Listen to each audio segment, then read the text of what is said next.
this morning. What actor died at only age 24 when driving a Porsche Spyder? 215-263. WMMR is the number, and our first caller in is Ken. So we're going to go to Ken. Hi, Ken. Good morning. Good morning, Preston. Sorry to bother you at work. No, man, no problem. Hey, do me a favor. Tell me which actor died at only age 24 while driving a Porsche Spyder, please. The great James Dean. James Dean is correct. Ken, you ever seen Bruce? You ever seen Bruce Springsteen in the E Street Band? I've seen him 4 times. 4 times? Well, add another to that list. It will officially be 5. So we're going to set you up, bud. You got tickets. Hang on the line. And the show is Friday, August 18th. This is show number 2 at Citizens Bank Park. And tickets for Bruce Springsteen and the E Street Band, Wednesday, August 16th and Friday, August 18th at Citizens Bank Park are available at phillies.com/Springsteen. If you didn't win now, we'll do it again tomorrow morning. Your chance to win. All right.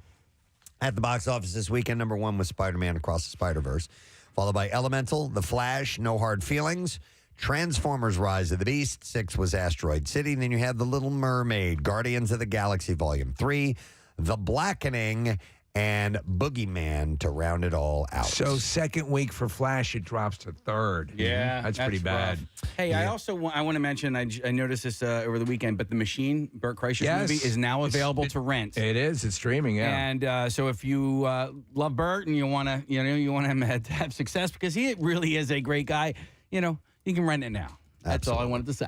All right, authorities recovered human remains Saturday at the Mount Baldy Wilderness in the Mount Baldy Wilderness near the research area for actor Julian Sands, who's been missing for more than 5 months now. Hikers found around Mount Baldy discovered a body around 10 a.m. and notified authorities. The body was transported from the wilderness to the county coroner's office for formal identification this week. The statement said that no other details were available.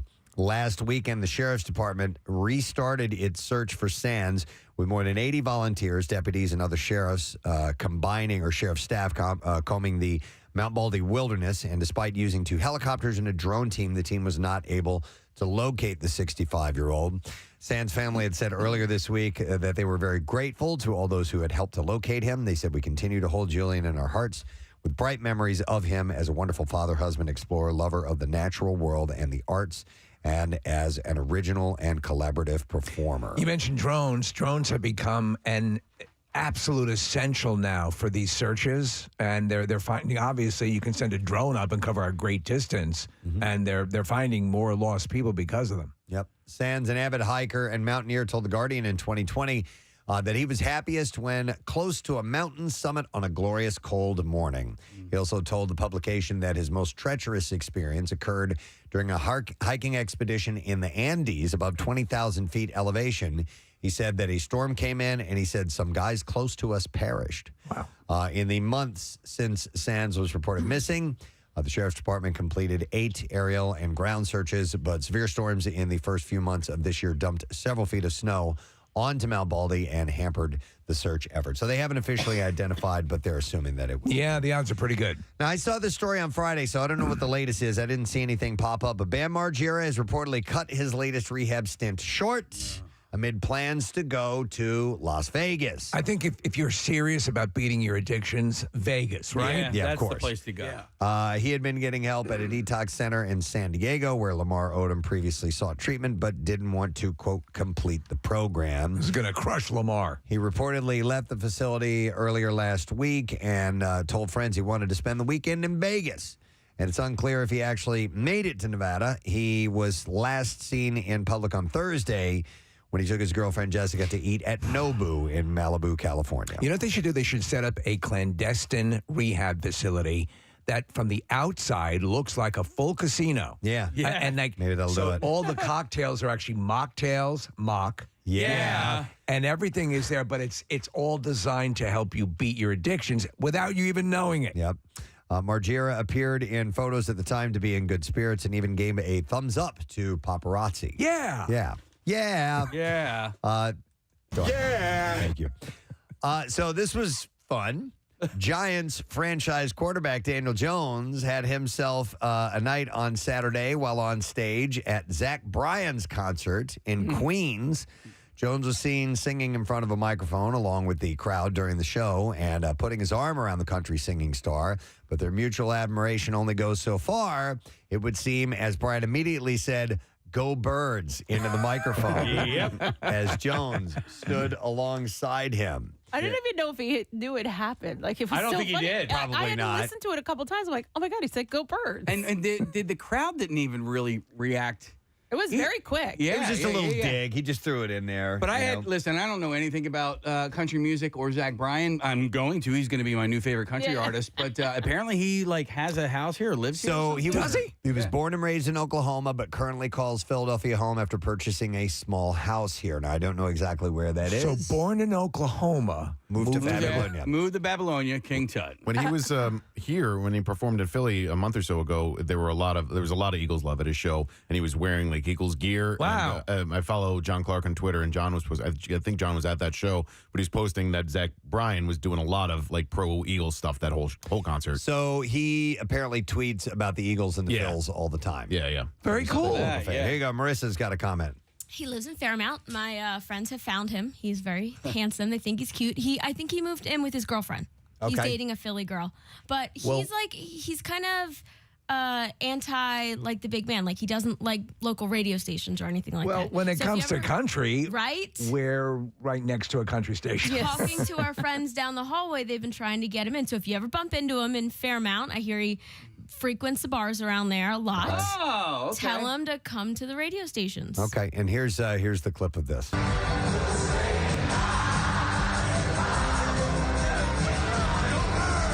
There it was, right Birds. there. Go Birds. All right, and then we'll continue on with a little bit of Eagles news as well. Outside of that, Carson Wentz sparked an immense backlash as he posed next to a dead black bear during his hunting trip in Alaska. The former Super Bowl winning quarterback said that he completed a bucket list item when he hunted a black bear with a bow and arrow. He posted the picture and said, got the opportunity to spot and stalk black bear in one of our new favorite places on earth, Alaska. Talking about him and his brother. Yeah, right. And he wrote, incredible trip and an incredible animal. Black bear hunting is legal in Alaska. So he wasn't breaking the law. As long as the state's hunting regulations are followed. While Wentz was pleased with his kill, not everyone was happy with the former Eagle, as you can imagine. So there was The bear's widow wasn't too happy. yes. You're a murderer.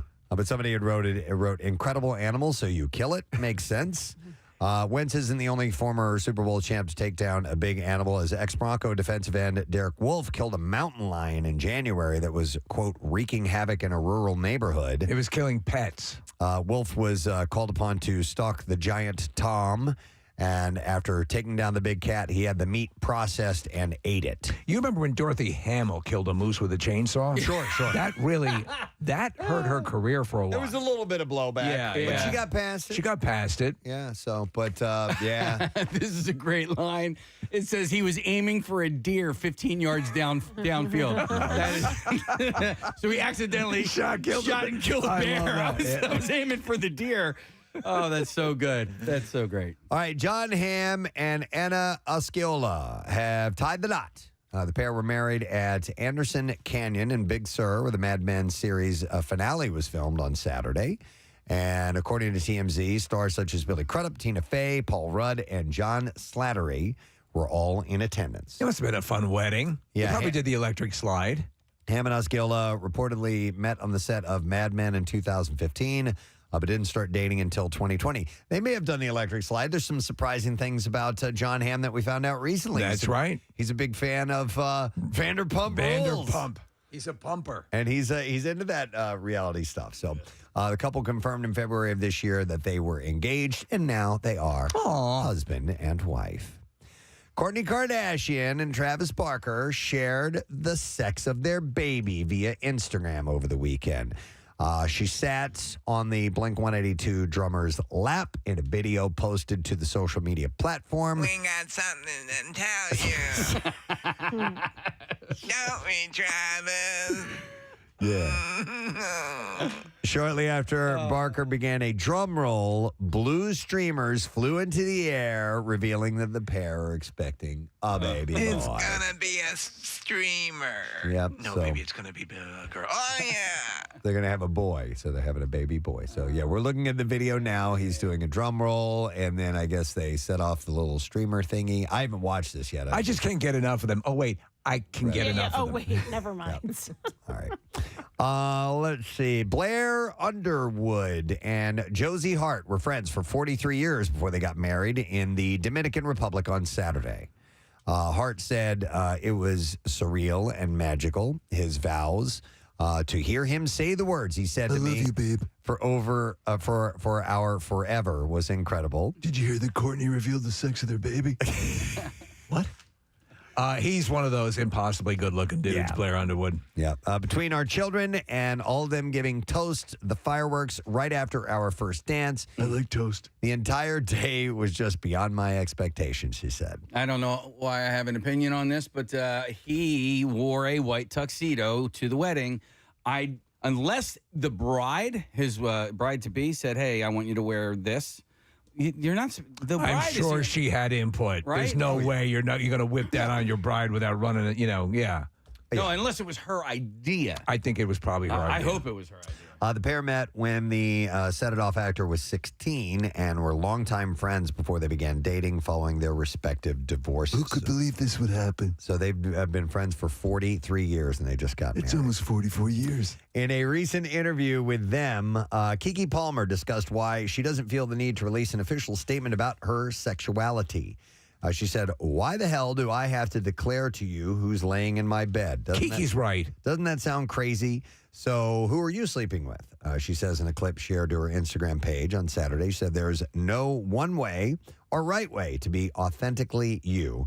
Having a safe space for community is both beautiful and important, just as it is to honor our uniqueness within our communities. Being you in all the ways is the greatest freedom, and it's your right to be as open or as private as you want to be. Kiki,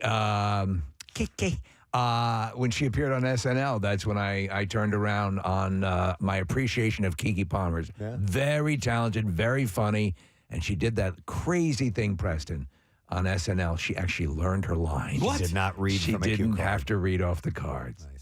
Actress Tia Mowry and her ex-husband, Corey Hardick. I've never heard of this. This is interesting. They have a strict agreement in place when it comes to introducing new partners to their two children. So they've split. They have 5-year-old Cairo and 11-year-old Cree, and their divorce papers state, and this is, quote, absent agreement to the contrary, each party is restrained from introducing the minor children to a new romantic partner until that party has been in an exclusive relationship with the romantic partner for at least 6 months. I kind of see the merit of that. I do You too, don't do but a it's kind of this. unique Hey, to this have is it. the chick daddy's banging. But it's unique to have it written in Right. legal papers and Right. an agreement to say, because if you want to get all nitpicky, you could say, you guys haven't been in an exclusive relationship for 6 months. It's only been 5.5 months. You know what I mean? So, but I like the idea. I like the agreement upon Well, I that. think it makes it, and if they feel it has to be codified that way, that makes Yeah. sense. But I would say this: I've never been in the situation, but I think if you're a kid and you're seeing people coming in and out of, it could be a little weird. It could also be kind of difficult to make that happen. Unless you play it the right way. I miss my daddy. Can you buy me a toy? That might be cool. Yeah, you could do that. Dermot Mulroney, and we have audio of this, I believe, shared his solidarity with the writers on strike during an appearance on The View on Friday. Following his interview, the My Best Friend's wedding star said, are we going to break? And do we have the audio? We should, Yes, yeah. we do. Yep. And I'll play this as they were headed to commercial. This is my best friend's wedding. But before, are we going to break? We're going to break. Okay, sorry. First, I want to do this symbolically in support and solidarity with the writers. Right. I'm going to walk off your show. Oh, Thank you. okay. I'll see you on the picket lines in July. yeah. Take care. Thanks a lot. So the View. Thank you. All right, so he did it as just a demonstration, yeah. The View gets away with, because all the talk shows are not, all the late night talk shows are not on, and they have writers and they do talk as well. The View manages to squeak through because they're considered a news show. Right. That's how they do it. Okay. Yeah. He's the president on Secret Invasion in the new Marvel show. Yep. MCU. Wait, what's Secret Invasion? It's the Sam Jackson, Nick Fury coming back from the spaceship series. When's Really that? good. When's that supposed to? It or is started- It's on. Yeah. Started last Wednesday. I know, I know. First yeah. episode. I don't is- even know these things You know what? anymore. I'll say this, Preston. The MCU's gotten really complicated and a little confusing, right? Yeah. This brings it back down to earth, literally. Like Okay. it's people characters. I mean, there are Skrulls and whatever the hell else, but like this is a spy show about Nick Fury and Don Cheadle and you know that area in the MCU, and I think you'll like it. Okay, cool. So Don Cheadle's playing himself, or he's playing War Rhodey? Machine. He's War Machine again, yeah. Okay. Maury Povich, the talk show host, famous for saying, "You are not the father," revealed to TMZ he is launching an at-home paternity test business God. called Oh, my God. called The Results Are In. That is the name of it. I mean, he should. He should really have done should. this a decade ago. This news comes nearly a year after the final episode of the Murray Show aired. And Povich said in a video, I don't know if we have audio of that or not, but he said, I've been around paternity testing for more than 20 years, so I know exactly what's going on and how we can help those people who are looking for fathers, fathers who are looking for children, fathers who don't think they're fathers, and fathers who think that they're the fathers. And he said, we can unite families after a long period of time. That was it. That was his whole living for decades was paternity tests. And you felt filthy watching it, but you would get sucked into it, you know? You couldn't because help it. You wanted to know. I want to know if this guy's the Yep. and I love the just explosion of energy when the guy finds out he's not the father. Oh, my God. In an interview with Express UK, Casino Royale director Martin Campbell revealed that Henry Cavill's almost landed the role of James Bond. I would have been well. Now, mind you, he was up against Daniel Craig at the time, so Daniel Craig was phenomenal. But I would love to see, even now, Henry Cavill be James Bond. He said he looked great in the audition. His acting was tremendous. And he said, and look, if Daniel Craig didn't exist, Henry would have made an excellent Bond. He looked terrific. He was in great physical shape, very handsome, very chiseled. He just looked a little young at that time back then when he had auditioned. And now they're saying he's kind of aged out of it. But, you know, I would, if we got a couple of good Bond movies, well, it's not like he's, walking around with a walker with tennis balls on it. And you don't have to play Bond for a decade. No. You can just do, like you said, a couple of movies. So, I'll say. all right, and then one last story. Elvis Presley's stepbrother Yeah, what's going on, man? believes that the late singer died by suicide. Really? Yeah, so I never heard that. Not me. well, this is new. So David Stanley alleges in Elvis Women, a new Amazon Prime documentary about the King of Rock and Roll. He said he premeditated taking the medications that killed him. The 85-year-old had claimed love, hurt, pain, exposure. He just couldn't take it anymore. By the way, Stanley was the name of the husband on Three's Comedy. Thanks, King. That's right, man. Appreciate I just want that. to help you out there. You know. Yeah. What was her name? Mrs. Roper was Gloria? No. Was it Helen? Helen Roper. Okay. Helen Roper, man. All right. In the series, which premiered in May, Stanley alleged his step-sibling couldn't carry on amid fears that his alleged relationship with teen girls would be laid bare in a book. Man, I always waited till they were 12. Stanley, a former member of Presley's entourage, was reportedly in Graceland when the performer died of a heart attack as a result of a drug overdose in August of 1977. And he said this is, and I'm not familiar with this documentary. He said, his taste for young girls, age 15 or 16, made me sick. He said he called it a miracle that the singer wasn't busted. Stanley then alleged he got away with things most people didn't because of his money, fortune, fame, and power, charisma, and magnetism. He said Elvis could talk the socks off of you. The documentary, which includes interviews with women claiming to be pursued by Presley at a young age, also examines his relationship with Priscilla Presley. I never even, honestly, I didn't know this guy existed. No, I didn't either. I've never heard of him, but apparently he was part of the crew. And Elvis's estate has gone on slamming the upcoming film, calling it horrible in a statement. That's on right, Thursday. man. It's poppycock. And in fact, Choke 'em and hooey. an official told TMZ, it feels like a college movie. The set designs are just horrific. It's not what Graceland looks like.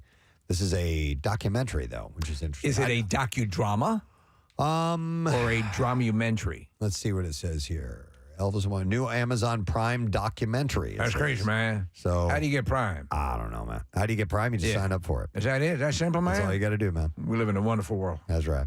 Well, some of us do. All right, let's go to the clips now. Let's go to the clips, man. Yeah. Want to hear what those celebrities are talking about. The Bachelorette. You like that show, King? I like it, man. Yeah. Oh, it needs to be a little bit younger, though.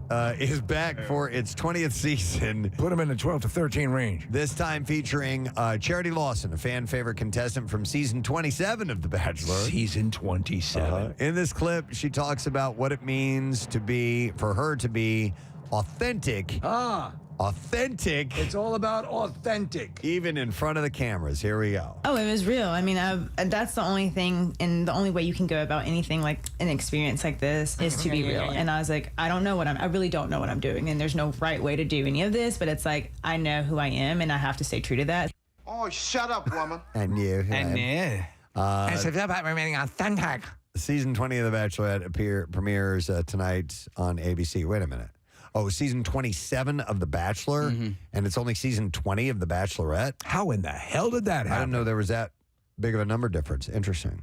It's crazy, right? That's right, man. How'd they do that, man? They ended up with more bachelors. Here's the next clip.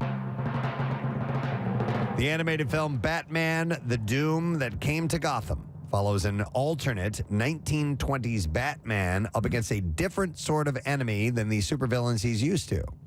And here, Tati Gabrielle describes her reimagined sidekick role. Here we go. Kylie she's young, a young girl. She's very strong. She's very smart. She's very bold.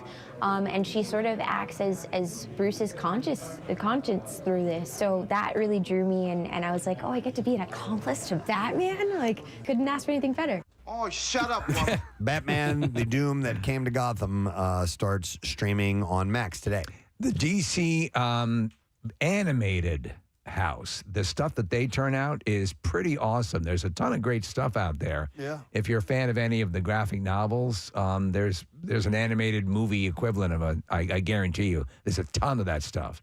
All right, and that's the last story in the entertainment. That's good, man. That was fun. Great way to start a Monday, man. Appreciate it, Elvis. So we've got to shake your hips for me, man. We got some movie screening passes. Oh, what kind of movies, man? Indiana Jones. That's a talkie, right? That's right. That is a talkie. Yeah, people do talking. Are these the last ones? No. Yeah. Oh, there's okay. a whole other page. All right, then I will take 5 callers right now. 215-263-WMMR, and we will give you tickets to go. Now, it is Wednesday night, 7 p.m. at AMC Neshaminy. The film doesn't hit theaters until Friday, so you're in advance of that. So AMC Neshaminy, 7 p.m. Wednesday night. We'll take those 5 callers right now. 215-263-WMMR. We're going to take a break while you're calling in. Hang out with us, please, on this Monday morning. We'll be right back.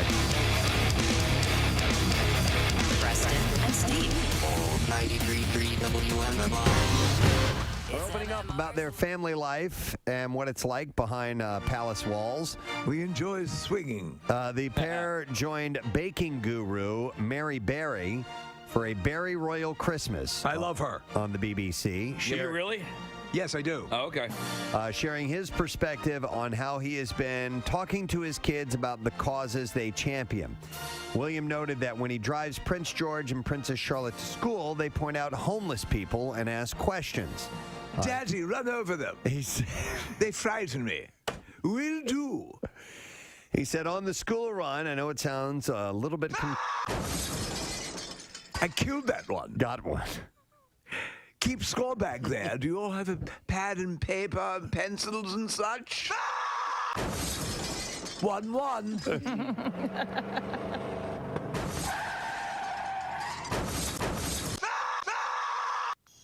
Yeah, 2 that time.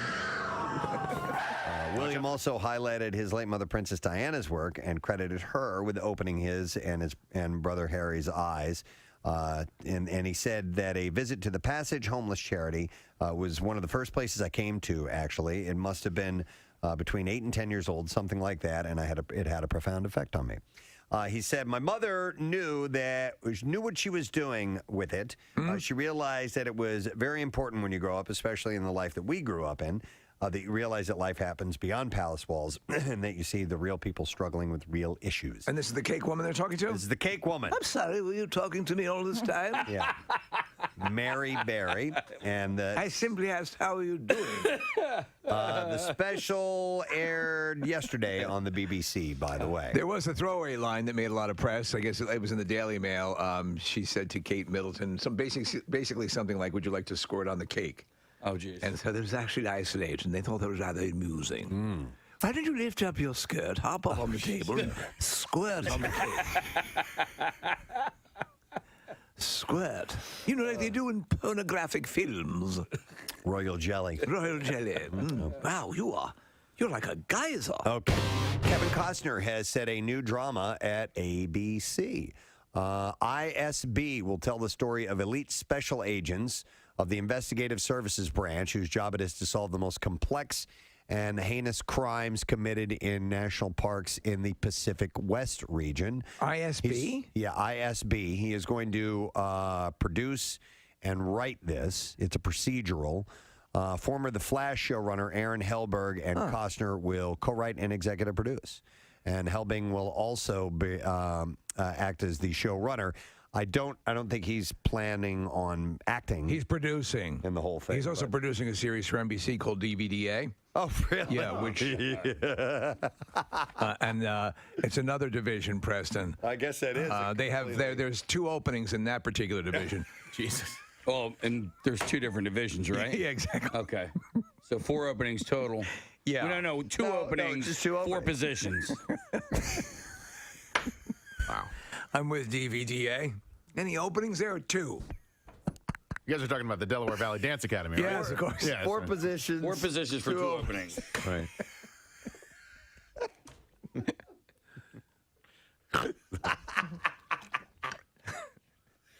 I needed Look up that. DVDA. I needed that. Or don't. Or don't. No, or just watch Blue Waffle. Or you could just know what Go that about is. the rest of your day without doing that. Did you guys see the updated ET commercial that's I on? did. It's Yeah. great. I love it. It is Steven cool. Spielberg directed it. Did he? That's what I was wondering because that's what I read. I'm like, you can't tread on Steven Spielberg's territory. Yeah. Well, Henry Thomas, who played Elliot, allegedly tampered with his sobriety test during a DWI stop. According to a police report obtained by TMZ, he refused a breathalyzer during a stop in Oregon. He was reportedly taken to a station and put in a holding cell. And when a urine sample was taken, the report claims he filled it with toilet water. The oldest trick in the book. E.T. taught him that. He denies the If claim. you're ever arrested for drinking, take your urine specimen and mix it with toilet water. He denies the claim. Last month, the 48-year-old pleaded no contest to driving under the influence. He was given a $500 fine. I was also told to attend a victim impact panel and install a car Here, I'll breathalyzer. piss in a cup for you. Oh my God! There are no minerals in this urine that are not even on Earth anywhere. It's purple. It looks like the purple stuff. You drink instead of Sunny Delight. Breaking news. Really? What's up? Marissa was just telling me you sent it over. Okay. We heard rumblings about this, I guess, Monday, that Pearl Jam is going to have new music out? Oh, yeah. Bill mentioned something to us about that. Okay. We have a clip of the song Marissa just sent over. Oh. And she's going to get you some information on the album. What's the name of the song, Marissa? I can't. Oh, I'm sorry. She does not. What is it? It's called Four Corners. Four Corners. Four Corners. Just a clip of the song. You want to So it's play? ready to go now? Yeah. Did you finish the endorsement or the? I did. Okay, I all right, did, yeah. right. So limited time offer was the last part of that. All right. New music, Pearl Jam. Just a clip of it. You got like 40 Very cool. seconds. All right, here we go. Let's check this out.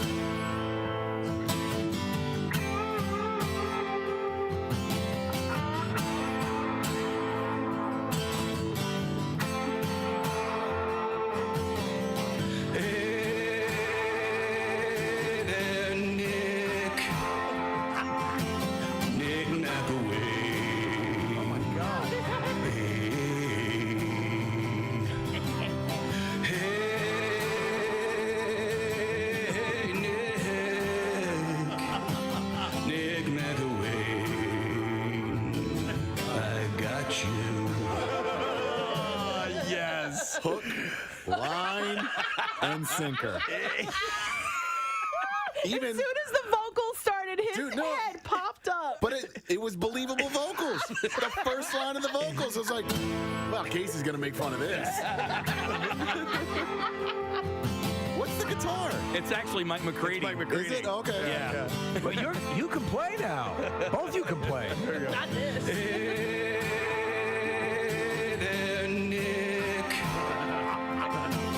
Nick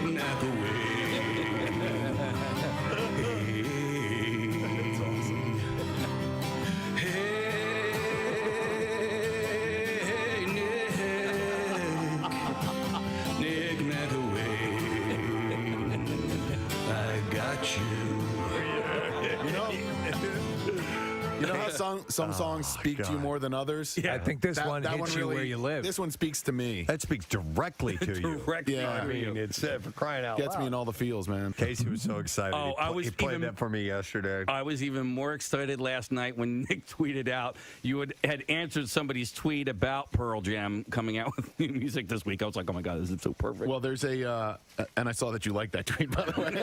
There's a Now we know why he liked that tweet. There's a Pearl Jam account in Italy that actually helps break some Pearl Jam news around the world or whatever. And Pearl Jamma. No, it's Pearl Jam Online Italia, and we've been talking about possible new Pearl Jam music all week because we heard from Bill Weston that there might be some. That's not it. And well, no, clearly. But the more we talk about it and the less that actual Pearl Jam music shows up, the more nervous I am about actually talking about it on air because it's just been rumors thus far. You know, we haven't actually had any. So then you got me today. I mean,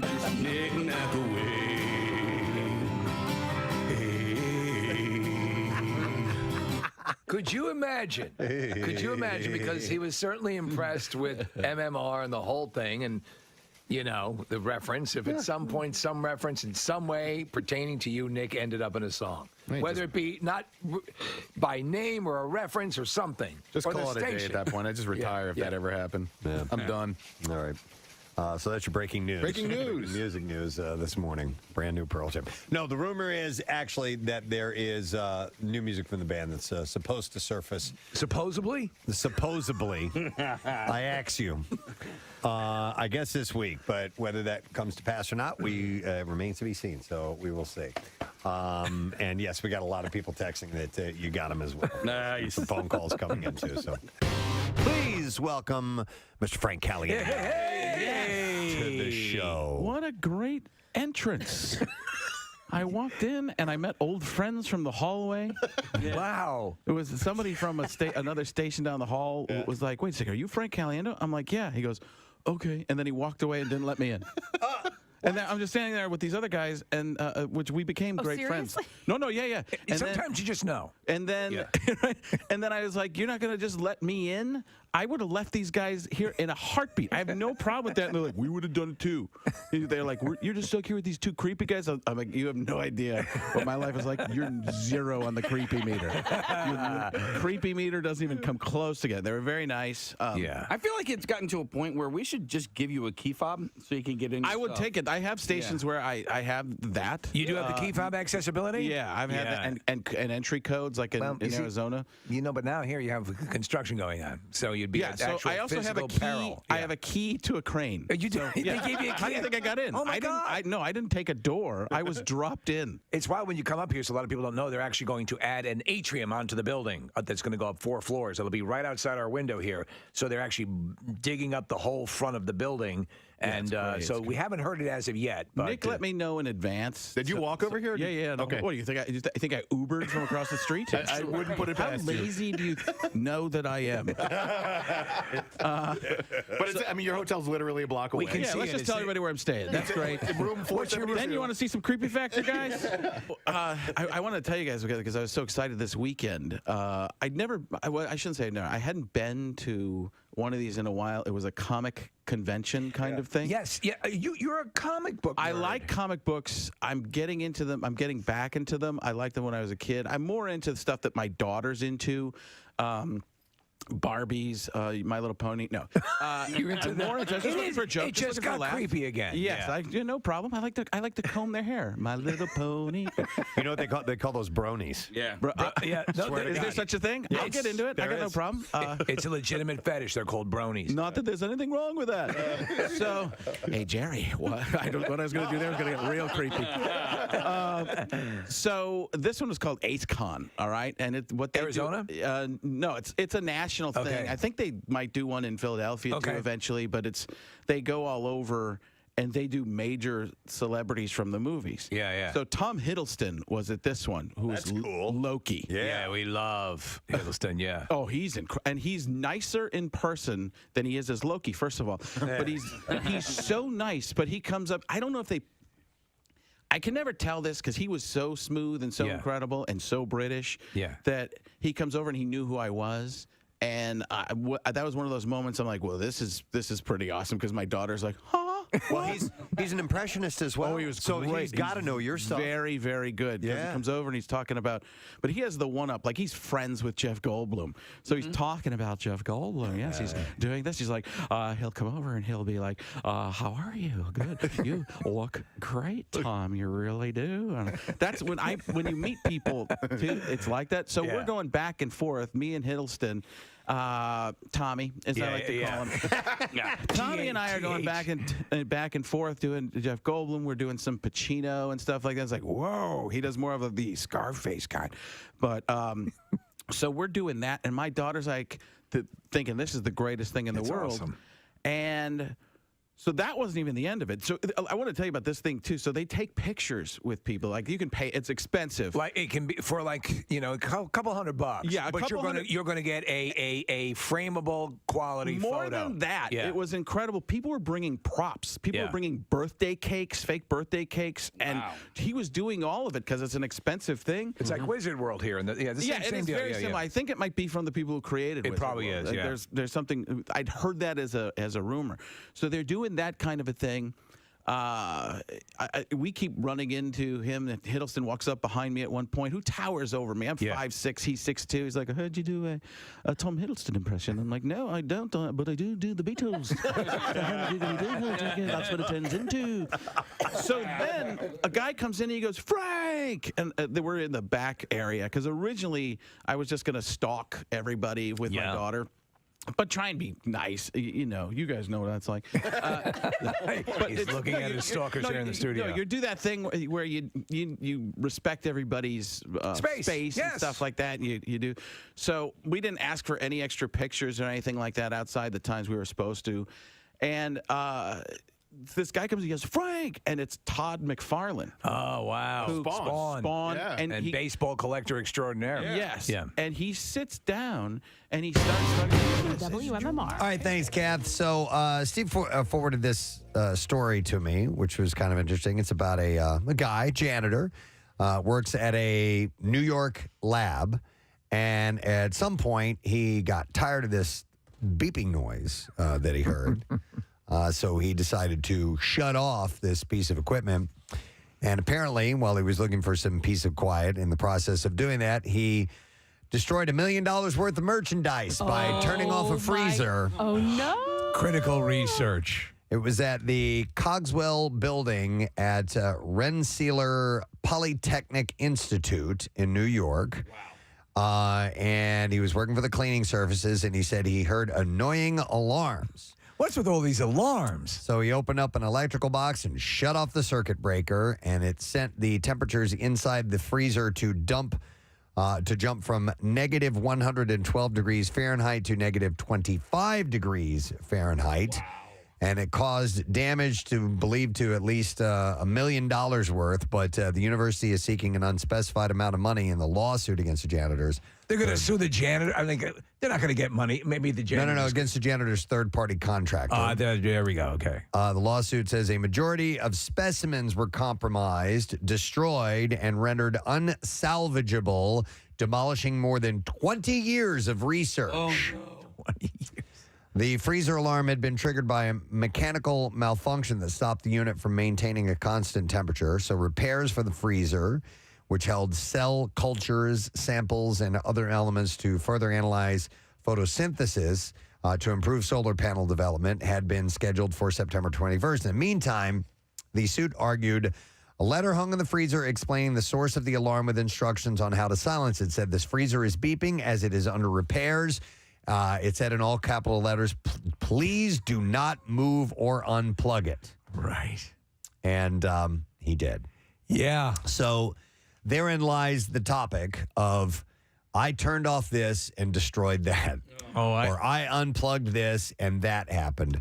215-263 WMMR. I have a story. Oh, please, you first, because I have one as well. To share with. So I was working at a radio station in St. Louis. I was the music director of the radio station.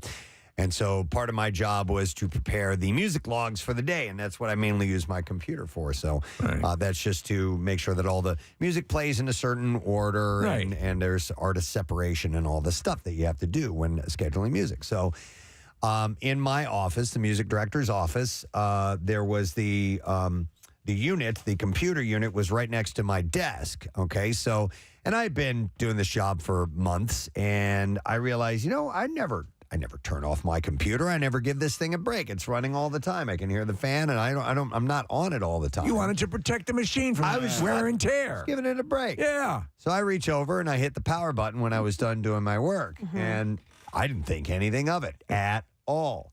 Turns out that's the main server for the entire radio station. No. Okay. Yes. What? And therefore, anybody who had any unsaved work that they were in the middle of, it was gone. Lost it. Oh, did you do this? You did this during the work day, right? Oh, yeah. I mean, I turned it off and then I left. I went. I don't know if I had to go do my shift. I don't remember exactly. But have a good day, everyone. But imagine you're in the sales department preparing a big proposal, and then all of a sudden, literally, the monitor just shuts off in front of you. We're going to close the McDonald's account with this proposal. So I shut it down, and so some people were mighty pissed off at me. How was that? How was restitution handled? I didn't get in any real trouble or anything like that. I just got a you idiot, kind of talking to. What were you thinking? I'm like, I didn't know.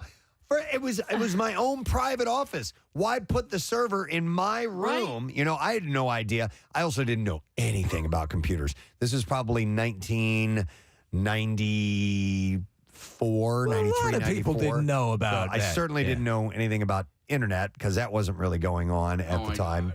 But yeah, I shut down the whole thing. That's pretty funny. I had, and I clearly remember, it's one of my favorite, it's a bittersweet memory of my mother. It was in the basement of our house growing up, and I'm in the basement and I'm doing things, and I wanted to plug in the record player at the time. And I'm moving around, and there's boxes that I'm moving, and I see a cord that I can't determine where's that thing running to, and it snakes in behind boxes, and I'm like, well, I'm not going to follow this friggin' thing. I unplug it and plug in my record player down there, and then if I had followed that cord, I would have followed it around to the meat freezer. Oh no! Yeah, and hundreds and hundreds of dollars of meat. Just wiped out. And how long did it sit before anybody noticed it? A long time. Okay. A long time. Days? Maybe a week, 2 weeks. Yeah. So my mother, all 110 pounds of her, was furious because she had everything, storage and freezing and everything, Tupperware. No. And I remember her half-assed trying to hit you, right? Jab me in the stomach. And I'm like, my mother, if she threw her entire body weight in it, couldn't have hurt me. But it was just that I disappointed her so much and destroyed all that meat. Destroyed it. All right, so this was different, and I've told this story on the air before, but I will tell it again. And it has to do with something being unplugged. Oh, my God, was I so mad at this. My best friend Steve and I had spent hours. We were playing Sega PGA golf, and we decided to play a full tournament. Okay, so to play just a round of golf, and the speed at which the video games moved at that time was a lot slower than it is now. So to play a round of golf took a couple hours probably for us to play in full 18, and so so a tournament is 4 rounds. Right, 4 right. rounds of golf. So we've put in like 7-8 hours of playing this game straight through. We're on like the back 9. We probably have like 3 or 4 holes left to go. And the way You're getting there. The way my Sega Genesis was set up in my apartment, it was on the for us because everything was attached by cords. Okay, we didn't have any wireless controllers. And so we had to set the actual Sega Genesis unit up on a coffee table in front of us, and that meant that the cord was suspended. It was kind of up in the air. Sure. Okay, and we're sitting there playing, and my idiot girlfriend at the time, Burnt Rubber. Oh, Burnt Rubber Girl. Teresa. Yeah. Comes walking across in front of the TV and kicked the cord out Oh, no. and unplugged it. And I'm like, we were furious. But that second. Furious at her. And she was just like, what? What's it? I'm like took no responsibility whatsoever. Tried to put the blame on us for one reason or another. And I was just wanted to strangle her. Smell like burned rubber. Your cooter smells like NASCAR. That's what I've been sitting on this for a year, but now's the time. I should have told her. There's a pause when that happens, though, and you're thinking, can this be saved? Can this be saved? Oh, yeah. Can this be saved? Forget it. It was the power cord. That's and why it just came out. in video games, Preston, my earliest favorite thing was manual save points. Right? Yeah. Where you could. Oh yeah. Where you could just you click it every couple of seconds just to make sure you saved. That it evaporated when the cord came out. All your effort. It was gone. Here's a text that says the freezer that stores pig eyes for surgical practice for Willis Eye Hospital. Yeah, or is it Wills? Wills Eye Hospital. The preeminent hospital for eye stuff. Will Eyes Hospital Wet Lab was turned off because it has a loud fan, and the pig eyes thawed. Cannot describe the stench and cleanup needed after that particular nightmare. It's like, would you wander into a place and because you hear beeping, would you just shut stuff off? Like, right? You would? No. I mean, if it was our office, yeah, like I would hit buttons Without and be determining what it and was? then I'd be like, oh, sorry, Marissa will fix it when she gets here. Hang on, this must be the texter. This is Marie who's calling in now, who I just read that text. Hi, Marie. Good morning. Gadzooks. Gadzooks. All right, so that was your text I read? That was my text that you read. Yes, that's correct. All right. Go ahead. Sorry, Preston. Yeah, we had a lab going on. One of the doctors was giving his lecture. It was being recorded, and the fan on the freezer was too loud. So we turned it off and forgot to turn it back on. And the following morning, we had to put N95 masks on to go into that room. There was 50 or so pig eyes, unused, thawed out, more than 100 used, thawed out.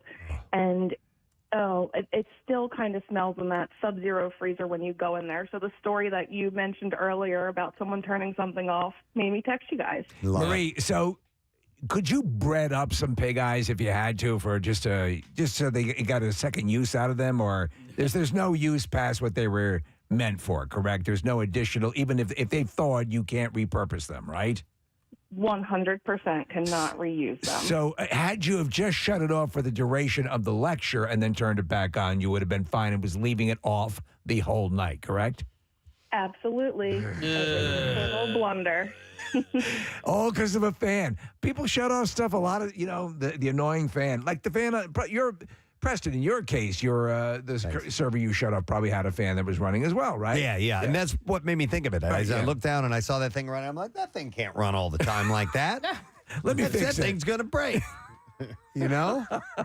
God. Here's a text from somebody says, I was trying to fix my dishwasher that didn't work, so I flipped the breaker off. That seemed to only be for the dishwasher alone. We have a few kids. So the repair took several days with the breaker off. After almost a week, we realized that the chest freezer in the basement was also on this breaker. Oh, no. I ruined 6 months worth of breast milk. Oh, my God. Man. Sincerely, Dead Man Dan in West Grove, Pennsylvania. Oh, man, it's hard to come back from that, from breast milk. Yeah, especially the wife worked so hard to pump that, and then it's gone for good. Let me go to Mario. Mario, good morning. Sanjaya. Gonna set this world on fire. Oh, my God. That's ancient. What's up, bud? So listen, similar to you, Presbo, I'm in college, and this is back in the day before like anybody knew anything really about computers. Like, so you might have a computer in your dorm room, but you don't really have a printer. So I go to the computer lab to actually print something out, and my computer like freezes up. So I don't know nothing about it. I tried the whole Control-Alt-Delete situation. That didn't work.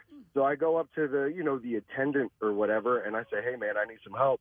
He's like, oh, just reach underneath and push the button. I was like, oh, okay, no problem. So I reach underneath, and I push the button to the power bank cord, not to the computer. Oh, no. So the small gasp of, no, as soon as the whole row of computers just went black, everybody lost whatever it was they were working on.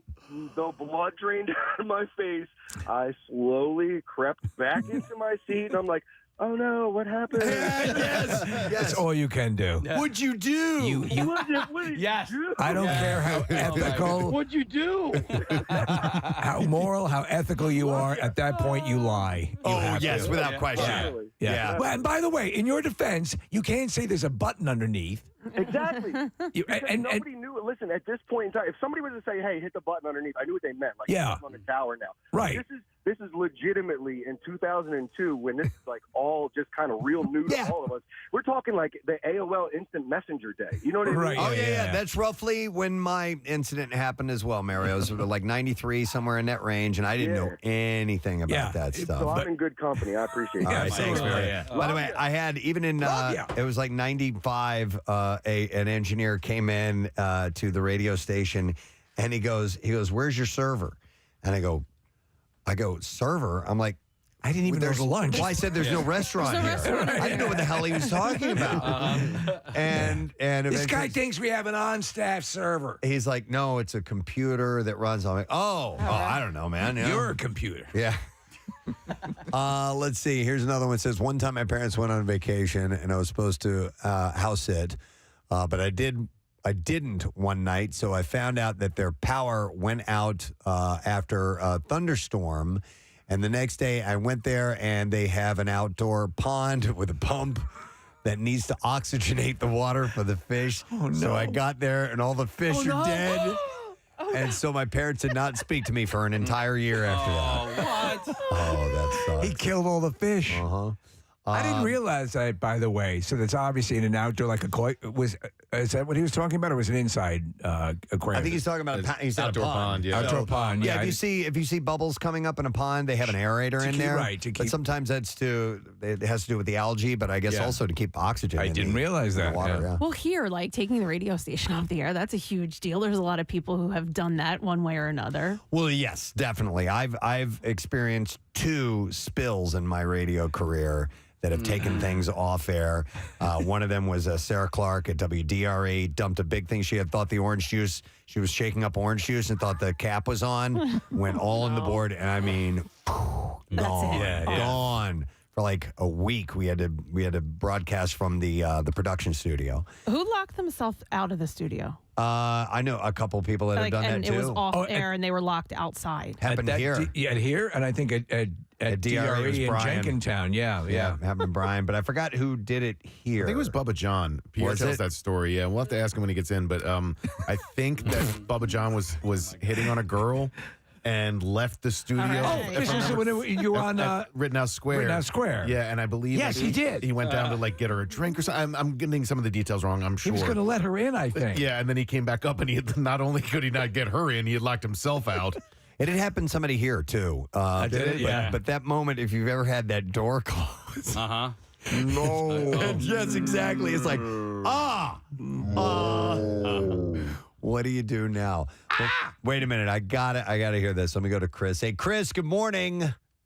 Good morning. Sorry about you guys at work. Nah, what's up, my man? So, I was in the Navy, and one of the ships I was on, we had gas turbine main engines, okay? They're run by electronics enclosure, and I had to do maintenance on the offline gas turbine. Okay. So I opened up the enclosure, grabbed the handle to turn the electronic controller off, and it was the online engine. Oh, no. You shut the engine off? Yeah, it went south pretty quick. All right, so let me ask you this, Chris. Was this ship at sea at the time? Oh, yes, we were. Oh, my God. Oh, my. You were where? Yeah. Oh, yeah. So that breaks out a whole thing of engineering casualty control because something, catastrophic happened to the engine. Oh. There could be fire. There could be this. Yeah. There was no way of getting Preston asked, where were you at the time? I was right in the engine room. No, where was the Middle of ship? Atlantic. Where in the world were you? Yeah, middle of the Atlantic Ocean. Middle of the Atlantic Ocean. Okay. Now I'm sure you have, superior officers and people that you report to directly. Did the captain have a sit down with you about this? The captain did not, but my division officer was. Okay. I'm sure he did, and he let me know. Yeah. Well, as they say, S rolls downhill. Yeah, it absolutely does. It absolutely did. And I'm sure it all never, landed on you. ever lived that down. Oh, Sure. my God, you poor thing. Dude, and did you know the moment you did it, or did it take a little while for you to find out what happened? Oh, no, it was instant. As soon as I did it, the ship starts coming to a screeching halt, alarms. Alarms are going because, as you said, to the ship's systems and the redundant systems, that appears to be a catastrophic failure, correct? Exactly. The moment that you hit a button or throw a switch and then you hear, No. I tried to turn it back on really quickly. Yeah. Knowing I'm an electronics guy, so I know that that's going to have no effect whatsoever. But you do it anyway. Oh, God, yes. Oh, my God. You panic, of course. That's hilarious and tragic. Thank you, Chris. Appreciate it. All right, we'll see you. Let me go to Casey. Hi, Casey. Good morning. Hey, guys, I got scared because Dracula. Because Dracula. Of course. All right, Casey, what's your story? Well, so I had a HVAC guy over at the beginning of the season to work on our AC, and he was vacuuming some stuff out, asked if he could plug our vacuum in the room. I said, sure thing, go ahead and plug it in. 3 days later, I noticed there was water leaking out of my freezer. No. Oh, man. Probably almost a year's worth of meat gone. I had just gone shopping and stocked it up. It was disgusting. It smelled so bad. But we didn't even notice for 2 or 3 days. You know what, Casey? Because there's a couple of stories. I had my own personal story. You can get those little tags that go around the power cord where you can write on it what it says it's connected to. And I think a lot of people would save a lot of meat. My partner said that guy's never coming over to work on our AC again. Yeah, no, absolutely. It's a good idea to label those things. Thank you, Casey. I appreciate it. Thanks, guys. Do you guys ever have a one of your switch controlled outlets? You know what I mean? Like yes, a light switch? Oh, yes. Yeah. So did you, I didn't know this until we had until we moved in our house, 18 years ago or whatever. But if the outlets are upside down, that is usually a switch controlled outlet. They put it that way so it stands out from the other ones. I don't understand what you mean. So the three prongs. Yeah. Okay. So if it's upside down, if the actual plug-in doesn't look like a face anymore. So Nick, like this over Right. here, if you look behind us, the one, Oh, yeah. yeah. So that's upside down, the ones in here, right? then that might be controlled by a switch somewhere. So the people that install those will do that just so you know which ones. So there's a little tip for you. Do you ever have? So it's in our house right now. So I'm sorry. Complete your story, and I'll tell you mine. All right. So in my bedroom, the outlet that is located most conveniently to put a television and cables set up is one of those switch-related ones, one of the upside-down ones. It's not on the other side of the room where one would logically put a lamp. Right. So whatever, that's the way it is. So I have that hooked up. And any time that we have people that come stay over, a lot of times they end up staying in my room and I move somewhere else. I take tape and I put it over. It's 3 light switches. Right. And I put tape over the light switches and I put a Post-it note that says, do not flip the switches. Because once that's done, it turns off the TV, it turns off the cable, and then you have to reboot all that And reset everything. and reset everything. So but I have no choice but to use that particular plug for that, but I've chosen to manually write up there, don't touch this. So you've, I'm sure, had a situation in your house where you're downstairs, you flick the switch, you go up. Yeah. You can flick it. So on the third floor of my house, at the base of the steps going up to the third floor, there's a whole row of lights. So you can turn on the stairs light, the mini hall light, the closet light, the bathroom light, and the light in my wife's bedroom.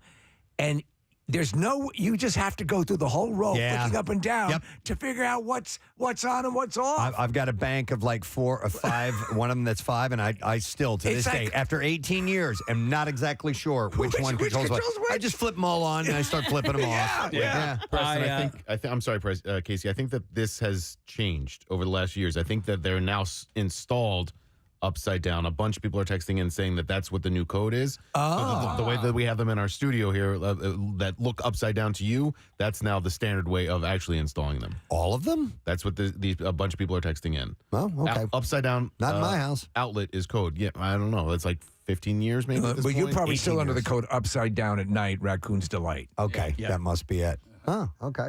All right. Well, let's see. I want to go next to, I wanted to talk to Jeff. Hey, Jeff, good morning.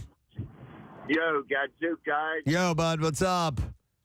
Man, years ago, I worked for an electrical contractor, and we'd go down to Channel 12 and work at night, when everybody's out of the offices. One of our bozos accidentally flipped off a breaker and took Channel 12 off the air for a few hours. Oh, really? Took Channel 12 off the air for a few hours. Was it to their transmitter? Yeah. Oh, my God. Bozos took them off the air. It's like, dude, really? Oh, my God. What a bunch of bozos. I'll tell you this. I mean, in a case like, I don't know, commercial That's load. funny. Thanks, Jeff. Right. Here, you lose commercial hours. money, You're losing tons of money. You lose money. You have to make good on that, most definitely. I will go to Mike. Hey, Mike, good morning. Morning, guys. How are you? Hi, Mike. What's up, buddy? Years ago, I was selling phone systems, and I sold a phone system to this law firm, and part of the requirements is it should be a dedicated outlet. What they didn't realize was that it was attached to the light switch like you were talking about. Okay. So the janitors would come past and see the light on in the closet and turn it off, and our techs would get phone calls that our system was out, and we would keep going back, and while we're standing there, we'd turn the light on to go in the room, and everything would come back up, and they couldn't find anything wrong. It took several calls before they realized that it wasn't a dedicated outlet. Oh, okay. All right. It makes sense. Yeah. And sometimes when you don't know that's going on, and it's basically reminds me of the scene in Vacation. Yeah, Christmas Vacation. Right, same thing. You've plugged in all the lights, doesn't work. I don't get it. Somebody flips the switch, and then that happens. All right, thanks, Mike. I appreciate it. By the way, we have, I know we have an update here text-wise, Nick, on the wiring thing, but we have an electrician who wants to comment on something. Hey, Nick, good morning. What's up? Good morning, it. Good morning to see you. What's up, bud? So that plug you have in your bedroom, that is what is called a half hot. Okay. So if they don't put overhead lighting in the house, when a lot of new houses don't put overhead lighting in, if they don't put overhead lighting in, it's an electrical code that states that one of the outlets in the room must be controllable by a light switch. Okay. The funny thing is only half of that outlet is controlled by the light switch. What? So if you take your TV and all of that stuff and plug it into the bottom one instead of the top one, I bet you the switch doesn't turn it off. I'm gonna try that out. I may have been inadvertently just plugging into the top. Well, that's your default, right? Yeah. Interesting. It's called a half hot, and it's a code requirement. All right, half hot. Let me ask you about That's this. what they though. call me. Let me ask you about this, though, Nick. There's a text that came in, and it said that the code to put the plugs in, quote unquote, upside down is commercial, not residential. Yes, that's partially. I personally never heard of. I own a business as an electrician. I personally never heard of putting half hots in upside down. Oh, some electricians do put outlets in upside down. I would call it. In commercials, sometimes they put them with the ground, the single prong facing up. Okay. And that's supposedly safer because if the outlet's hanging out and you drop something metallic, or if you have like a metal plate, not a plastic one, and the plate would come off and fall down in between the prongs. All right, that makes sense. So, but in my house, the ones that are controlled by switch have the ground up on top. Yeah, so that's interesting. I've never done that. But Nick, and it's just a little visual reminder to us if we're looking for that particular outlet that's the one. I like it. All right, cool. Thanks, Nick. Would there be any Appreciate it, merit to putting the entire wall in upside down? They could do yeah, that. so It's a that little the extra sockets work. are towards the ceiling. Wait a minute. We have the electrician that wired our studio. Let me go to John. Hey, John. Hey, morning, Presbo. How you doing, man? Good. The big story. I wired the studio back in the day, and the funny joke was you guys all came in to see if we were done, and that Monday was April Fool's Day, and we were nowhere near done. We all turned around and said, "Sure, we'll be done." Oh, that's great. So that's why we have all the wonderful stuff going on in here. But But it is the prong up is kind of an unwritten code. What the last electrician said was the truth. By the way, where are you calling from? Yeah, it sounds like you're in a tunnel. Oh, I'm actually on a job site. Oh, okay. All right. You guys can Nice. hear me. Awesome. Well, you did great work here. Everything works fantastic, brother. Yeah. All right, guys. Have a great day. Good night. See you Now, later, the John. people that did the heating and air conditioning, that we have a different story. Yeah. Right. They're currently fleeing the authorities. All right, let me go to this. We're talking about this because there was a story about a guy, a janitor, who turned off this annoying noise as he turned the circuit breaker off, and he didn't know he shut off the freezer that had like $1 million worth of research material. 20 years in worth it. of research. I will go to Joe. Hi, Joe. Good morning. Good morning, guys. How are you? Good, buddy. What's up?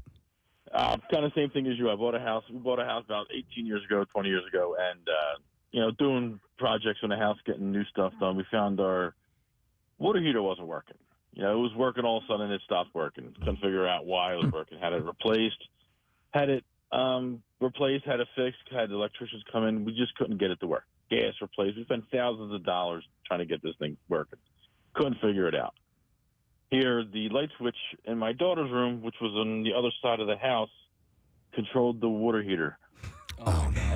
She must have flipped the switch and not knowing it didn't control anything in her room. Why would they have the light with the switch for the water heater? It was an old house. I don't know how they did the wiring back then. So we spent thousands of dollars on a light switch that turned the water heater off and on, and it caused us out. We didn't have You had no cause to do that. It's like the Stephen Wright joke about flicking a switch in his apartment that he didn't know what it was connected to. And about a year later, he got a letter from Germany saying, "Stop it." Yeah. And it cost us even more money after we found out that we had to get it rewired. Right. Yeah. Because it probably wasn't up to code. Yeah, it was very, very interesting. That sucks. All right. Thanks, Joe. Appreciate it. Not Put the your switch fault. here. Yeah. That's crazy. All right. Well, anyhow, yeah, there are mystery switches. There are mystery plugs and things like that. Best to leave them alone. Yeah. Probably best to leave them alone. Unless you definitively know what they go to. Yeah, exactly. Well, thank you for sharing. We appreciate that. Hey, we have a new Daily Rush video. Yeah. If you would like to take a look at it. And it's the question, are jelly beans dessert? Is candy dessert? Nick says yes. Everyone else says no. And Isaac Nougat melted a bug, according to this Daily Rush video. That was hilarious. If you would like to see it, it's simple. This whole thing is sponsored by Xfinity's Gig Speed Internet. You can learn more at xfinity.com, but you can watch the Daily Rush video at WMMR.com/Daily Rush. And we recommend that you do. We are going to take a break. We are going to come back in a moment. We have a lot. I want to give some stuff away here. Yes. Yeah. So stay with us because we'll have your opportunity to win some goodies when we get. Casey, I'm hitting a button and nothing is happening. That's because I'm hitting the wrong button. Here we go. All right, we'll take a break and we will be back in just a moment. Stay with us. Preston and Steve on 93.3 WMMR. I never asked him if I could share it with anybody to play, but he says, I created a character called, you ever hear of him, Venom? So I was trying, and he tells the whole story of how he created Venom, which is basically, they wanted him to, and I've never heard this story before, they wanted him to draw the black costume Spider-Man. That was where it was at that point. He's Right, like, right. He's like, I don't want to draw Spider-Man. I can kind of do his voice. Like, I don't want to draw Spider-Man. I don't want to draw him in a black costume. Red and blue, right? And my daughter's like, yes, it's red and blue. And he's like, so he starts drawing it there, and he starts going to. He's like, so the reason Venom's created because I was stubborn. I didn't want to do what they wanted me to do. I was like, and that was the genesis of the character. Yeah, that's what it says. He's like, we'll make a villain. He'll be the black character, and then the red and blue will be Spider-Man still. We'll all be happy, and that's how it turned out. Oh. Yeah, it's surreal. Did you watch The Family Guy this past weekend or the weekend before with Peter goes to the White House and works in the Trump administration? No. It was a funny episode, but as you can imagine, it skewered Trump a lot. I thought that it was you. I had to watch the credits because it sounded like your impression of Trump, which is a relatively easy impression, I think, I don't to think do. it's very hard. I think that and because of how easy it is, people think that just doing the impression is funny. When that's not the case. It's not. Right. You've always done this. And mine is tremendous. It really is. There's a lot of people that are talking about my impression. Here's the thing. You guys do a great job. This is probably the #1 show I'll be on right now. And let me say this: the ratings going through the roof. Not even just the roof, through the stratosphere, and Space Force will probably find them. Yeah. But we'll talk about this for a second. What were we talking about? Doesn't matter. It just got better. My stuff is silly. My stuff is silly that people who are like on one side or the other, they go, oh, that was great. I had that happen years and years ago in Texas. I was doing George W. Bush. Yeah. And they're like, you do, the people on the same show, people go, you must really love him. That was great how you did that. And other people walk out and go, you hate him, don't you? And I was like, you decide. You decide. That's what you want. If you're listening to me for politics, in this venue, you're in the wrong. But if you're able to nail it both ways like that, then you hit it. That's how I want to do it. Yeah. And for me, like, there's enough out there for the people that are pro this or anti this that. What am I going to do? Add to one of those sides? That's our philosophy. And I don't even believe that I would go. There are things I think that happen that are okay, that are good, and that are bad and awful. And it all happens, and it's whatever. I feel like eventually it's going to work itself out one way or another. But if people just scream and yell from the rooftops, it just makes other people mad. Yes. And that's where I come from. And besides that, Preston and I are big fans of dystopian future movies. So those are cool. Well, however it breaks, whether we're fighting vampires or zombies, whatever it is, or whatever, or maybe we're a mailman, Preston, like in the Postman. Yeah. Listen, my friend Rick and I met up with a lot of people. You just stab them in the brain. That's what you do. You don't grab them by the you-know-what. You stab them in the brain. When you hear that sound, it's tremendous. It gets really, really great. So, interesting story from the Nick McElwain camp. Your son had to have a medical procedure, nothing serious. Yeah, he's totally fine. But this was something that I'd never heard of before, and I thought maybe bring it up on the air because of that. It's called an epidermal inclusion cyst. So I'd never heard of that. I obviously know what a cyst is. It was about the size of like a Mento, and it's kind of like a flat disc about the size of a quarter, but no thicker than a Mento or a Spree or something like that. Did it have breath freshening attributes to it? Did it have Retsin? It didn't have any Retsin, no. Okay. And but removed quickly, easily, 3 stitches, sewed them right back up. It's funny that you mentioned, Steve, the Mentos and did have the scent to it. When I had a different, I've talked about it in years past. I had a completely different kind of cyst. It's called the pilonidal cyst in our tailbone. And I got that thing lanced. Oh, God. Most painful experience of my life.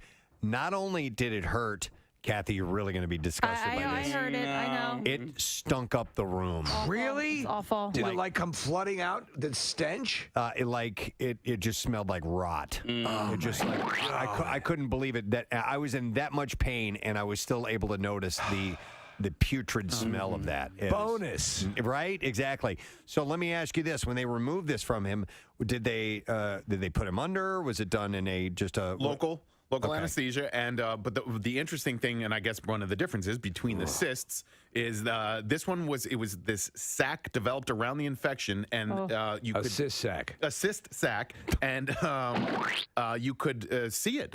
So it was encased in this thing, and so it was almost like a solid just pulled right out of his body. So this protective sac that formed around the cyst sac, was there. It's what the body does to protect itself from an infection. It's amazing what the body does in those cases, the way it attempts to expel anything. Any chance if you had left it there, it would have become a pearl? Maybe. I have one in my cheek. I've had it for years since I was a kid. A cyst? Yeah, and From chewing tobacco? No. The doctor said never to remove it, that I don't ever have to, just because it would be like, a surgery to Inside or on the outside? What do you mean? It's like under my skin. Yeah. Well, I mean, you know what? If I can feel it from the inside. you could have something protruding on the inside of your mouth and not be able to see it or feel it from the outside. So you wouldn't be able to see it or feel it. You kind of have to push down. So it's almost like hidden between the inside of my mouth and my skin on the outside. But when I get sick, if I have a cold or my immune system is compromised, it gets a little bit bigger. Would I be able to feel it if I touched it? Yeah, probably. Okay. Yeah, I'd have to go all the way around the room. Yeah, I'd have to show you where it is and direct your finger. There we go. We got it. Don't be scared. I'll lead you. It's okay. Don't be scared. I'm gonna let you caress my inner mouth. My inner mouth lump. It's all right. It happens to lots of guys. You'll guide my finger? I'll guide your finger. And when I quiver, you'll know you hit it. Listen, I thought, too, about different ways I could say that, and that's what came out, because I knew you were going to make something of it. Oh, I'll quiver when you hit it. That was my best option. Money shot. Yep. Wow. Okay. I've been given the wrap-up sign. We have to take her. I know. Marissa just brought the full list of cysts, Casey. Oh, Because your cyst is on my list. Because your cyst. I can't resist. All right. I got my finger to your cyst. And I'm feeling you quiver. All right, well, we'll come back to these. Yeah, because we got to break and come back, and we got to get Lou Diamond Phillips on. But maybe we can run down the list of cysts. The cyst list. A tourist in Gatlinburg, Tennessee, faces a couple of criminal charges after firing his gun 6 times at a bear outside the door of his motel room last Thursday night. Gregory Sapp was enjoying your stay at the Westin? Gregory Sapp was cited for illegal discharge of a firearm and reckless endangerment. Police said Sapp claimed the bear was outside his room on the second floor breezeway of the Motel 6. Dude, I'm just trying to get some ice. Sapp was not injured. Officers with the Tennessee Wildlife Resources Agency were unable to find the bear on Friday. They did not know how many shots hit the animal. It is unknown if the bear is dead or alive. Was there, in fact, a bear? A neighbor, Anthony Gunter, said, I had heard several shots ring out. It turns out this fellow was shooting at a black bear that he claimed tried to attack him and his wife. He exclaimed that it was a 300 or 400 pound bear, which is the exact size of that bear that's been in our neighborhood for a while. It's a big bear, but like I said, I've never had a problem with that bear. Sounds like that there hotel bear we've been hearing about. He said it just goes about its business. Oh, he's a big fella. He said I'm quoting you, he was a really friendly bear. He would just walk over here, leave us alone, go over there. I hope he's alive, he says. Police let me describe what he would do. He'd be over there, and then he'd be over there. I never saw him over there, though. But he was over there? I don't recollect. But he was definitely there in there. Yeah, 4 times. Well, 2 times there and 2 times there. I keep a diary. That's that book that says there on it. That's the name of the diary? Yeah. It's the bear over there. That bear over there. Police said they're still investigating the case. The Motel 6 has several cameras visible on the exterior of the building and the breezeways. We'll leave the bear on for you.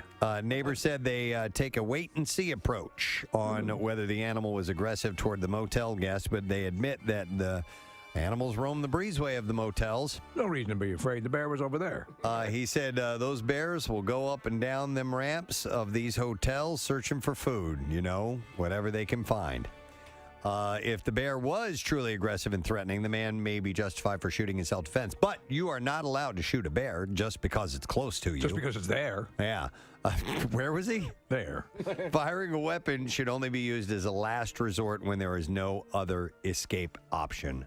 according to them. I don't know how fond I would be of a hotel where there was a robust bear population. On the second floor. On the second floor. He was able to make it up there. Yeah. I don't know. Without a key. All right, another fact that we learned from the Just Saying Institute, located over 200 sprawling acres in West Virginia. the last decade from researchers. If your ex wants to be friends, they might be a psychopath. If your ex wants to be friends, that's sign of being a psychopath, possibly? In 2016, researchers from Oakland University in Michigan found that people with the so-called dark triad personality traits like narcissism and psychopathy, I guess is how you say it, He's a member of the Dark Triad. often, Like Cobra? I'm going to have to take him out. often keep their exes. He's the disease. I'm the ex-boyfriend. No, they often keep their exes around for calculating, self-serving purposes. Okay. A desire for continued sexual access, financial help, or a need to still exert some control over a former partner were among key reasons for maintaining contact, especially for men. These are facts, yes, from the Just Saying Institute. From the Just Saying Institute. That we end up just saying things at the Just Saying Institute. That we have found out over the last 10 years about relationships and That's a decade.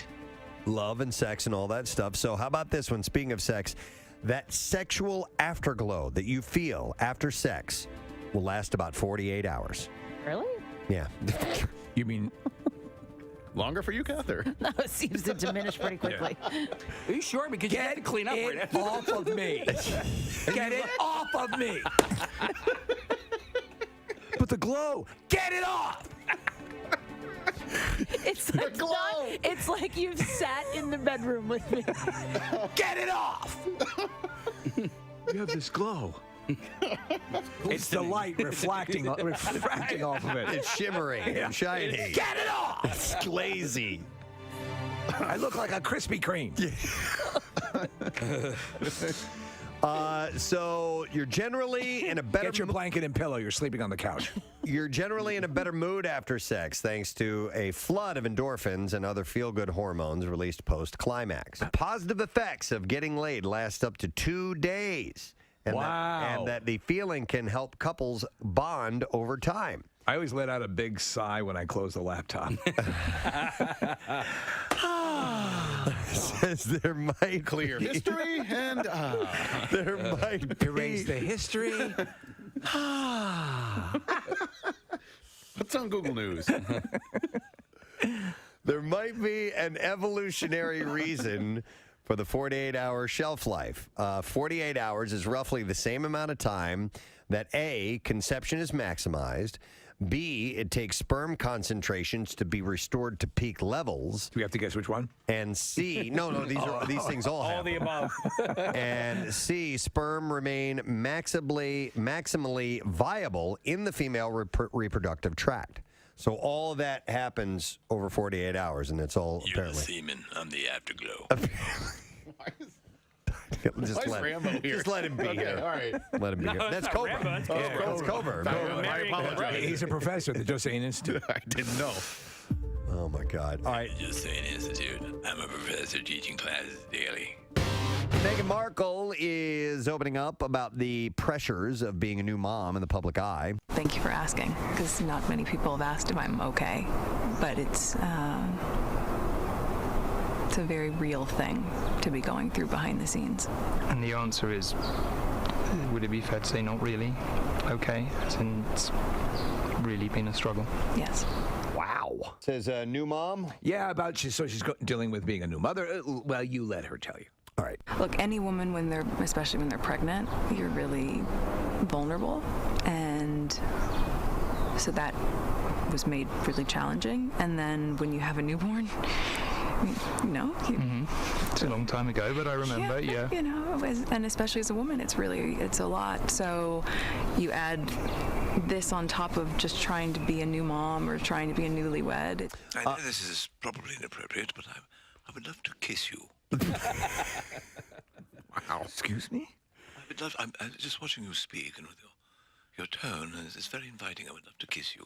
He's the Joe Namath. He's the Joe Namath of the British press corps. London, I'm sure that this is inappropriate, but in that first clip, the British guy says to her that's it's really been a struggle to her, and to me, it sounded like it's really penis struggle. Yeah, I don't know if you guys caught that clip, Really, but penis struggles. Go back to. You're right. I have struggled with many penises, depending on girth and other factors. Wow. But I have a perfect fit in my current husband, and it's good. And, sometimes I don't even know it's happening. Thank you. Wait, let's hear that clip. Hold on. Would it be fair to say not? 93.3 WMMR. WMMR presents Preston and Steve's Bizarre File. And it is brought to you by Pro Team Collision, your certified collision repair center. If you get into an accident, Pro Team Collision is there for all of your auto body repair needs.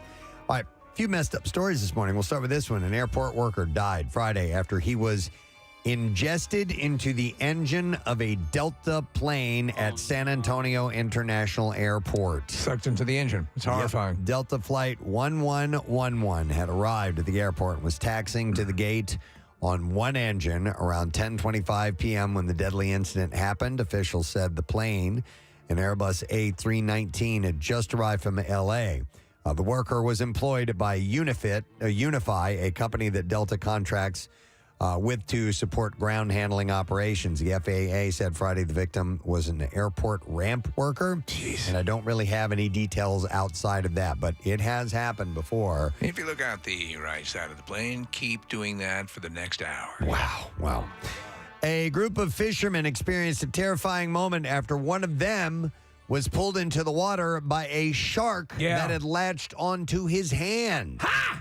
The man was bitten on the hand Friday morning by a shark at Everglades National Park. Video showed the shark latching onto the hand of the fisherman and then dragging him into the water. His friends immediately jumped into action, screaming, get him, as they pulled him back into the boat. Officials are unsure of the species of the shark that bit the man. Park rangers responded to the scene, and one of the park EMTs treated the man before he was airlifted to Jackson South Medical Center. Jeez. It's unclear how serious the hand injury is. No other details were immediately released. When they start pulling you off the boat. When they drag you into the water. They come up out of the water and drag you into the water. Oh, F this noise. Reached a new level. 40-year-old Luis Flores died after he was attacked. This is a terrible story, by a pack of dogs while walking down a street. This is upon arrival, deputies said they found several dogs attacking a man on the ground. As one deputy got closer, the dogs turned their aggression toward him. The deputy fired his gun and believes that he shot one dog. The dogs ran away, and first responders began CPR. Emergency medical services took over treating Flores, who was then taken to a local emergency room. Flores later died of his injuries. 3 adult dogs and 2 puppies have been taken in by animal control. One woman was arrested in connection with the fatal dog mauling. Jail records show the 33-year-old was charged with attack by dog resulting in death. So I don't know. The dogs were set upon this guy? I don't know. I don't know if the details are of that or not, but she's been arrested. So we'll see if there's a follow-up story to that down the road. Police arrested a man after he was reportedly caught peering into a woman's bathroom using a drone. Officers responded to the woman's home Wednesday. Did you take a dump? Wednesday. Wait, what? What is that? Did you hear something? Yes. Could you take a dump for me? I'm watching. The woman told officers she was preparing to take a shower. That's okay, but first take a dump. Which heard a buzzing noise coming from outside. Believing it to be coming from her pool, the woman went out into her backyard to investigate, and that's when she saw the drone hovering next to her bathroom window. You gonna go inside and take a dump? When the woman approached the drone, it moved quickly away from her. The drone ended up hitting a branch and then falling to the ground, which is when the woman grabbed it and disabled it by throwing it into her swimming pool. Smart move. The drone. Can you take a dump, please? I couldn't hear you. I'm sorry. Can you take a dump, please? He wouldn't give up. Even though it was in the water. Yeah. He desperately wanted to see her take a dump. The drone was eventually traced back to Christopher Jones, who is a convicted sex offender. Christopher Jones. Jones admitted to flying the drone and was taken into custody on Friday. He's been charged with 1 count of video voyeurism. That's happening more and more, as you might well imagine. Yeah. Indian police are investigating a suspected fraudster who spent nearly 2 years in a 5-star hotel without paying. That's awesome. Yeah. Ankush Dutta booked a room at Rosette House Hotel in Delhi on the 30th of May, 2019, and was supposed to check out the next day, but he extended his stay for 603 nights until the 22nd of January, 2021, leaving behind unpaid bills of $70,000+. So what's the secret when, it says the next day checkouts at 11? How do you extend that? I don't know. By 600 additional days. It's like Anna Delvey. That's exactly where the comparisons are being drawn to this guy. Accounts were falsified to conceal the actual outstanding dues. Hotel managers also filed a police complaint against several employees for conspiracy, forgery, and cheating, with officials saying that they suspected staff members were being bribed to manipulate in-house software systems. Kathy, that's exactly the same as the Anna Delvey method. So, yeah. So, well, we're looking at the place. It's palatial. Yeah. It's a 5-star restaurant or hotel. My great uncle had some money, and when he retired, he didn't want to move into a retirement home, so he moved into a hotel. And it was not cheap, but I think it was the Drake in Chicago. And wow. Yeah, and he lived there for like 4 or 5 years. And what? Yeah, he just loved every second of it. That's where he wanted to be. Do you have any ideas? Well, it's years ago, but what that was annually to live there? No, so it was my Uncle Ed's father, and he loved that building and loved that hotel and the service so much that he decided to retire there. There are some people that will actually essentially live on cruise ships for years at a time now. You can buy a condo. Yeah. All right, and the final story, the 4 children, this is a follow-up. 4 children who survived the plane crash in Colombia last month. Yeah. And they fended for themselves in the treacherous Amazon jungle for 40 days. Apparently, they may have hid from their rescuers for a little while. Military GPS shows rescuers were in earshot of the kids days before they were rescued, but the children hid from them. They feared that the rescuers were actually insurgent forces that might kill them. Well, I could see that. So they stayed quiet, but they were right around there and could have gotten them. I mean, obviously it ended fine for them after they were able to locate them, but they could have gotten rescued soon. Did they find the dog yet? Any word on that? I haven't seen anything about that yet, so we'll see. All right, and that's the last story in the Bizarre File for you. All right, we are going to take a quick break. Casey, I got more of those movie passes, right? Yeah, let's do these ones. Whichever ones you want me to give away. All right, Indiana Jones and the Dial of Destiny. That is the movie that we have a screening of, which is actually going to be on Wednesday night at 7 p.m. at the AMC Neshaminy. So we'll take callers 15, 16, and 17 at 215-263-WMMR, and we will give you those movie passes. The movie doesn't even hit theaters till Friday, so you're in advance of that hitting theaters. We'll be back in a moment. Stay with us. Preston and Steve on 93.3 WMMR. Rolled over and he said, God damn, that was great. And I said, what? And he had actually completed a sexual act. And I was wholly unaware. I didn't even miss... I was reading a book at the time. I had literally no idea. But it speaks to how quiet he is and how small. She's turning it into him. I've had things that were very painful, and I felt, I don't know, in a way, the word would be, I guess, build up. And I don't feel that. I feel as if, I don't know, if a person of short stature would have wandered through the Carlsbad Caverns. I think perhaps that's what his penis must feel like. Oh, my God. It's a penis struggle. So this was kind of interesting. Jodie Foster almost played Cindy Brady when she was a kid. Wow. The Brady Bunch cast As revealed Nell. on Watch What Happens Live. Yeah, instead of a lisp, she can't communicate at all.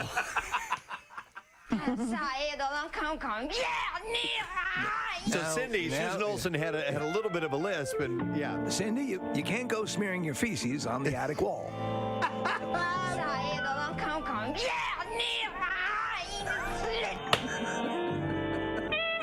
I know it's comfortable for you to spread your spore around the house to chase away predators. Mr. Brady could even communicate. He could have a moral lesson for Nell, who wouldn't understand him. Gaia, fla, blah, takla. Fuego tabla. That's Nell. Where are y'all going? What? No. That's her version. That's her version of Mom always said, "Don't play ball in the house, Steve." Play it one more time. Where are y'all going? What? Yeah, Mom always said, "Don't play ball in the house." You know that. But apparently, it was on Watch What Happens live with Andy Cohen, Maureen McCormack, Eve Plum, Susan Olsen, Barry Williams, Christopher Knight, and Mike Lookinlamb were all reuniting there. This is ahead of HGTV's Food Network crossover special, a Very Brady Renovation Holiday Edition. Susan Olsen had said that James Gandolfini was supposed to play Bobby. That Jodie Foster was up for Cindy. So entirely different cast, right? Yeah, totally different. Something new from Hershey's. I have. You guys like Hershey's Kisses, right? I mean, pretty much. I do. They're especially on the holidays too. You get those cookies with the big single Hershey's Kiss right in the middle of it. Right in the middle, yeah.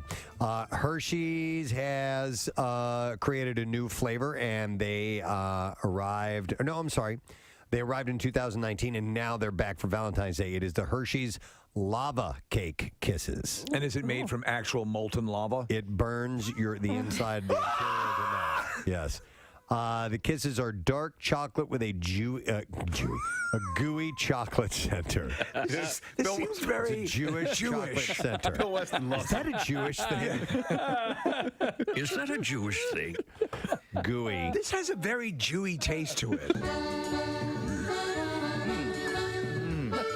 Mazel. They're so moist and Jewy. Mazel, mazel. Of course I would say that. Is that a Jewish thing? Oh, my God. And there goes the second. It's a wonderful cookie with the taste of Israel. The kisses are dark chocolate with a gooey chocolate center. Is that a Jewish thing? Not a Jewy chocolate center. And I just said Jesus under my breath, too. Jeez. Well, he was a Jew. That's right. The limited edition holiday flavor is available at Target, Walmart, and other retailers. I like this concept. Do you like the chocolate molten cake? Yeah, I do. Oh my God, I very much do. I bought this for my wife and our last anniversary. Wee's anniversary. And by the way, if chocolate has a discolored look to it, does not necessarily mean that it's bad. Yeah. Yeah, I did read that a while back. That doesn't mean that. So what does it mean? It's bad. Somebody look even it up. Jewier. I don't. It's.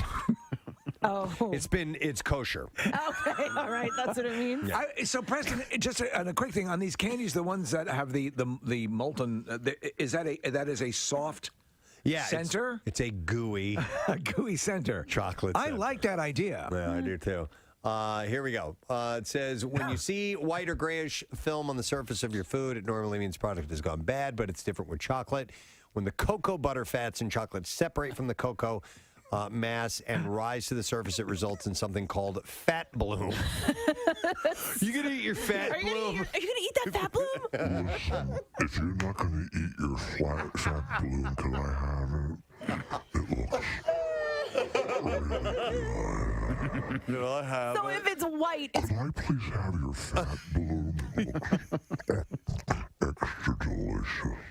it might not be bad, but it's called fat bloom. I'm gonna pass on it. Okay. So let's just make a dessert, cut right to the chase, and fat bloom. One last thing. Marissa sent this to me. It involves booze, so thank you, Marissa.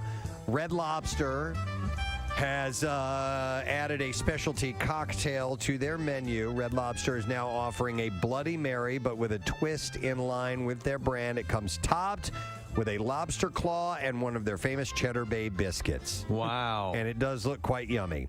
So it's made from Tito's vodka, Marissa's favorite, and Bloody Mary mix that apparently is custom made by Red Lobster. The glass is then garnished with an entire lobster craw. One shrimp, an olive, a lime, a cheddar bay biscuit and spicy seasoning on the rim of the glass as well.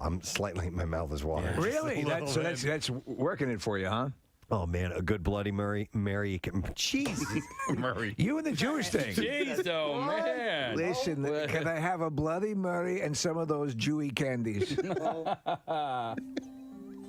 Bloody Murray. We should make a Bloody Murray. We should. Here's cream soda, gefilte fish, it's a Bloody Mary. Manischewitz. Yeah. Right? Do they make like a raspberry Manischewitz? Manischewitz. I've only seen blackberry. Have with your Jewy candy. I want to try a Bloody Murray. A Bloody Murray. Bartenders, come up with a Bloody Murray. I'm coming. Oh my! He said he wanted a Bloody Murray.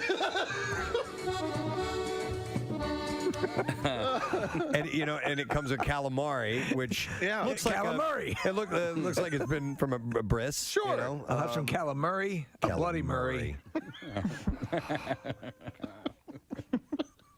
Anyway, we need to make that drink now, Preston. Yeah. I know. That's why I said let's put it out there to bartenders. Yeah, bartenders, come up with a Bloody Murray. Bloody Murray, and we'll try it out. Anyhow, but I did have a series of stories that all have food in common. Which means I think we need our jazzy music because, It's time for the Connoisseur, a collection of food stories. He gets the best tables. He knows all the best places to eat. He's Connoisseur. Let's go. Yeah. So there's a thing on TikTok called the Cereal Challenge. Yes, it's another social media challenge. This one is interesting and disgusting all at the same time. In your butt? Not in your butt. But here's what happens. Takes two people to do the cereal challenge. Okay. So the first person lies on the floor with their mouth facing the ceiling. Oh, I saw this movie. They then open their mouth as wide as possible. The second participant pours cereal into their horizontal friend's mouth, followed by milk. And then all you have to do is make sure that it's in there long enough for the second person to take their spoon and dig in and have a mouthful. And apparently it's very hard to do. It is hard for you as a human being to open your mouth and have and lay in that position and have liquid and substance in your mouth. And then This you eat video we're watching is dripping out of her mouth and into her ears. Yes. I'd rather do the Tide Pod challenge. Yeah, exactly. Seriously, Steve. Yeah. So you tell me you guys want to try this. You want to send somebody down to Joe's to get cereal and milk? Is that We what can you were try saying? it. We can Marissa try it. just brought the cereal in. Yay. Do we have milk? We could use water. But who's going to do it? You know what? That's gross. No. Oh, what do you mean? I'll do it. You know what? How about piss? We have cream. Casey, I'll eat it out of your mouth if you want to do it. Yeah. Really? You guys are so Okay. gross. Sure. All right. I wouldn't even do that. No? No? Oh, come on. What's going to happen? Is there germs in there? Oh, man. You know what? So we're seeing a video. I wouldn't do it because it's almond milk in this one. Oh, yeah, that's just gross. Do we have any milk? Yeah, we got cream. Okay. I mean, we could. Let's do probably it. get Do we have a milk. tarp? Let's put it down and do Yeah, it. we got it. I think I have some. Yeah, Casey's got something we can lie down so Bill won't freak out if We we have get some of our those- disgusting carpet a little dirty. Let's just keep getting it dirty so they replace They'll it. price it. That's phase 3, apparently, where we're going to get... Okay, yeah, Casey's got. All right. He's got a little. Nick, trash you maker. ready? Yeah. Where do we want to do this so we can get good On video? the roof. All right, so Casey is he's putting on his makeshift poncho. I'm worried about choking. Does anybody here know the Heimlich? I do. I've done it before successfully. I know of it. Yeah, Case, I'll take care of you. I'll get you. Thanks, Captain. So he's now. I can't see. Hang on. All right, come on around, Press. You can get on my mic if you I got. No, it's okay. Oh man. want. All right. Here, you want to use mine? Come on. Well, I need my I'll just headphones be still. screaming in disgust. So. All right, over here, All right, I'll Casey is come now over. down on the floor. His head is on sort of a makeshift tarp. He has his shoulders covered. Nick, are you supposed to do it from a standing position or? Well, that's why I wanted him up on the counter. No, it's okay. It's okay. All right. So Casey's got his mouth open. Nick is pouring the cereal, the Cheerios, by the way. All right. In his mouth. That's a lot of Cheerios. There's one in his That's nose. too much. There is one in his nose. He just shot him all over the. You okay? Oh, you're doing that for fun. That was okay. just the excess he shot out. Open your mouth. For milk. Here comes the choo-choo train. This is one of the stupidest. All right, just a little bit. But Nick, that's too much. Sorry. He's trying to get some of that out. I've never done this before. I understand. All right, so here comes the cream. Open your mouth. All right, now get ready, Casey, because this is if you're going to choke, this is when it's going to happen. You need more in there. 93.3 WMMR. Thank you, Kathy. So I mentioned the weather forecast and spent the weekend at the shore and had a whole bunch of people down because we were celebrating my son's 21st birthday. It was Carter's birthday on Monday, but we had the party. Yeah, you don't want to have a Monday party. Yeah, on Friday. So it ended up being I was 100% planning on a rainy weekend, staying inside, playing games, watching movies, whatever it may be. It was gorgeous down that way. So not here. Yeah, that's what I not heard. here. Not that it was torrential downpours constantly, but it was not. Yeah, it was not wonderful. No, which blows my mind. It's not all that freaking far. I know, right? What? I guess you have to have an ocean right next to you. But it was sunny and beautiful, and Saturday was a beach day. It was fantastic. But outside of that, I have to thank the gang. We did something similar that we did with Parker's 21st birthday. We went to Atlantic City. Turned 21. All the vices. You want to go where you've never been allowed to go before. Right. Yeah. So that's what we did. And I want to thank the Hard Rock Hotel and Casino, which is becoming one of my favorite places. Really? In Atlantic City. Yeah, it is so cool. It's a great layout. And listen, I'm a sucker for the memorabilia. The memorabilia. Yeah. No doubt. They've got like full Kiss outfits, and these are legit coming straight from the artist stuff. Yeah. Donated everything from James Brown to current artists and stuff. It's so cool. It's Prince. all over the place. And you had, I understand, your table is right under the Amy Grant stuff. Oh, my God. I planned it to be that way. No, Steve, when you come out of the parking garage, right? After you park, you come out of the parking garage into that main hallway that leads you down to the casino and the hotel. Right. I mean, it's a Prince outfit, and it's and a mannequin. I gotta get there. I mean, it really is cool. And as you're Diana walking, Ross and everybody. I mean, really iconic outfits from the most iconic people, artists out there. Yeah. Iconic people. Yep. Guns N' Roses, the Beatles. I mean, everything. So excellent. That aspect of it is really cool, and it's just a neat layout of the place. But I want to thank the gang there because I did ask for reservation for a very large. We had 15 people, so I want to thank Michael Woodside. We had because he was kind of a right-hand guy who helped me get it all set up, and it was fantastic. I remember him. Yeah, who is that? Super nice guy. Yeah. He's like their head of entertainment. I don't know his full-on title, but he's like a I honcho. definitely know him. Yeah. But he helped us out, and we had an unbelievable meal. And awesome. Then after that, we got a table reserved for us where we could teach Carter how to play blackjack. So that was his desire was to gamble a bit. Well, just to do things that he've never been allowed to do before. So we ended up playing cards for hours. And Casey and Chuck, those guys live near us down the shore, so they went with us, and we had a great time. Their families came along, and it was just a blast. My dad went as well, and Chuck and my dad hit it off big time. No doubt. Good. Chuck was having a great time talking to my dad. Chuck got a few drinks in him, and he started just having a blast. Your dad or Chuck? Chuck. Well, they both did. Yeah. No, but no, Chuck is hilarious. But watching your dad sit down, because he and I anchored the blackjack table, and having him sit down, I was like, oh, he is in his happy place right now. So he gambles, Preston. He's adept. Yeah, I mean, of course, but he not often. He doesn't do it that often. But through his lifetime, he's sat down at a table or two. Mm-hmm. And I'm trying to think of the name of the restaurant. I don't know why I'm blanking on Council it. Oak. Thank you, Council Oak Steak and Seafood. Oh my God. Oh my God. Oh my God. And we did like seafood towers. Oh, really? Oh, which it looks wow. like they brought the largest oysters I've ever seen in my life. Yeah, And, I didn't touch them. I don't do oysters, but I did everything else. Chuck tried them. No. Chuck tried it. He goes like this. Guy who won't even eat a grape because of the texture. He goes, guys, I just had my last oyster. Yeah. Oh, he thought it was I can't horrible. even believe he tried it. Yeah, he didn't That's like a bookie in a shell. He went for it. He went for it. Oh my God. And Kathy, these things were massive. I mean, just huge. It was a big commitment shocked. for I'm him. shocked he did that. Mm-hmm. And that same evening, my youngest wanted to, this is a 16-year-old, by the way. Yeah. Wanted to go see Tears for Fears. Loves Tears for Fears. I commend that because, they're one of my absolute favorite bands of all time. And they apparently were amazing. Yeah. And it was and I've never been to a concert at the Hard Rock. I got to go. It's an awesome venue. Oh, that's right. The concert was right there. Yeah, at the venue. Yeah. In fact, at their smaller venue, which is I think like a 1,500 seat venue, 38 Special was playing there that night too. Same night. Yeah, there was probably definitely up on the wall. As we were coming in, there was it was like, oh, there must be a concert tonight, and as it turns out, there were 2 concerts that night. So I saw Huey Dillon. I think he was there. Philly Chit Chat. He was there.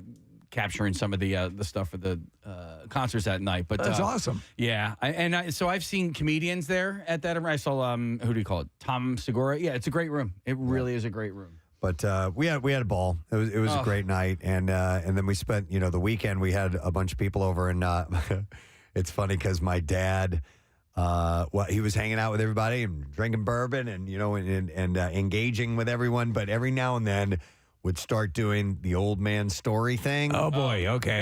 And I know. It's right out of Grandpa Simpson, when you tell the story, the boring story that nobody wants to hear about. Kathy's father and I double teamed Janice Johnson. Wait, what? All right, I want to hear that, no matter how long it takes. It was a good time. But I'd have to I could tell the tempo, the meter at which he was speaking. I'm like, okay, here comes another one. And you either you got to kind of ride it out, or I would kind of surgically jump in and cut it short. You know what I mean? Border collie the conversation. I have no use for the Amish. Yeah.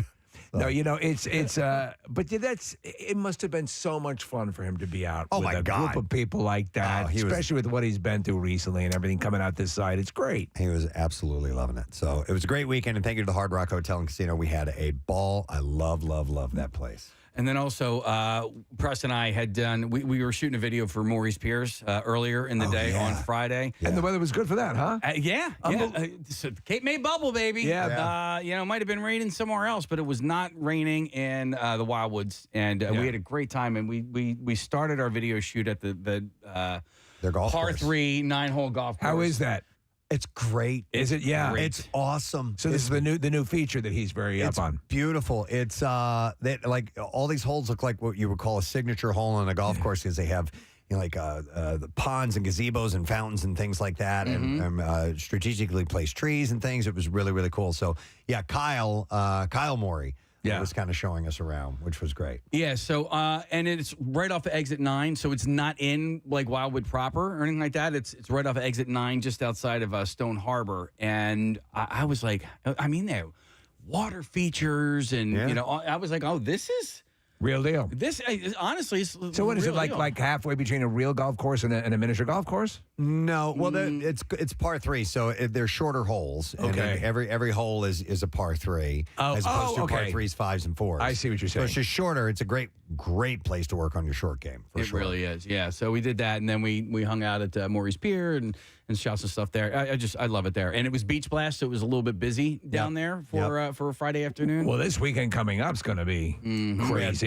Lots of listeners of the show stopping us while we were walking around Maurice and on the boardwalk. And then real quick, thank you to the gang at the Crohn's and Colitis Foundation. Yesterday was the Take Steps Walk. Thank you to my team, the Sharp Breakers. How'd you do? And everybody showed up. We did fantastic. It was wonderful. The day ended up being beautiful. It was supposed to rain, and it ended up being great. And can people still donate, Preston? Sure, okay. Absolutely. We have the links on PrestonandSteve.com. But Dawn Timity was a co-host with me. She's great. She's had Crohn's for a long, long time, so it's near and dear to her heart. But I'm telling you, man, we had people telling their stories. There, and it got very emotional. A lot of people don't realize how severe of an impact Crohn's and colitis can be to people. There's this guy Ryan who was one of the patients that was acknowledged, and he had a really hard time getting through his speech. And so we thank everybody for their support and all the donations that came in. And Melanie Zhitnitsky, I think I want to make sure I get her last name right. I accidentally called her Natalie on stage. Oh, no. You didn't call her Julie Jerkoff. And I so just you're got still done ahead with of that. me. I'm like, I just called you Natalie.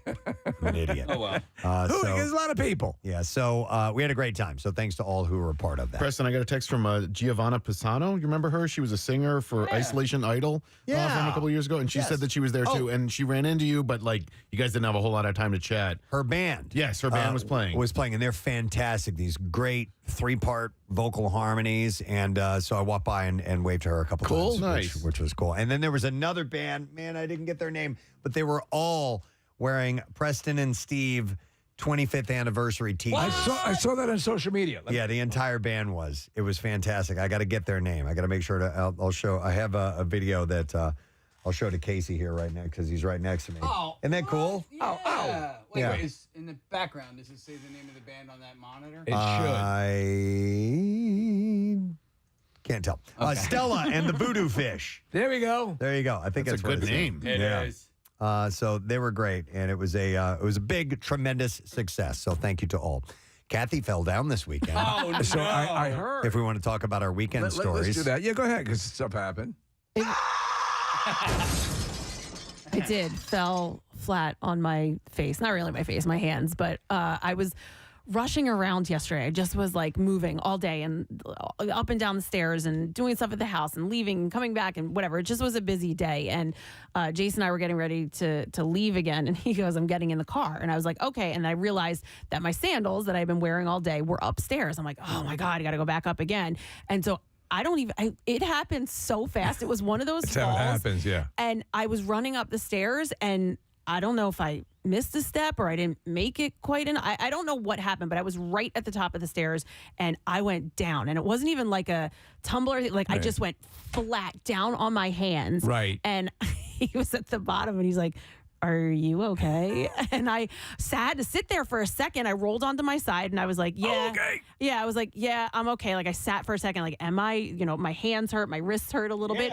But I was happy to know that my iWatch, the alert went off and asked me if I was okay or if I needed help. That's pretty cool. And so I looked at it, I saw it, I'm like, wow. And so I thought, I wonder what happens if you don't hit I'm okay. And so I let it go for a second, and it started to beep a little bit. Yeah. So it was going to send some sort of alert. So obviously I did hit, it asked, are you okay? Yes. And then it said, did you fall and you're okay, or you didn't fall? Like, I guess it wanted to. Give me a straight answer anymore. So yeah, I hit, I fell, but I'm okay. And then it didn't send the alert out. But I thought that was cool that the watch That's does actually cool. Yeah. We talked about it, that it did that, and So I saw it. It didn't do it. You hit hard. I hit hard. Okay, all right. I fell one other time like that, and we talked about it. It was years ago. I was out running. I was jogging, and I was on the sidewalk, and I tripped on just like uneven pavement, and I went down hard. Are you bruised up? No, my hands hurt. Like, the palms of my hands hurt for a little while, but no, I'm okay. Lucky you didn't break your wrist. That can I know, happen. seriously. Yeah, so I used to have Life Alert from my mom when she was living at home, and it's got the similar thing where if you fall, they'll. Right. But there's I guess I need that a too. voice comes on and says, "Are you okay? Are you okay?" Yeah. So. I asked you a question. Kath, Can't you give me a straight answer anymore? You're old and worthless. Kath, you're over 30 now. No, I'm not. That's silly. So how do you feel today? Because Yes, I sometimes, said, no, because I did. I fell hard, and I was afraid that my wrists were going to be sore. Like I said, just the palms of my hands were sore for a little while, but no. Did you defecate? Because sometimes No. when you get traumatized. I didn't, but I was even thinking like, my forearms or Right, right. whatever. But no, Case, I'm okay. All right. I'm glad to hear that it kicks in like that, though. Yeah, me too. Because I'm like a 30-year-old. You're like so a I just 30-year-old. bounce right Basically back like up. a gazelle the way you hop around your house. Well, because at the Camp Out for Hunger, when we were doing that meltdown ride, the inflatable That thing. was different, Case. I know. I fell on my neck, but so it was similar though, Kath, because I got swept off my feet. I landed on my neck, and then I had to lay there like, hang on a second, am I okay? Because I know what I fell on, I know what I landed on, but am I okay? And I was laying there, and I heard Preston saying, "Hey, Casey, are you okay?" But I was still doing a self-diagnostic, going, "Okay, am I okay?" And surprisingly, I was like, "Okay, I feel okay." And that was on a Tuesday. And I hope you do too. I'm surprised I didn't rush in with my foolproof method that I used with Mr. Peanut of how many fingers am I holding up. He's okay. He's all right. He's all right. Blood pouring out of his mouth. But that was on a Tuesday, and Tuesday I felt fine. Wednesday, I actually felt okay as well. Thursday, however, was the beginning of the end for me, and it ended up being a few months, like 3 months of horrible neck, shoulder, and arm pain from that stupid fall that I did. Yeah, but also that's why I said it was different. Like you didn't fall on your neck. You fell on your head, your neck. Like Yeah. that's no joke. Didn't you have a story to tell from your weekend as well that has to do with physical ability? Well, I mean, overcoming. It's not that great of a story, but so listen to this. The Bend to the Shore bike tours is less than a month away. Amazing. Okay. So you're getting up to speed, right? Well, I got on my bike for the first time last weekend. This past weekend, I wanted to get out on Saturday. I just couldn't get motivated. So yesterday, I went out for a ride. And listen, it wasn't that hot. It was a little humid down there. It was humid. Okay. Yeah. So I just did a 30-mile ride. When I was at the absolute apex of my ride, meaning I was the farthest away from my house that I could possibly be, I got a freaking flat tire in my back tire. Like right on Dennisville Road. That sucks. Right by the Cape May County Zoo. And it sucks. I'm not good at changing tires. So I sat there. It probably took me no less than 20 minutes, probably closer to a half an hour. Did you have to ride a zebra home? I did. Yeah. No. But no, it took me about a half hour to change the tire, which anybody who's a cyclist now is listening. They're going, oh, my God, that's ridiculous. But it took me way too long. Have you replaced them before? I have. Okay. This was the back tire, All right? right. So it's just a little bit more difficult because you got to get the chain off and all that stuff. But and I'm sweating like crazy. Yeah. I like sweat all in my eyes. And eventually I get the tire off. I get the tube out. I put a new tube in. I didn't go through proper protocol. I almost put a tube in that still had a nail in the tire. And I only had one They're replacement pre-nailed. tube. Yeah, I only had one replacement tube. Yeah. And long story short, I got the tire on. I got the tube in. I got the tire on, and I went. But I'm telling you, man, it was so difficult. I almost didn't make it home. Like I was so spent physically, and I only did 30 miles, which is not even half of what I have to do in less than a month. So how you think you're going to, I listen, don't know. This is your first time. You've done it a lot over the course of the years. I think if you do it a little bit more, it'll kick back in. I just don't know if I wasn't hydrated well enough, if I didn't have proper fuel in my body enough, but it was or you just can't do it anymore. I think no. I think you're fine. I set up easy races for you, Rock. Yeah. I have a follow-up question. Can you ride a zebra? Yeah, didn't you ever watch Racing Stripes? Racing Stripes, Nick. Yeah, no, that's actually a tutorial. I know that's a documentary. You don't ever see, guys in Africa riding zebras around. I think they're a little bit. I think they're more difficult to. I don't think they're. Could you put a saddle on one? Trainable. You could. I mean, I know you could, but why do people ride horses and not zebras? What is up with that? Yeah. Well, you ride donkeys and mules. Yes. Zebras are off limits? Well, here, Google that. Can you ride a zebra? Because I bet you can. Can you ride a llama? Yeah. You can? Yeah. Stop it. I know they're pack animals, but I didn't know if. Yeah, can't you ride them in the in the Andes? I don't know. I'm gonna say you can. I'm asking you this. I don't know the answer to that. Honestly, it's only appropriate to ride a llama in the Andes. Right. I know you Yep, you can. Okay, you can ride camels and so on. What about zebra? Any word on zebras yet? I'll bet they're more difficult to train, but not impossible. You cannot domesticate a zebra. Oh, Really? Oh, for your apartment? They are not an ideal. Well, it doesn't say. When I get home from the job and I open up the door and the zebra comes, it just makes me feel so good. I know. You feel loved. Huh. Yeah. All right, so here's an interesting zebra fact. Due to their flat backs, unpredictable nature, and lower strength, zebras are not an ideal animal for riding, and only a handful of people have ever ridden them. Aha. What about other, can you ride moose or elk or... Could you imagine being able to ride a moose? Who's the mythical character that rides? It's not a moose, but it's a huge, like an elk. Like an elk. I don't You know. can ride elephants. That's a good You question. can ride elephants, yeah. Is that an ungulate? What's an ungulate? Hoofed animal. It's one of my favorite SAT words. I don't know. Anyway. We got to the bottom of that. Yeah. We did. Yeah, didn't we we? did. Yeah. If only someone had ridden a zebra over the weekend. I will say, though, towards the end of my ride, I was about 1.5 miles from my house. And See Jesus? no, well, I'm glad you asked that. Kind of, because I had a prayer that was answered. Oh. I was coming around this curve, and I was approaching a bridge. Now, in order to go over this bridge, as a cyclist, you have to take an entire lane of traffic. But when I do that, like I try to be as courteous as possible, and I go as fast as I possibly can up it's an incline, and I was in no shape to do that. And as I'm getting ready to come around the curve, I just prayed that that a boat came and made the bridge go up, because I just didn't have it in me to go full bore up this thing. Don't worry, Casey. I'll take care of this. So God manifested a boat? He manifested a boat. Wow. It just appeared out of nowhere. He likes you a lot. Yeah. No, but I mean, as I turned the curve, ding, ding, ding, ding, ding, ding, ding, ding, and you won. The gate came down and the bridge went up, and I was able to then go into the opposing lane of traffic because there was no cars coming the other way because the bridge was going up, and I was able to take my time to get to the top of that bridge. And I mean, I was gassed. I was absolutely gassed. Guys, I don't think I'm going to be able to make it in. Yes, you are. You're going to be fine. Now, wait, don't you have a big, you're taking a big physical vacation too, right? Yes, yeah. Going to Colorado. So I'm going to That'll help you get in shape. Colorado River. No, because you're going to bicycle down the Colorado River. A little bit of a hike, but the problem with that, Preston, is that is going to take me away from being able to get on my bike and get my bike legs under me for 10 days or so. Is there any possibility you could hike with a stationary bicycle? I could.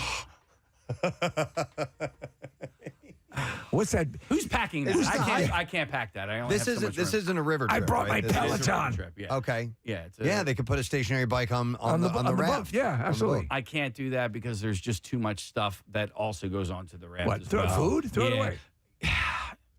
I'll throw away my rations because I can't throw away other people's rations. Here's what you do: have zebras pull your stuff along the riverbank. No, man, listen. I think you're going to be fine. Yeah, guy on my cycling team, by the way, he messaged me because I track everything on Strava, and he's like, I could change a tire in 3 minutes. I'm like, no way. Yeah. No way. Well, Nobody can change a tire in 3 minutes. I don't believe I asked you a goddamn. Yeah.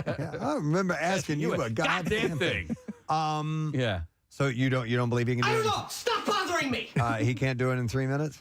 I don't think anybody can. Okay. I don't think anybody can change a bike tire. I bet he can't throw a shot. And by the way, don't feet. go busting Casey's balls. He was having a tough day.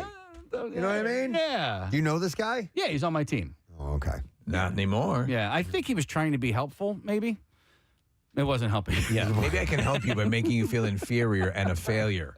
That'll motivate you. Steve, there was a character in Lord of the Rings named Thranduil. Yeah. And he rode an elk. There we go. Oh. I know I saw an artist depiction of some heroic character on an elk. Yeah, and then Paul Bunyan rode an ox. Right. Yeah, he rode the ox? Babe the blue ox. Yeah. And Sophia on Golden Girls rode a moose. Right.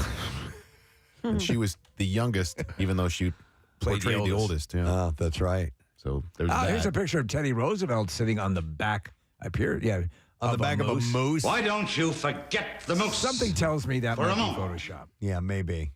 They didn't have Photoshop during Teddy Roosevelt's time. All right, hang on. I want to go back to zebras for a second because Ed's got a story to share. Hi, Ed. Good morning. Privilege. Privilege. Not everyone can afford a zebra. All right, you have an actual zebra story. Yeah, I couldn't believe you brought up breaking a zebra. I went to high school with a girl, Natalie. She did training. She gave lessons. She broke horses. That's what she did at the time. And someone hired her to break a zebra, and that damn thing nearly killed her. She was very bullheaded and determined, but she was never successful. That thing beat the hell out of her. Several broken bones. Wow. So she didn't try psychologically? She didn't try to get inside its head? Zebra whisperer? Yeah. You're nothing. She was not a therapist in that sense, no. Wow. Your stripes make you very Well, they're not. Listen, it's nature. They're not. It doesn't. It's not allowed. That's why they don't fly. Thank you, Ed. I appreciate it, man. But I guess it's their. They just remain feral. You can't domesticate them. There are some animals that are just Can't be broken. Can't be done. They're wild like the zebra. Run. But then you have Ray. Ray can change a bike tire in 3 minutes. Hi, Ray. You're on the air. Good morning. Hey, guys. How's it going today? How's everybody doing? All Doing right? well. We're doing wonderful. This isn't. Do you know this guy? No, I don't think. Okay. All right, Ray. You say that is absolutely doable. Oh, yes, absolutely doable. I've been a bicycle mechanic for about 25 years now, and I work over at Trek in Cherry Hill, New Jersey. All right. All right, but Do you think you could break a zebra in 3 minutes? do you? All right, so here's the deal. At your shop, I'm sure you might be able to change a tire in 3 minutes. On the side of the road, based on like what you have in your little bag under your saddle, you can do that in 3 minutes. Absolutely. So, what is the most efficient way to change that tire so that Casey can cut his time down to 3 minutes? What do you think he could do better? First off, tubes are getting very obsolete, and everybody likes to run a tubeless tire. That would be my best way to go for Casey if he's going to do this ride. Tubeless tire case? Have you entertained the notion of the tubeless tire? I actually almost did. One of my that's like a stripeless zebra. Yeah, I have this specialized kind of a hybrid bike, and I almost went tubeless, but that was a few years ago. They don't go flat, right? Well, no. I mean, there's no air in it. Yeah, there's nothing on here. Yeah, it's just like a straight up, like kind of like a hard foam tire. How is that technology, Ray? The technology has changed so much. Like everybody likes the tube. It's the easy way out. The tubeless technology is by far so much more superior. I mean, it's a little, the stuff that goes in it is pudding, like almost like a latex paint with a little bit of like rubber balls in it to seal up holes. Let me ask you, does the ride feel similar to a tubed tire? The ride, I think the ride is more plush.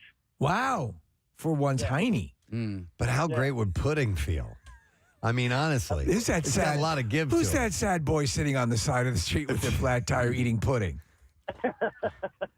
Have they considered the advances in pudding technology? Yeah.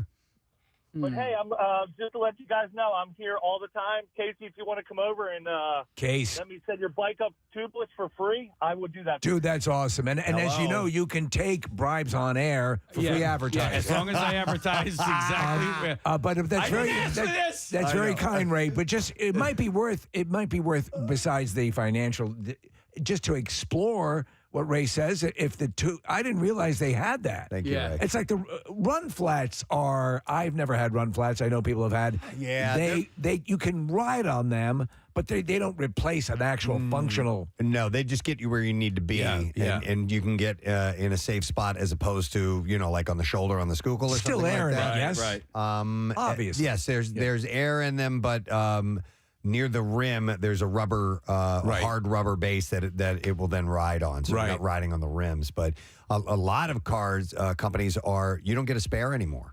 Either you end up with run flats. You where get a can zebra. Temporarily go somewhere and then you have to call in some help and go get a new. What was the tire, first? which sucks. I remember I had a rental, and and the one tire was running low on the rental, and so I went around. And this is the first time I became aware that they had stopped including spare tires in cars. I'm like, what do I do? Where is it in the glove compartment? Where is it? Yeah. What do you do?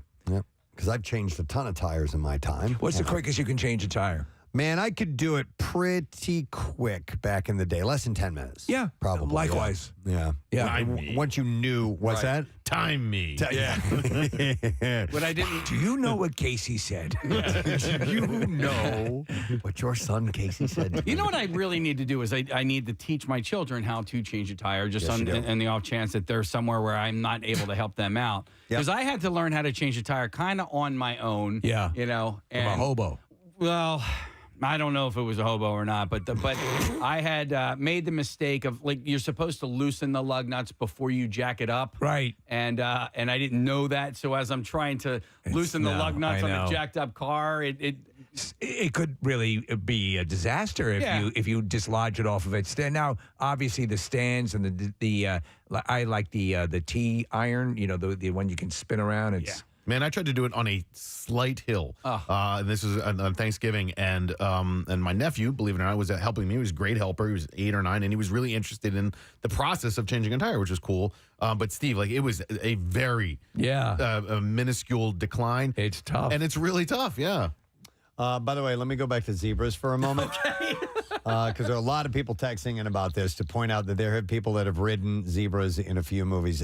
Racing Stripes. Yeah, we talked about Swiss Family Robinson. They ride a zebra. And then another one. Few Good Men. No. I watched that yesterday. That was on Did the you air really? yesterday. And I must have come in after the zebra You can't scene. break a zebra. Steve, I didn't see it at all. And then wait, there was another one. Sheena. Yeah. She rode a zebra in the movie. Was it Sheena a was a zebra? man, I or thought. was it? No, Sheena's a. He's quoting Tom Oak. That's right. Yeah, Was It's a man. They paint horses. I think even in racing stripes. I don't think it was legit. Really? Zebra. Yes. What a I know. goddamn lie. Well, that's right. Goddamn ridiculous. On the poster of the movie Sheena, starring Tanya Roberts, she's riding a zebra. Huh. Okay. With the silhouette of Africa in the background. But speaking of which, She lived in Cincinnati. oh my God. If you haven't no sense. If you haven't been to the Cape May County Zoo, it's great. It's delightful. It's Yeah. free. They rent ask you- zebras. They ask you for donations, but they do have zebras and they do have giraffes and I think there's. Oh, Oh, my. dude! When I was there one time, I saw with my own two eyes. I watched this lion swipe a bird out of the air and killed it. Shut up! I swear to. I was like, did I just Wow. dude? How's anybody catch a bird? Like Well, you hire a lion. Yeah, I guess you hire a lion. Excuse me. How much do you charge for killing birds? $1.50. Cats catch birds all the time. I know. They're good well, at it. I- It's part of their prowess. They Who have the knew? ability. Yeah. Well, this bird was just so. Yeah, if dumb.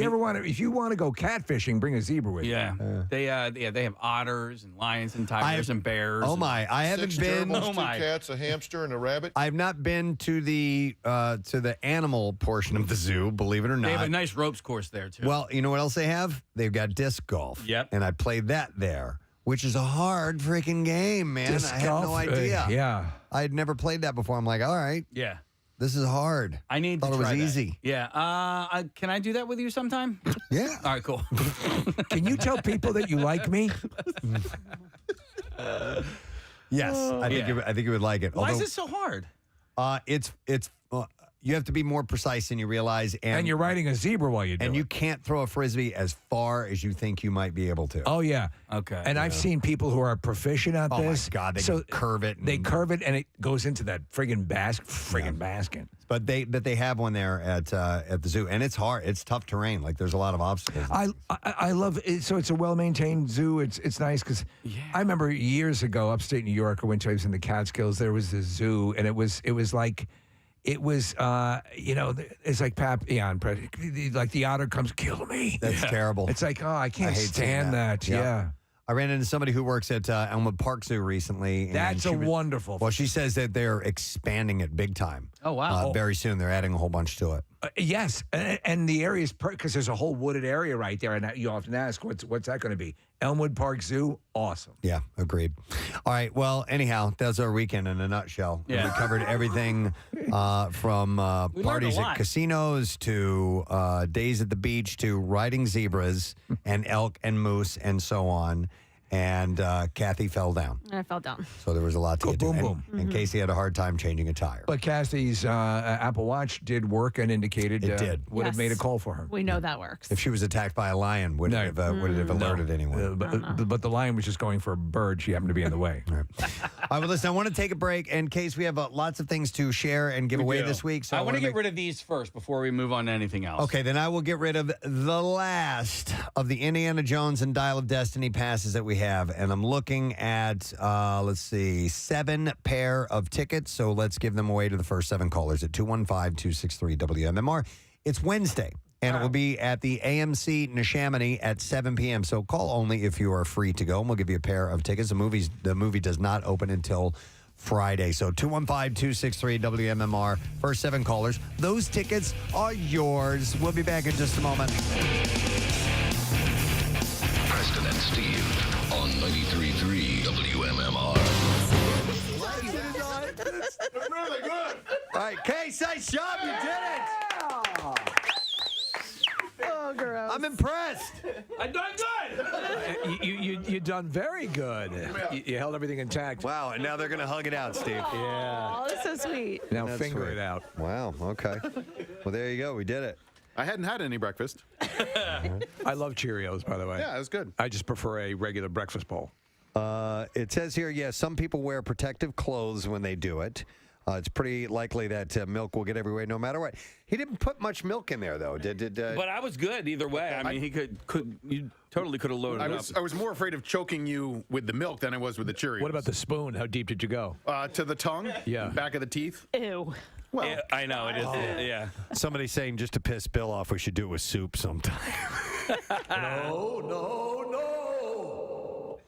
I have a variety of stories, and I would do the connoisseur. I have like 3 food-related things, But there's not enough to fuel it, but right? that's it. And you don't want to be dishonest with the No, listeners. I don't want to do that, and I don't want to, I don't want to just flip things all of a sudden. But I did see this, and I thought it was interesting. Cheetos has given a name to the cheesy residue left on your fingers when you eat the Cheetos. So they have a name for it now. And it is? Cheetle. Cheetle? Like Don Cheadle. Huh. Yeah. Yeah, the official term is called Cheetle. I'd call it Chisholm. Right, Preston? Yeah. Much better. Yeah, what's that on your face? Chisholm. From eating cheese doodles. I'm sorry, I misheard you. To celebrate the newly coined... Peter North is the spokesman. Just sitting here watching TV.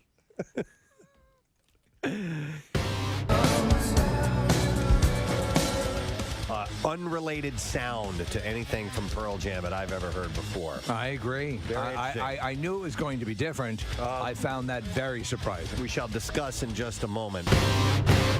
First thing Casey said to me before I listened to it, he goes, "It's Talking Heads." He said, "It sounds like Talking Heads," and you nailed it, Case. Yeah. Spot on with that, because there are parts in there where he sounds a lot like David Byrne, and they're using a lot of synth elements in this particular song, which of course the Talking Heads did a lot of. And he says, "This is not my beautiful Pearl Jam." Oh, I missed that part. Yeah. Some people were texting in saying they hear a Chili Peppers vibe in there as well. And a lot of negative comments on the text messages. Let me give you my first impression on that. And I'm not a one-listen guy. I've said that many, many, many times, that it takes a lot of listens for me to warm up to a song. Casey and I listened to about the first minute and a half of it in the Q speakers here in the studio earlier this morning. I thought it was terrible. I didn't care for it. By the last 30 seconds here of that, I think I like it. So that's how quickly it turned around. I'm not a big fan of Eddie Vedder's voice in general, meaning the vibrato that he does. It's very choppy. But I think it fits well with the grunge, heavy, distorted guitar thing, and it kind of slides in there well. That's why I didn't like the beginning of it, because you can really hear his singing. But by the end of it, the melody kind of got me. I've always been a sucker for synth pop. It's interesting that Pearl Jam's going that route. You can hear Matt Cameron is clearly using electronic sounds in his drum kit. There's a keyboard thing going on there as well. Who would be playing that, Nick? Is Eddie going to be playing keys? I don't know. I mean, they got 2 guitar players, so somebody could step up and play that. Eddie can play piano, but it's probably the producer, I would think. He does some growling in this video, or in this song too. I heard like kind of angry Eddie, which I haven't heard in a long time. Right. So there's the vibrato stuff, which you don't care for, but then there's just like some rock. Yeah, like that. He's pretending to be a dog. Casey, play the. Yeah. Let me play it again. Yeah, Let me see. isolated. Let me see if I can. Hang on a second. It's like just a couple seconds in. Hang on. Listen.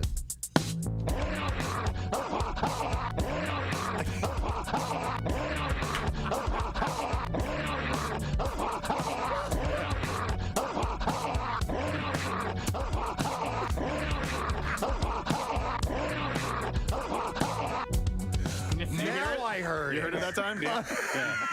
It's subtle. Steve, that fit perfectly. That was so good. Rhythmically, that was perfect. I'm a master on the growl. Oh my God! One more time. You.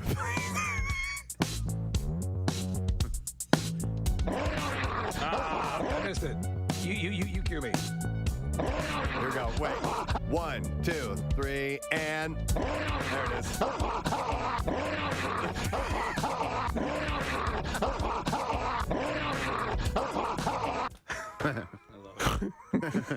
You sure you want to do this, Ed? It's an expression of the animals in the world suffering from the glaciers. Casey had a poster and a wristband from a fish show that was important to him. And it was a fishing tournament, right? Yeah. Or the band? Well, both. Okay. The wristband was from the tournament, and then the poster was from the concert. Regardless, both very important to you. No, but the reality is they were both from a concert. Though. So much so that he wanted to have them framed and, immortalized for at least a period of time while he's on this earth, and took it to a place that was going to frame all this for him. So you have the wristband, you have the poster. I'm sure you had a frame picked out and matted and everything the way you wanted it. Yeah. Goes back to the shop to retrieve it, and they've lost the wristband. Yeah. Oh, man. Yeah, exactly. So the right? poster is done, and you wanted the wristband in the same display. It was like a ribbon across the bottom corner of the poster. And you'd set it up that way. Yeah. What was their explanation? There is no explanation. Inside, I'm fuming. I have been to 60-plus Fish concerts. I have never purchased a poster, went and had it framed, or So this. So you want to climb over the counter and kill them? So and the wristband I had really carefully taken off of my wrist, so there were no because it was like a cloth wristband, right? Carefully preserved. Carefully preserved. This was. I was going to give it as a gift to a friend. Oh, no. And then the more I thought about it, I'm like, I think I want this for myself. Okay. Yeah. Okay. Yeah. So now I'm like fuming. So I had gone from this place. Right. I didn't blow up, but I had gone to this place and I went to a drive-through, a quarter of a mile down the road. And I got my money back, and I'm pulling out, and I noticed that one of the quarters is a Canadian quarter. I stopped my car. I put it in park. I went into the store. Now, I didn't raise a stink. 25 cents. For 25 cents, I go, you guys gave me a Canadian quarter here. And they're like, oh, okay. Let me ask you something. What country are we in? Do we have provinces like, I don't know, Ottawa? What is this? Yeah. Is this legal tender? I in my life have never returned a foreign coin before. I've never even You just kind of considered that. What did I order? Poutine? What did I come in here on a moose? What am I, a Mountie? Where the hell are we? Does it say Tim Hortons outside of Come this on, establishment? for Christ's sake! What am I, Trudeau? Did I drive here 35 kilometers per hour? Jesus Christ! I didn't make a big stink about it, but I go, hey, this is a Canadian quarter. I couldn't help but notice that there was a ridged potato chip in my bag of regular potato chips. Oh my God! Parlez-vous English? I would be raging. You're better than me. I would be raging out of control at those people. And why not give me the right change? Eh? Eh? It's Shirley Bassey's birthday today. Binga! Yeah. Love her. Pretty girl, beware of his heart of gold. His heart is cold. He loves only gold. He loves only gold. Only gold. Only gold. He loves gold. He loves gold. It's the only reason I bring the birthday up every year. That, and actually, we had mentioned that she was on the Oscars, and they had her come out and sing that song, and her voice was outstanding. Hasn't lost a bit. She's 83 years old. She's still a gorgeous woman, too, Yeah. at 83. She also sang the other Bond song for the movie Diamonds Are Forever. Okay. Diamonds are forever. I don't know how it goes. Sparkling round my little finger. Unlike men, the diamonds linger. Wow. Men are mere mortals who are not worth going to your grave for. So she's 83 today. We have that as well. Oh, wow. Diamonds are forever. They are all I need to please me. They can stimulate and tease me. They won't leave in the night. I've no fear that they might desert me. Nice. I could have done those parts. I could have sung those songs. Easily. All right, and then we have Rachel Nichols, who is in... Rachel Nichols, jingling in your pockets. Nichols. I noticed a piece of audio that I never notice audio, but I noticed. Who never notices audio, but on his birthday, he notices audio. Rent is going to be live on Fox on Sunday night. I love these shows. Yeah. I love them all. There was one or two that I thought were substandard. I think the Rocky Horror Picture Show was not really worth a damn. Yeah. But I loved Grease. Grease was great. Still have it on my DVR. Yeah. And I'm looking forward to this, to Rent. The music in the show is so good. My wife and I went to see it without knowing anything about it other than this is the show to go see. Right. And we were just like sitting there with our jaws on the floor just because the performances were so great. Do you guys want to try it? River Valley Vocal Band? Do you guys want to try it? I think it's something we should set as a goal. We've already did Afternoon Delight. I think we should do it right now. Yeah, we can do it. Yeah. Do you have the lyrics? I don't know the I mean, I don't know the on the monitor, if you will. All right, this is we really don't. This is morning, boys. You got to understand our concerts are always at night. This is a very rare performance of the River Valley Vocal Band. Those of you here in our studio, what a treat. This was like when Sonny Bono and Cher sang on the Letterman Show impromptu. All right, Kathy, you're the bass, right? Yes. On 93.3 WMMR. Thanks, Kathy. You know what? There were some things that I noticed over the weekend, but as I was noticing the things I noticed, I realized that all of them were in our area. Don't you dare. I'm city beating it, baby. What? Yeah, that's where we're going to go. Yep. So... This guy noticed her was supposed to be, but I guess we're in the city beat now, which is good too, but when you're not prepared. I know. Well, we're going to go with this. Cabrini... These bits are so drastically different that it's hard to get myself in the right mindset. Sorry, Mr. Announcer. Cabrini University has announced that it's going to close at the end of the school year. I was sad to hear this. The 2023-24 school year. Oh. And Villanova University is assuming ownership of the nearby land. I live pretty close to Cabrini. It's a really nice campus. It's right next to Eastern. And I believe that both Cabrini and Villanova are Roman Catholic schools. And so I think it'll be an easy transition from one to the other. But, I didn't even know a college could close. You know, but they're running out of students. Enrollment Graduating them on out. Yeah, the student body is fairly small, is it not? It is, yeah. I think there's like 300 people in this year's graduating class. My brother went there. That's where he got his degree from, and two of my very best friends went there as well. I've spent some time on that campus. Nick, is Villanova absorbing the student body? Because I don't think that's the case. I don't necessarily know how that works. Well, he's got it. I would say the noticer knows, but we're not there yet. Cabrini's interim president, Helen Drennan, I believe is how you pronounce her name, called it difficult news in a video statement on Friday. She said the 66-year-old institution will graduate its final class in 2024. She said, faced with significant financial challenges exacerbated by declining enrollment and COVID-19 pandemic, officials determined that there is no credible path forward that will allow Cabrini University to continue operating beyond June 2024. Can I suggest something? There's a talent show happening. If we put together a singing group, Preston, and perhaps we could raise the money. Are you talking about the Silver Platters? I love that name. Let's go with That's that. a good name. That's a good name. Let's. What kind of song would we sing? Something about hey, driving. Keep on, keep on. Something that's mobile. Yeah. Cabrini had over the years tried to boost enrollment and revenue in a number of ways, such as new programs, online options, and working to attract international students. And it also tried to cut expenses as much as possible. It's tough when you're trying to juggle all that stuff. But none of that was enough to overcome the school's long-term structural operating deficit. So here's the deal with Casey. You were wondering how this is going to work.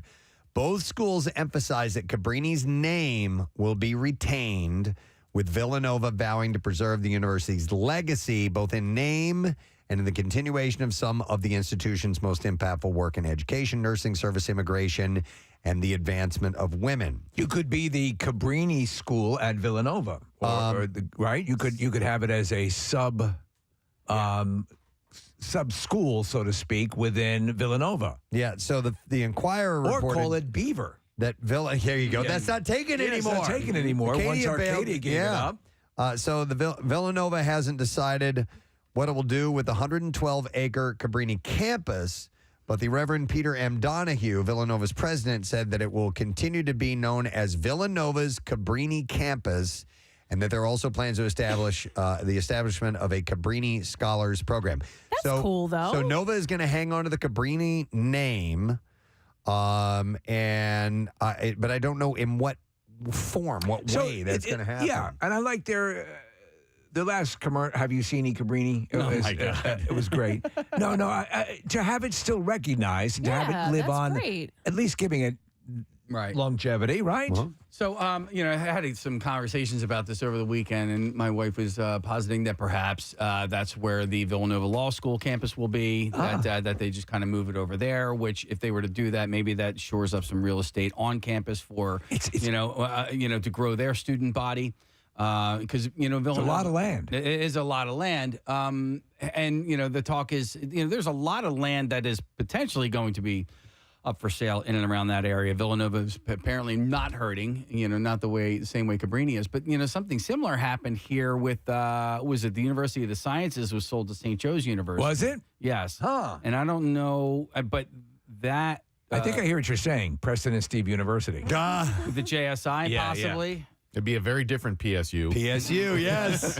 You're right. Oh, my God. Yeah. We'd have tons of merch already made. I We could gotta use tell those PSU oval stickers. We got one of those kids in our. He's a moron. What happened? By the way, so I have never been on Caprini's. Maybe I was on the campus one time. But I've never, I don't have any personal connections. Although we did have an intern way back in the day at Y100, a real cute gal who went to Cabrini. I don't know if you remember her or not. But I'm sad this is happening. Yeah, me too. Anytime, especially because it represents memories for so many people. Yeah. I mean, not that you live in the past, but it's, But again, the fact that it's going to be absorbed in and rolled in and still kept intact in some form or another under the Villanova banner is nice. My little broadcasting school, my little, elective type class or I guess trade school isn't around anymore. It's a hollowed out dump. I was bummed out. Yes. That happened. That's where your formative years. Yeah, if I were an alum of Cabrini, this would totally bum me out. And then, I guess they didn't raise enough money via the alums either. Preston, where did you do that? You went to an observatory at some local school. Was that was the Eastern. Okay, yeah. They're right next to each other. I mean, you can walk from one to the other. All right. So Cabrini, by the way, if you did not know this, was founded as a college in 1957 by the Missionary Sisters of the Sacred Heart of Jesus, the religious order of the college's namesake, Sir Francis Xavier Cabrini. Xavier is my brother's middle name. That's a fun fact. And became a university in 2016. That's right, because it was Cabrini College. That's right. Until 2016. What is the difference between a college and a university? It's the weight. Yeah. I'm sorry? Postgraduate studies. So Okay. So if they include postgraduate studies, then it becomes a university. They just have to say they include it. They don't actually They don't have actually to. have to, and then you can call yourself a Well, when university. you get there, come back. We'll talk. I did a radio show at Cabrini for a stretch when I was interning here at MMR, and I wanted to stretch my DJ legs. I did a radio show at WYBF at Cabrini University, and were you Mad Nick at Night? Yeah, I was. Nick at Night. Mad Nick at Night. Yeah. I like that. But it was fun, and it's not a very massive radio station, but it was a cool way to get some radio practice in. Nick, my college was very small, and there were two things: it had a communications department, and it had an architectural. Level of credibility. I don't know exactly what the story was, but those are the two type of students you would find on that campus, and I'd be bummed if it went away. Yeah, my school never even had a communications department. My major was international relations, and look at me now. Look at you now. Yeah. All right. Hang on. I want to go to Jake. Has a comment. Hi, Jake. Good morning. Hey, good morning. You guys rock. Thanks, man. What's up, bud? Hey, so I went to Philadelphia University, graduated 2006. That's campus over in East Falls there. Mm-hmm. And it used to be the College of Textiles and Science. Right. Which, they changed the name. But a few years ago, Thomas Jefferson bought But he was dead. merged with Philadelphia University, PU, and now it's the Thomas Jefferson University, Philadelphia University campus. And so they just kept the name, but I don't know if PU was struggling financially, but it's basically where all of our design majors and stuff like that. That it was a primarily textile and design school. Yeah, when we were living over in Manayunk, I would go out and hike to Wissahickon, the park system, and then I'd also go up and hike around their campus, which was nice. Yeah. Jake, does that bother you at all that they changed it and you went to school there? A lot of my friends and I, they hit us up for alumni money and said, that's not where I graduated. Right. Yeah. I'm from Philly U. So, So F you. No, when you tell someone where you went to school and then you add it with, well, it's not there anymore. Yeah. You know what I mean? It's kind of Pretty weird. much, yeah. It's now a kind of Pep bummer. Boys. It's the same name. It still exists. It's, it just changed the name. It just, kind of bothers me a little bit. No, and I think I can completely understand that. These are formative experiences and years in your life, and you'd like it to go on, Exactly. Oh, I agree. All right. Thanks, man. Appreciate it.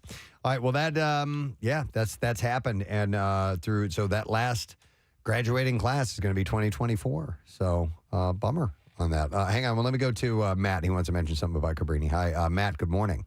Jay, how you doing, bud? Good. What's up, buddy? Me and my wife had gotten married in '94, and we had a wedding reception in one of their mansion halls that they rented out. 170 people, and I still got people coming up to me saying it was the best reception they ever went to. No kidding. I don't know. I didn't even think of colleges as being a place that you can have weddings and receptions and things like that. But You can have funerals there, I know. But, oh my goodness! You just have to bring your own shovel. Hey, Villanova's got a they do a cemetery. Their graveyard's right in the front yard there. They have curbside service, Preston. Thank you, Matt, by the way. There's a really long waiting list to get married at Yeah, Villanova. Oh, I thought you were about to get buried in Villanova. Well, people are dying to get in. Yeah. By the way, who are all the people that are buried there at Villanova? Mostly dead people. I would assume they would be dead, but are they? I assume they're staff or clergy or something like that. Idea. I'm curious because it's prominently displayed when you drive by in front of Villanova. Yeah, listen, you would assume that they had some sort of elevated status at Villanova for them to be in that prime spot. Of all the thousands and thousands of people that have gone to school there over the years. And some schlubs buried there. Yeah, they're not having that. But I'm sure they do have a schlub cemetery. The schlub section? Where'd they bury Uncle Al? I don't know. Back in the schlub section. Next to the zebra pen. All right. You know what? Let's move on. I've got another city beat or two story. 95 reopened. Of course, we covered that last week. It still blows me away, and it's still a point of pride for everyone. In fact, we had Governor Shapiro on to talk about. They gave us full credit. Did we get that? We do. The clip I asked for. Hang on a second, because I want to see if we have this. Yeah. Okay, we had Governor Shapiro on. Shapiro. What is that Shapiro. Stalag 17. Shapiro. Yeah. Okay. I just love the way he says Shapiro. And if we're going to say Shapiro, we may as well have that clip. Shapiro. Apparently, Burlington County residents helped make that reopening happen, and I will explain. Not our event that we did that morning? No, that didn't help out at all. By the way, they had a big party at Xfinity Live yesterday for them.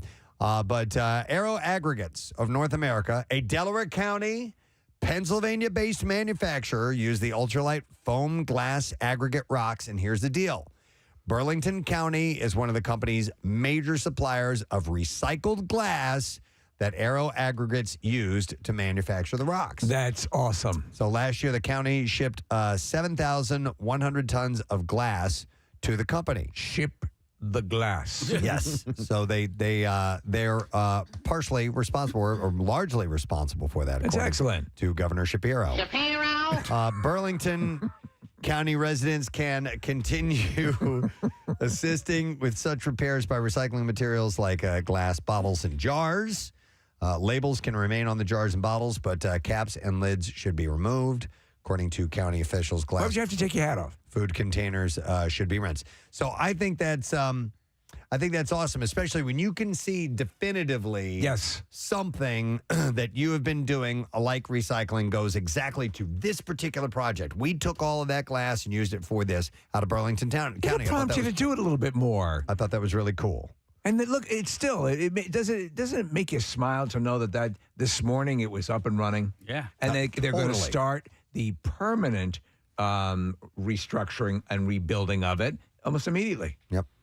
The county collected more than 84 million pounds of glass, paper, and recyclables, saving more than $3.7 million for, it says here, Burlco municipalities and property taxpayers, officials said. So Governor Shapiro's happy. Shapiro!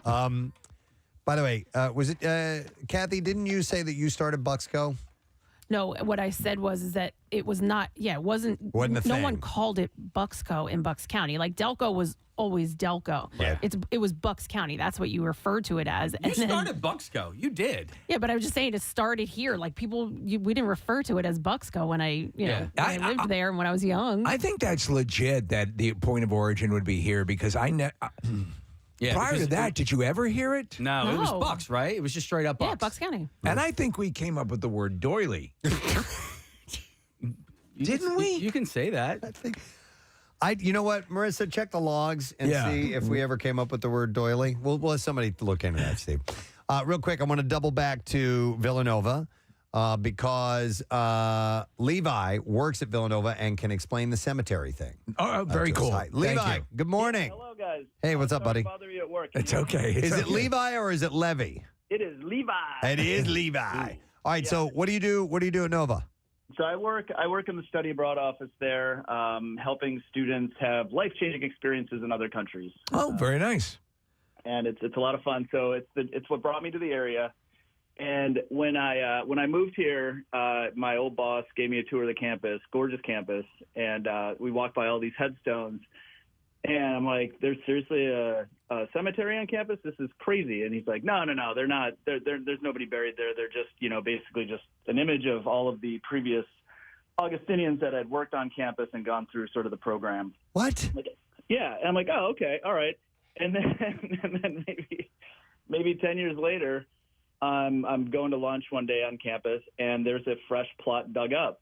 And they were lying to you. They've been lying the whole time. So there actually are bodies buried in that on that tract of land. Yes. Now I've been here 20 years. If I am wrong, I'll eat it. But seeing that fresh dirt and a new headstone was pretty convincing. Why would you dig a hole for? I think you're up to. You're on the to only something. thing I could think of was that it was a senior prank where it was like the graduating class was like, all right, one last hurrah before they took off. But That'd be a good it was prank. pretty convincing to me. Hey, Levi, can you email me? I'd love to come over and check that out sometime.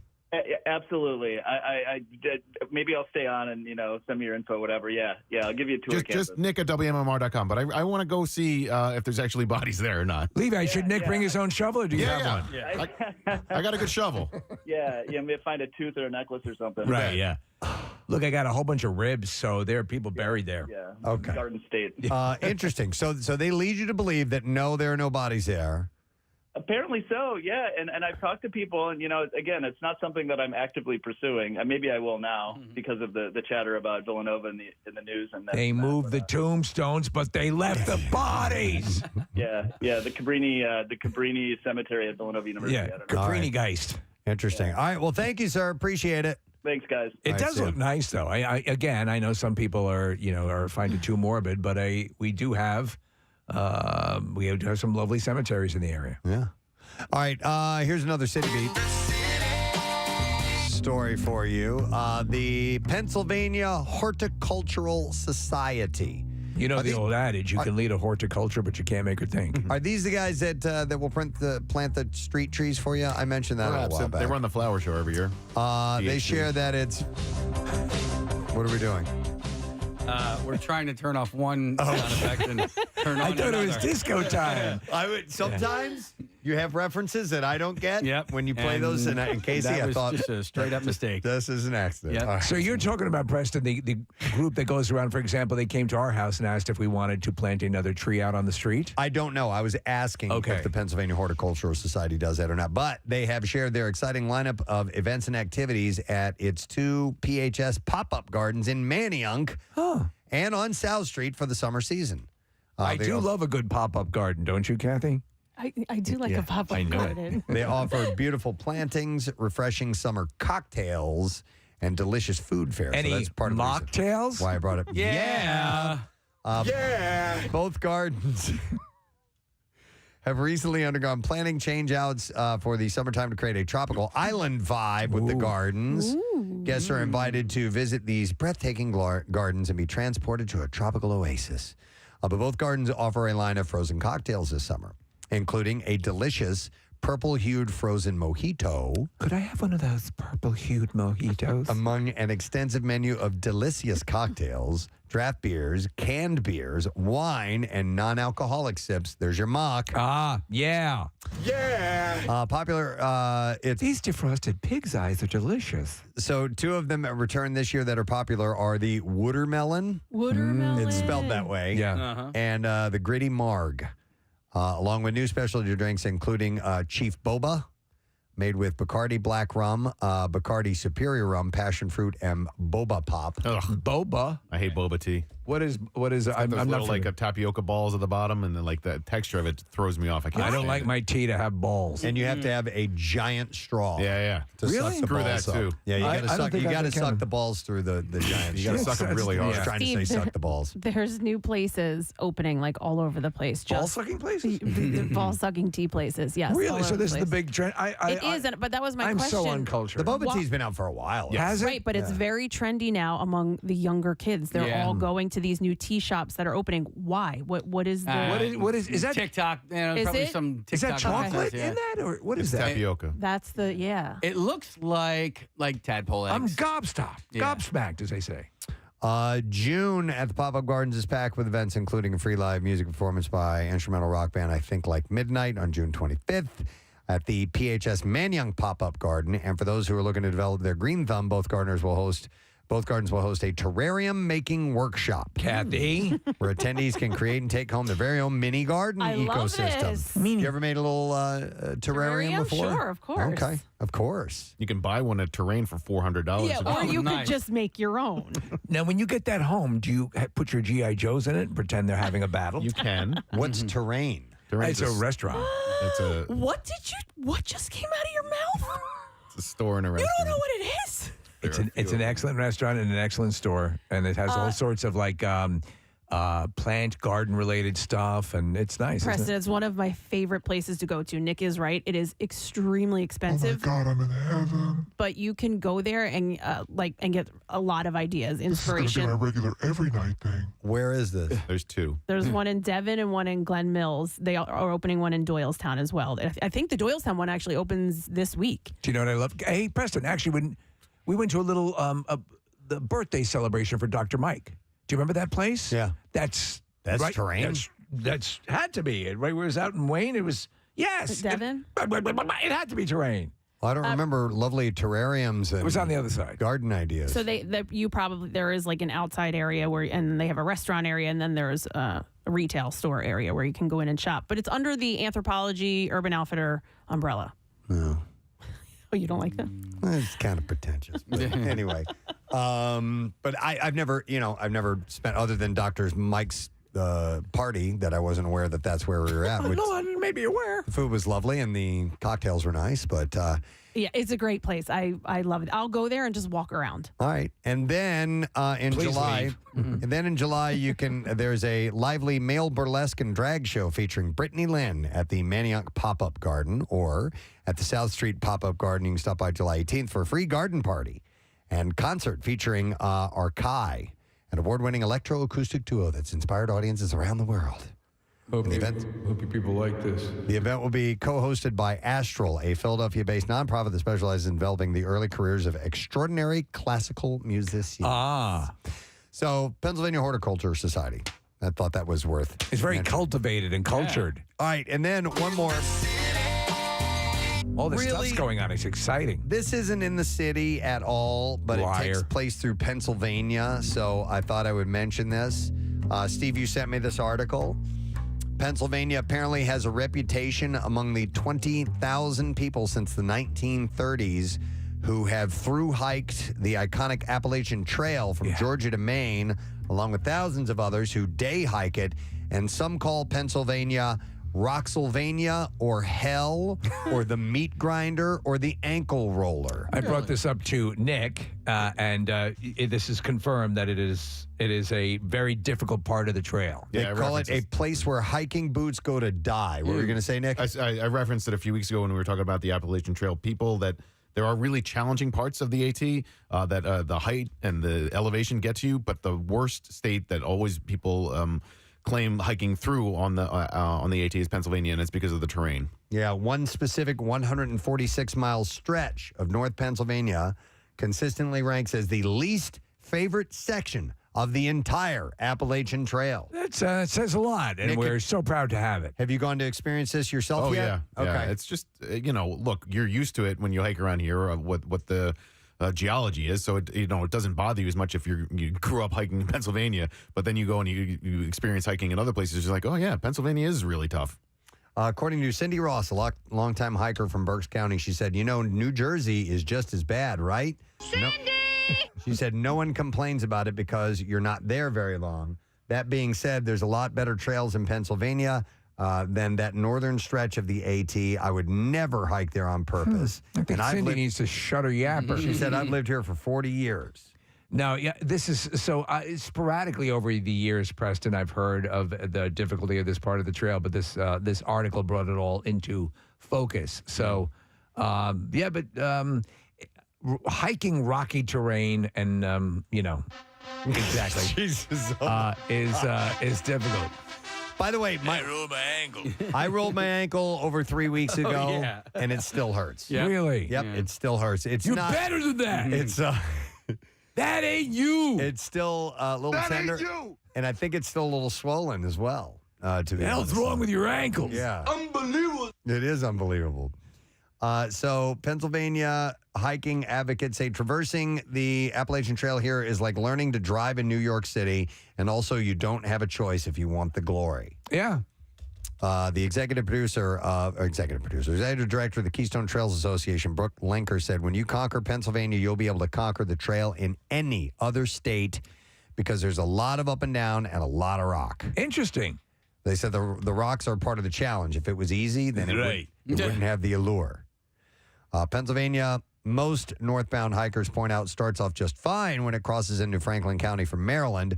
There's lots of farmland, mostly flat, graded trails. The halfway point of the Appalachian Trail is a major milestone at Pine Grove Furnace State Park, where hikers, are you familiar with this, Nick, can attempt the half-gallon challenge of Hershey's ice cream?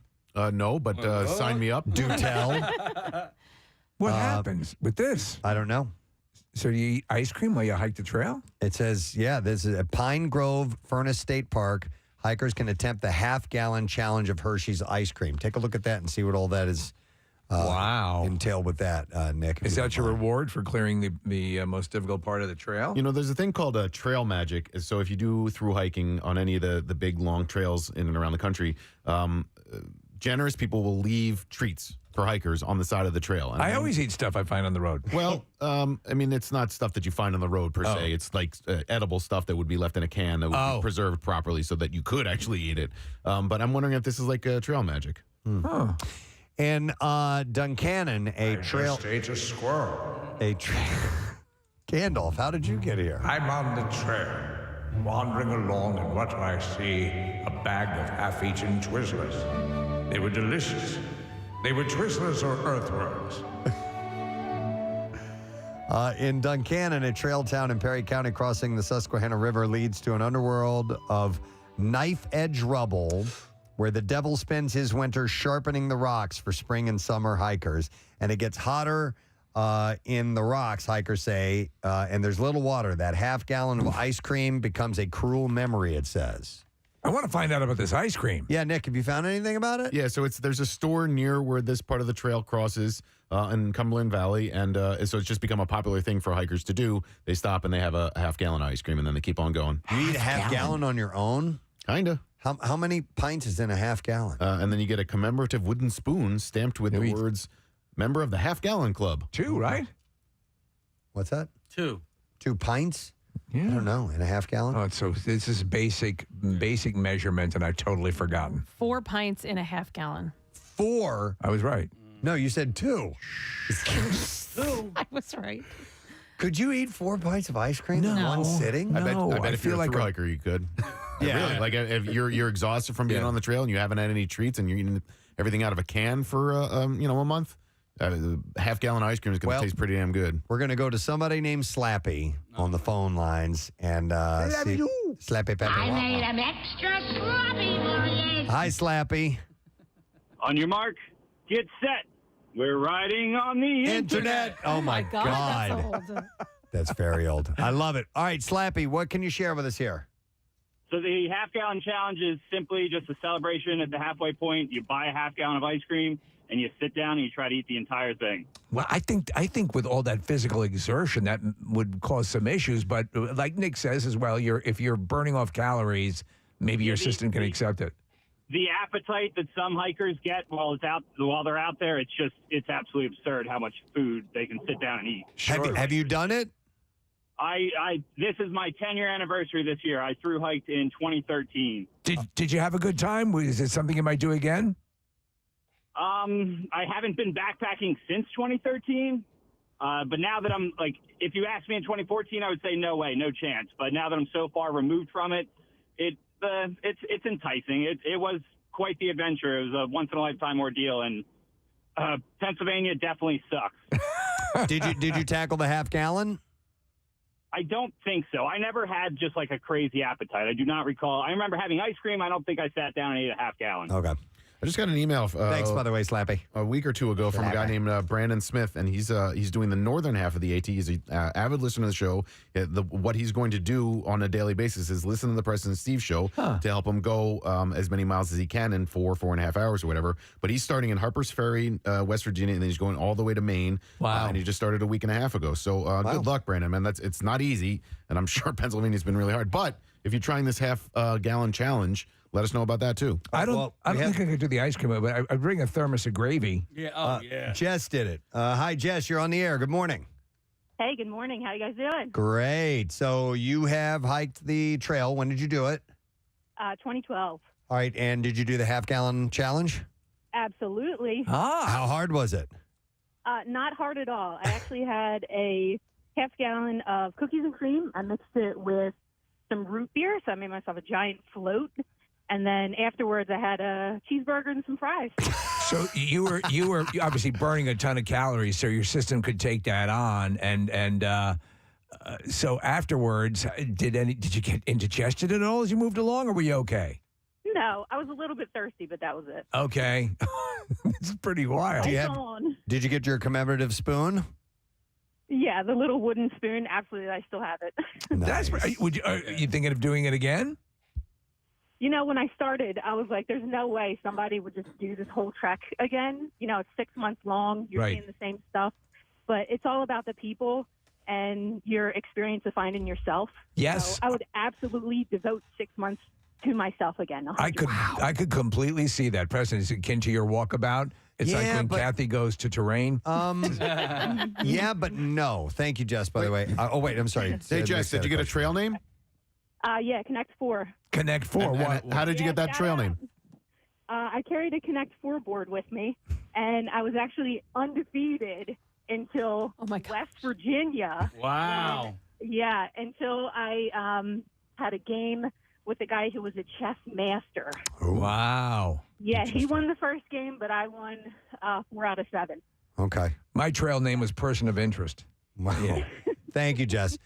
Nick, explain the trail name. It's when you start off on a through hike, you are Preston, you are Steve, whatever, but you lose your name relatively quickly, and somebody has to give you a trail name. So you become Connect 4 or Person of Interest, and that's what you're known as for the rest of the hike. And the way that through hiking works is you kind of work your way in and out of groups as you go, depending on your pace. People that you're walking along with. Yeah, and so sometimes you'll walk with a group of 5 or 6, and they will know you by that name, and you're really not known by your actual name. All right, well, hang on. I have a question about that. What about if you move in and out of groups? She's Connect 4 in this group. They, people this is drop off, and then yeah. He's just an asshat, really. And then you move on to another group. Do you then introduce yourself as Connect 4 from do. the Arnett? Yeah, and so you're beholden to the first group of people that decide to give you a name. That is your name from What if now you on. hook up with the asshat people first? Yeah. It's like when your name becomes Pinto. Right. Yeah. Why but that's Pinto? Why an not? official ceremony. You know? True. Yeah. But like there's a community on through trail hikers. So once you and word gets around. I think that's very cool. I enjoy hiking. I don't know if I could do the 6-month, disconnect from life. No.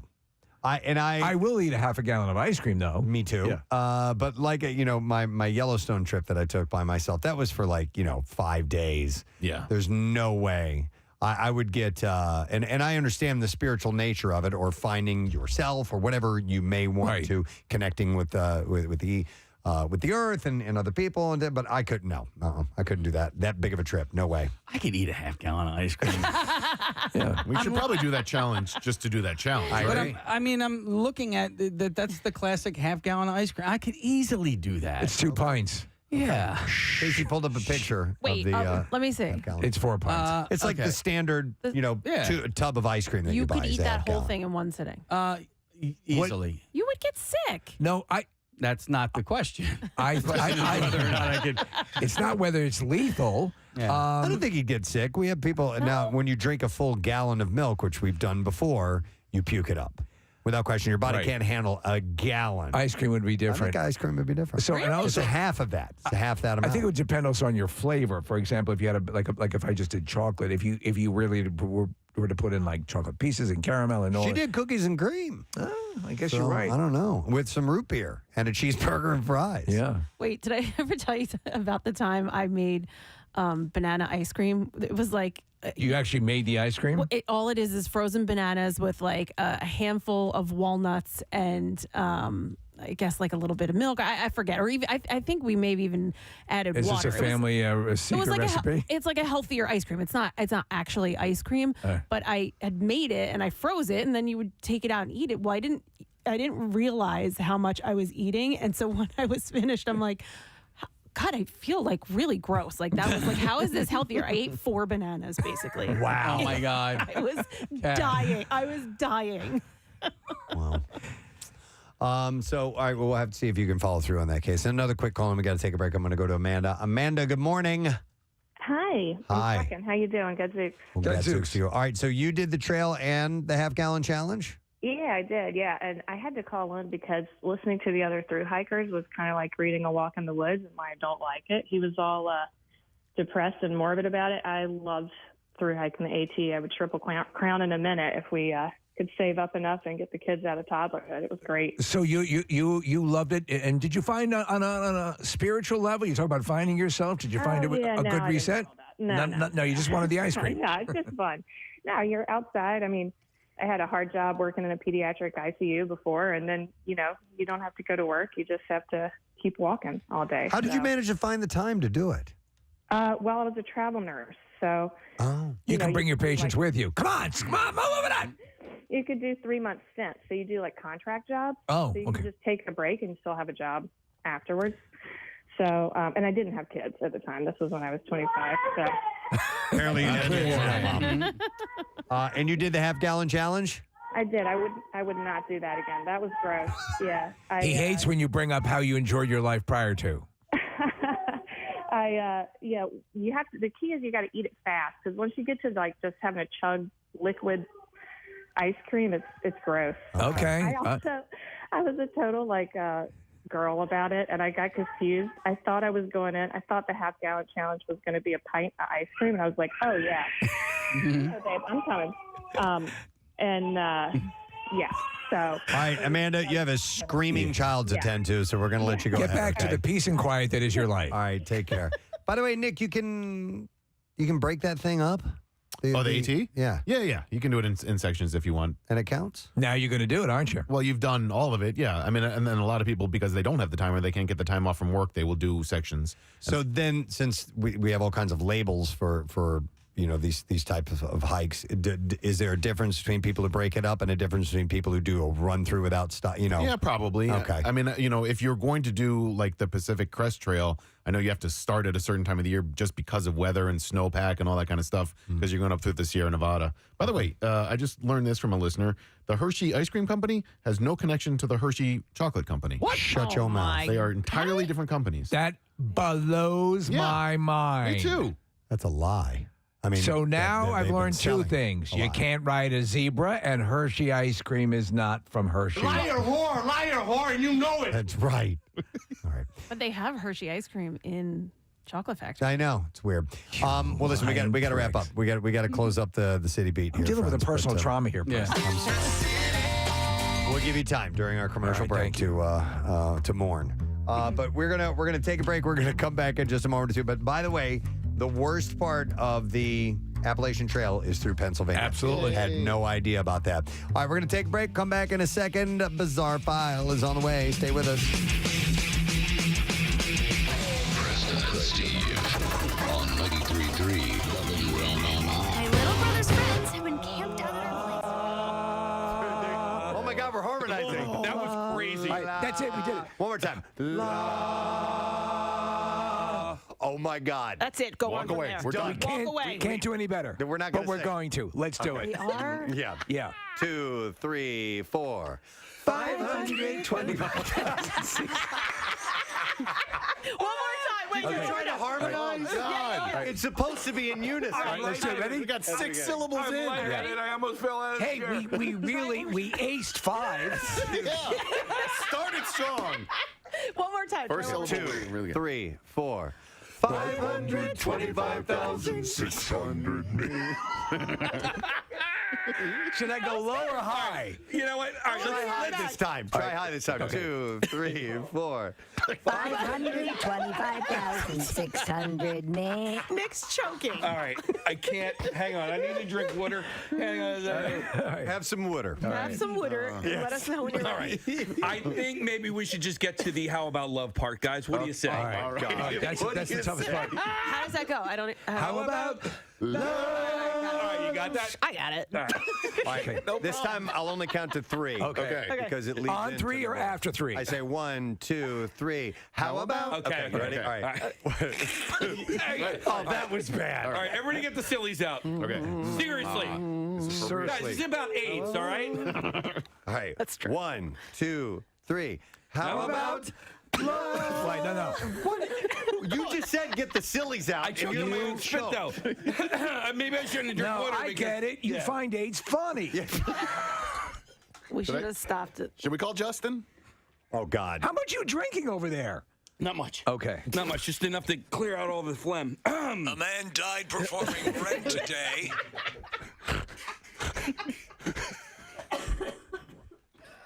All right, here we go. Casey's crying. We're going to do How Look at About him. Love. It's so emotional. Okay. This song. All right, count us down again, All right, Preston. 1, 2, 3. How about love? How about Jeez. love? We got one line. We got one in. How about Measuring love? Seasons of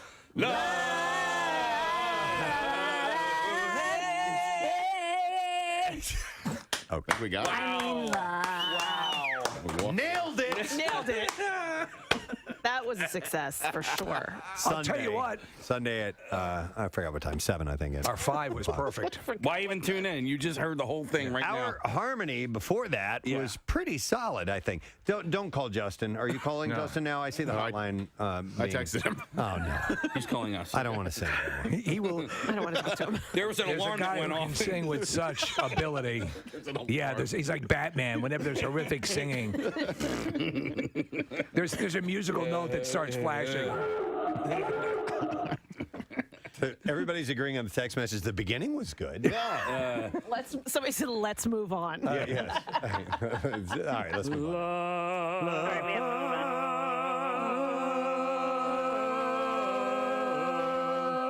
Okay. I noticed other things. So this is the hottest Christmas toys for 2019. I found the article on CNET, and it's a long list, so I'll just go over like some of the big ones. Yeah, hit some highlights. Okay, the Spin Master Wild loves Juno, my baby elephant. I had no idea what this was. It's an interactive toy for like little kids, like ages 3. Wow. It's $70. $70. But apparently this is like a hot toy that the babies want. You know, obviously, I think what probably one of the most lucrative jobs in the toy industry is coming up with these incredibly long names for these toys. I know, yeah. I played with G.I. Joes. Yeah.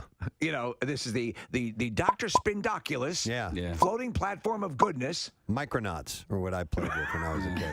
These little, Aren't kids supposed to be little action figure thing. Oh, say, because this is sort of a responsive little pachyderm. Yep, that's exactly pretty what cute. It is. Yeah, It actually is cute. Okay. But and Kathy, I want it. Kids, babies don't know what they want. I mean, even if they're 3 years old. Well, I don't. Yeah, I guess I didn't mean what they want, but they're going to love it if you get this. It's Sure. one of the things that moves in. If they know what's good for them. If they know what's good for them, the little brats. Dude, okay. Okay. It is that cute, looks isn't it? really phallic, though, with the trunk thing. Yeah, well, so you can use it. Adults can use it for other things. All right, I'm moving on. Paw Patrol is also big again this year. Mommy, I want my toy that back. was the best gift ever. You tried so hard. It's so hard. And Those parties I'm never gonna forget. Just like elephants. And then there was we already did another pre-screening, like Marissa hosted that, right? She hosted it last night at the AMC Fashion District. It was last night, and then Casey hosted a screening last week at the same exact place for the movie Free Guy. Yeah. And while we were on vacation, we got a text from Casey out of nowhere explaining that things didn't go quite the way he wanted them. So if it's possible to suffer a concussion without actually hitting your head, that's what I think you experienced, Casey. Yeah, and so I don't want to. I'm hoping I'll find the text. Okay, Here. I'll read it. I'm hoping that I didn't lead you guys down in the wrong direction of where you think this story is going to go. No, we don't know anything. We know that, but it was so heartfelt, the text you sent out, that we knew it had to, because there have been similar situations in all our lives. But this one seemed like, wow, this really had to be a little bit more. Yes. So I have the text here. Okay, it says, "Oh my God, I'm at the screening for Free Guy." And by the way, I sent you this text. I'm still there. I have not hosted the screening yet. Okay, I'm still there.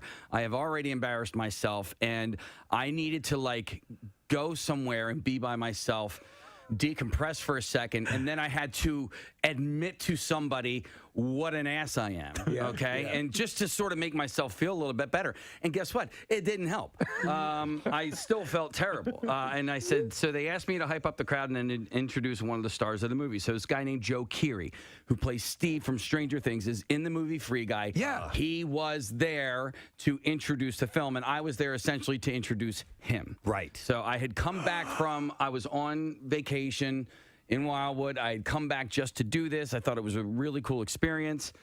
Real quick, had you met him at this point, or is he still? Yeah. Okay. All right. Oh, By the way, he seems like he's awesome. I love that character, Steve from Stranger Things. He seems like I've seen him interviewed before. He seems like a cool guy. He was a great guy. Okay. And I will say that, categorically, he was a great guy, and the movie is hilarious. It's a great movie. And the movie had been on the shelf for a year. Yes. They wanted a theatrical release, and so they were like, we're just going to wait. Only theater. And only theater. So, and then I wrote, I just had a classic embarrassing moment. It's a classic shut the F up, Casey, and walk away kind of a moment.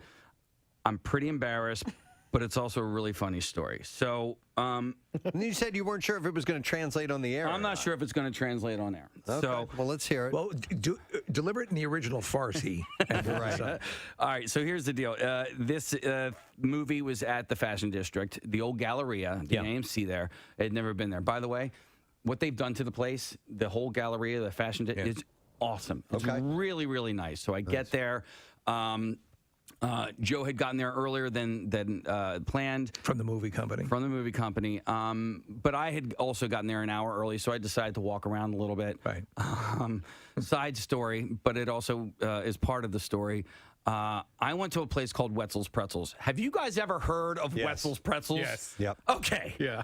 Listen, I love Philadelphia Pretzel Factory, and I love Annie Ann's. Yeah. Wetzel's Pretzels is like the best pretzel I have ever had in my entire life. I couldn't, and I was so happy with myself for going, you know what? I've never had a Wetzel's pretzel. Let me stop by and try one, right? Hey, me. And this thing was amazing. And you were really proud of yourself. And I was really proud of and I couldn't believe how it was big. Oh, is this hand shocked? Yes. It was amazing. And I'm sitting there, I'm eating this thing, and I'm going, I think I need to open a franchise. I'm like, this is like I have just discovered gold for the first time. That was like amazing. So I get done eating the pretzel, and Hannah from Allied Advertising she's my handler, and she says, "Hey, Joe's here. I can bring you back to meet him." I'm like, okay. I decide to use Wetzel's Pretzels as an icebreaker. Okay. Well, you were completely enamored of Wetzel's Pretzels. It would be ridiculous not to. Okay. I've been sober almost 10 years. Yeah. Okay. I go into this place like I had just done 7 rails of Coke. Okay. You're hyped up. I'm hyped up. Okay. And let me also preface this by saying I'm fairly aware of who I am as a person and what I am as a person. And sometimes I have, how do you say, no chill. You have moments. Yes. No, I have these moments. But listen, that's a valid criticism of yourself. Right. But as we've told you throughout the years, to put a tap on that would be throwing out the baby with the bathwater, because that same energy delivers so much greatness to what we do on the radio. On the radio. Okay. In person, Sometimes the radio. you With a have to stranger, yes, might be different. So yes, like someone who's celebrity. never met you, Right. who's in a new town promoting a movie. And there are 3 people in this room that have never met me. And so, as the great Ted Lasso once said, know thyself, rest in peace, Socrates. I did not realize as I was going off the rails what was going on here. So I'm brought into this room. I go off on Wetzel's Pretzels. As it turns out, all 3 people in the room have heard of Wetzel's Pretzels before. Oh, good. And yes. So it was relatable. It was relatable, and we had this in common. You picked the perfect icebreaker. All right. So I meet Joe. Joe's a great guy. And then I meet 2 of his handlers. One of them, the female, was from Disney, right? Yeah. So she was his handler from the movie company. Hannah, who had brought me in and introduced me, has now left this room. We're in like this office, and I just go off the rails. That's all. Like, I was just being nice. I was being a nice guy, and I just didn't shut up for like 5 minutes straight. And that's sometimes your Caseyism. Like, you don't know when to end it. Yeah. Is that what it was? Well, so I had 2 or 3 different times talked myself into a corner. Well, let me jump in here also. Throughout the years, and it used to be the thing where I had asked, if you realized this story was not going anywhere, and then an asteroid hit the Earth. Yes. I asked you to say, and then an asteroid hit the Earth, and we all died. Right. So there were a couple of, and listen, this is Steve from Stranger Things, and and prior to this, I thought maybe I was going to have to do a Q&A with him, so I did a little bit of research about him, and so I knew a little bit more about this gentleman. And as it turns out, I wasn't doing a Q&A; I was just introducing him, and that's fine. Yeah. So. Hannah's not there. I know, like, I have to leave. I have to get out of here. Like, I am, I'm in a pretzel loop. I have overstayed my welcome. I have moved on from pretzels. I don't even know what I don't know what the bridge from pretzels to Van Wilder was. But now I'm at Van Wilder, and because Ryan Reynolds is in Van Wilder. Sure. All right. Sure. So, and I'm relaying the story. Another icebreaker. I had a really great interaction and encounter with Ryan Reynolds at the Van Wilder screening and press junket in Panama City, and I'm relaying this story, and then I just hear a knock at the door. And I'm like, okay, let me answer the door. It's Hannah from Allied Advertising. So I open the door, and she goes, hey, there's some people out here who want to have their picture taken with you. And I go, oh, okay, And I start walking out the door. I get halfway out the door, and I go... You weren't talking to me, were you? Wait, no. All right, thanks, Kev. Steve, you wanted to mention something? Yes, if I could. Our friend, celebrity chef Nick Elmy, was very kind. He helped make some reservations at his wonderful restaurant, Lark, for a family gathering. It was a 60th birthday for my sister-in-law. Oh. It was yesterday evening. And I'd been up and seen Lark, but I'd never actually had dinner there. And it is sensational. It's in the Marriott, which is right along the river near where the Aquatic Fitness Center is here. Technically, I guess it's Pelicanwood, right? yeah. And, right where the landing is as well, his other great restaurant. But, Preston, it's you especially, I think, with your cultivated palate, would freak the hell out. Oh, yeah? Everything was delicious. He's a sensational. He's a magician in the kitchen. But just got us set up, and it was kind. And again, if you haven't, it's kind of a gem a lot of people aren't aware of. It's on the 7th floor, has its own entrance.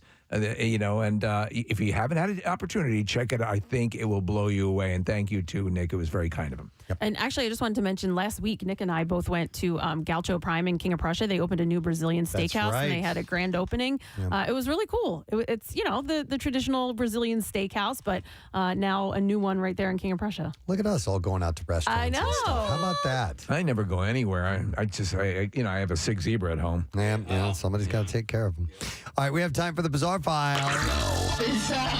WMMR presents Preston and Steve's Bizarre File. Brought to you by Valley Forge Tourism. Crave Montco Month returns July 1st. You can enjoy promotions that highlight Montgomery County's diverse restaurant scene. We were just talking about restaurants. We love them. With over 1,600 restaurants to choose from, you can visit cravemontcomonth.com for details.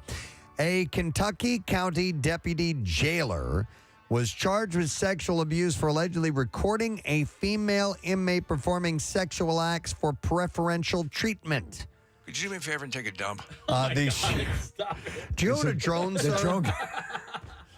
The sheriff's office reportedly received a request from the Boone County Jail to investigate a possible criminal activity between Deputy Jailer Trenton Westfall.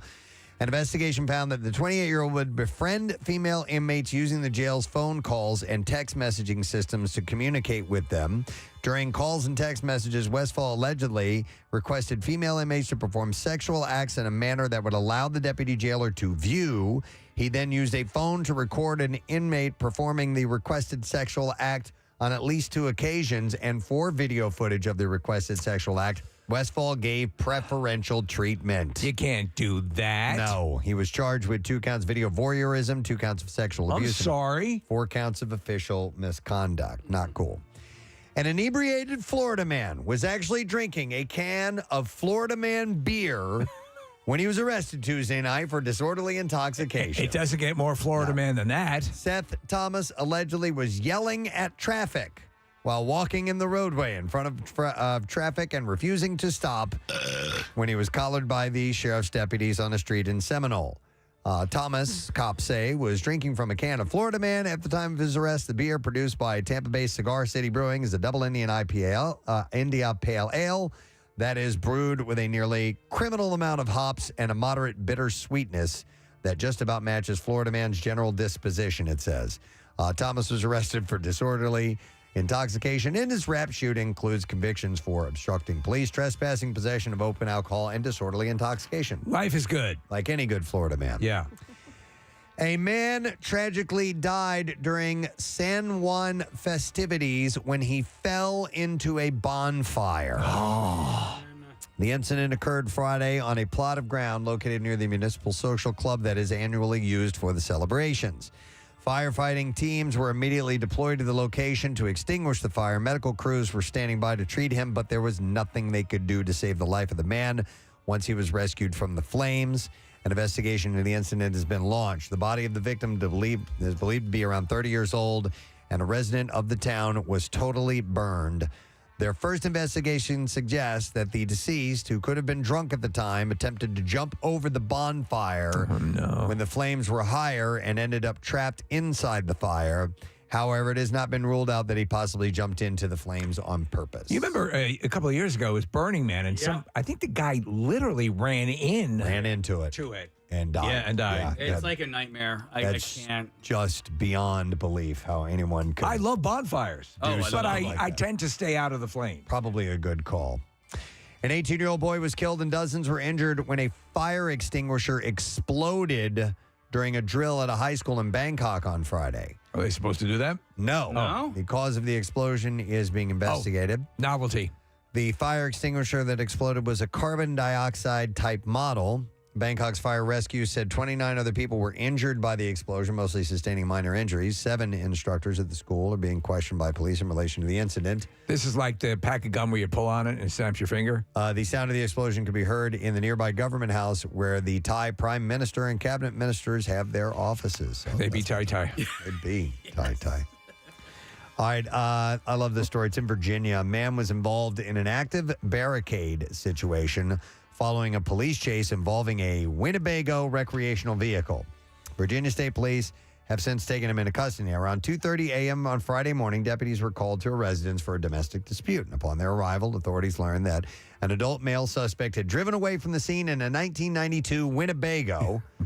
Law enforcement pursued the vehicle, and according to police, the Winnebago was brought to a stop when it ran out of gas. They tend to do that. The suspect then barricaded himself inside the vehicle, prompting the deployment of tactical police and a negotiator. And around 7:54 a.m., after hours of attempts to negotiate, law enforcement removed the man from the vehicle and took him into custody. It was interesting how they did this. News captured the extraction operation and arrest on the video. A police vehicle can be seen actually ripping apart the Winnebago to get him out. It's a big can. They used some type of contraption that has the ability to tear apart things like a trailer, Right.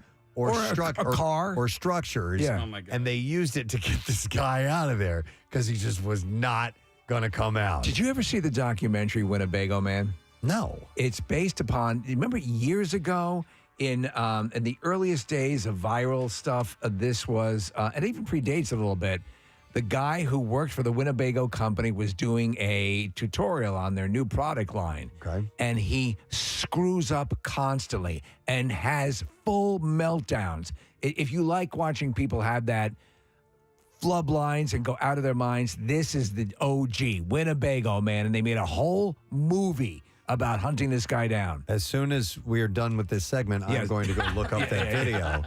But I did not know that, A, about that, but B, that was enough material for a movie? A full movie about this guy. That's crazy. Yeah. All right. And then we'll do one more story and we will wrap it up. Let's end with this one. We'll end with something good. A lot of people die and messed up stories And there. Winnebagos. But this is nice. And when you throw Winnebagos in there, come on. Sold on the 2 wound. Pinellas County deputies saved an exhausted manatee's life by standing in the water and holding its head above the surface for 2 hours until help arrived. God damn. In a Facebook post, the sheriff's office said the manatee stayed at the I ate surface half a gallon of ice cream. and had labored breathing. Yeah. They said the animal was attempting to beach itself on the rocks to keep it from drowning. But Deputy Jill Constant said, we docked the boat.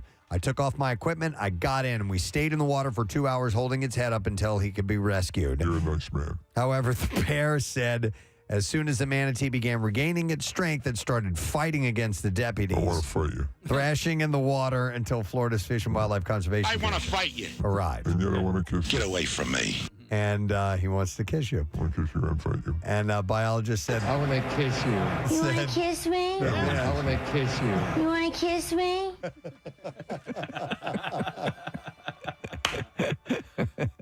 a little more back and forth. I want to kiss you. You want to kiss me? I want to kiss you.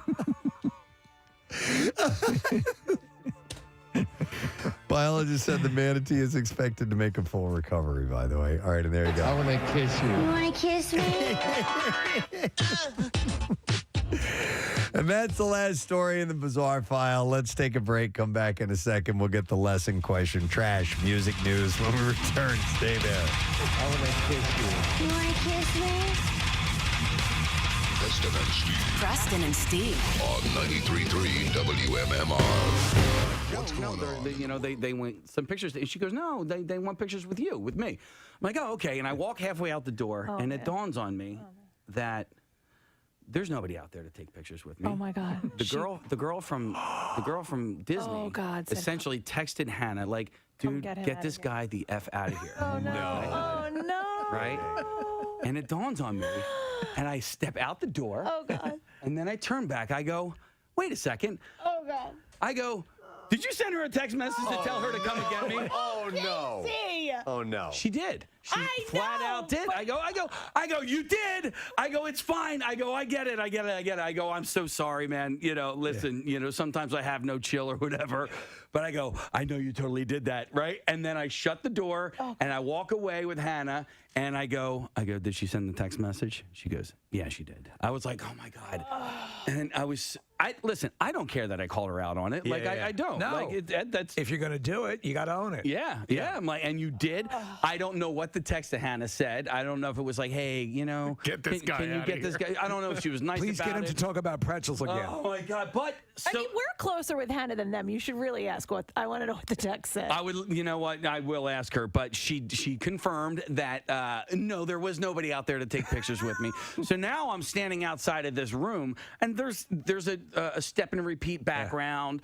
Nobody's there to take their picture with me, and now I'm like, oh my gosh, now you're thinking. I was a child at this point, I was so embarrassed, and I was like so inside my own head, and I was like, this is terrible. I am so embarrassed. I almost felt like crying, and then because I was depressed, I was I legit got depressed at who I am as a person, and then I was like a little bit mad. I'm like, but I was being nice, you know what I mean? Like I'm a nice person, but God, Case, you're a 46-year-old man. You should freaking know. You have met a celebrity before. Stop being such an a-hole. You were just excited over pretzels. I was excited over that. Was the problem. You were excited over great pretzels, and I still want to open a franchise, and it's not that expensive to open a franchise. My wife said, no, I'm not allowed to open a Wetzel's Pretzels franchise. And I was trying to think of where could I open a Wetzel's Pretzels franchise? Where could I? I thought this would have been you going, I need to go back and apologize right now, and then go back in there, and then they're with this guy again. Yeah. We can't get rid of him here. What was the converse? What was the? There was no conversation, right? Was it just you talking and not ending? Right. All right. So, no, I try to get people involved in said conversation. So the questions were asked, I think, I'm pretty sure. Do you recall a real exchange, like a conversation, or did you ask them to write down their questions and submit them to you? I don't know. So was there any point at which... I don't know. I'll tell you what, there were questions asked, and you didn't breathe to let them answer. I had another moment over the weekend, too. Where Well, wait. Before you go to that, to this point, did you encounter them again? Did you get a chance to apologize to him, our buddy from Stranger? I talked to the guy. Yeah. All right, so I never talked to the girl again from Disney.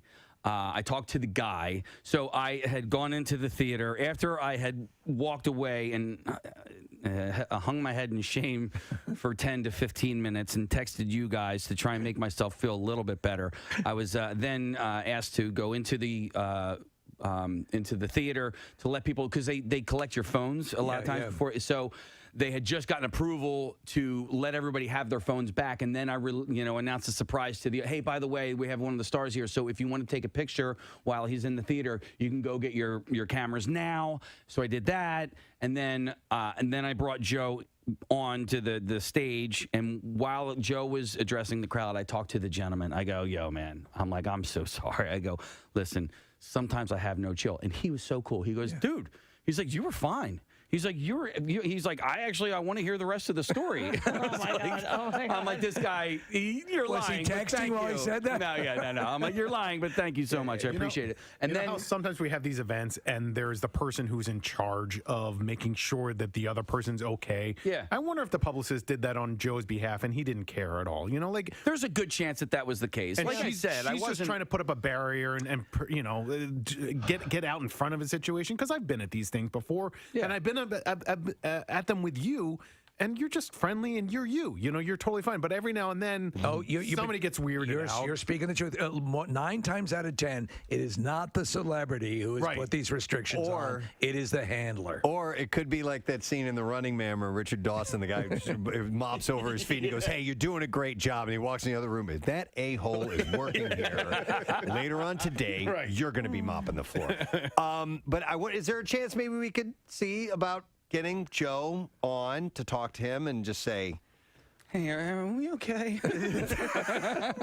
I'm really sorry. I'd love to talk to him. I'd love to interview him anyway. I would too. but, I yeah. really would love to, have an opportunity to press. Well, But listen, go through the Disney rep. She was impressed. Yeah, I know. No, here's the deal. If we were to get Joe on, he's not gonna be like, yeah, dude. He's gonna be very diplomatic in that. But Casey, I have had more moments in my life like that where I've walked out of a room and just felt horrible about myself for whatever way I reacted or have just presented myself, and it's a common thing, I mean, I told you guys about this. It lives in you. Yeah, it does. I told you guys about this, and I'll just call it an argument that I had in a Wawa parking lot too long ago. And I felt worse about this encounter than I did about that encounter. Right. I really did. I felt worse about myself. And that one almost came to blows. No, it did. Yeah. It did. And I won't go into details, but I will let everybody know that I was in the wrong to begin with. But I had a very similar experience on Saturday night at the Fish concert. I was talking to a gentleman named Dave, who he was telling me about these guys that were standing behind me, and one of the guys just so happens to be a guitarist of a band that I actually just started listening to, and I was like, what? Pretzels! I'm like, oh my God, Corey Wong! Pretzels! I like pretzels! Do you like pretzels? You ever had a Wetzel's pretzel? No.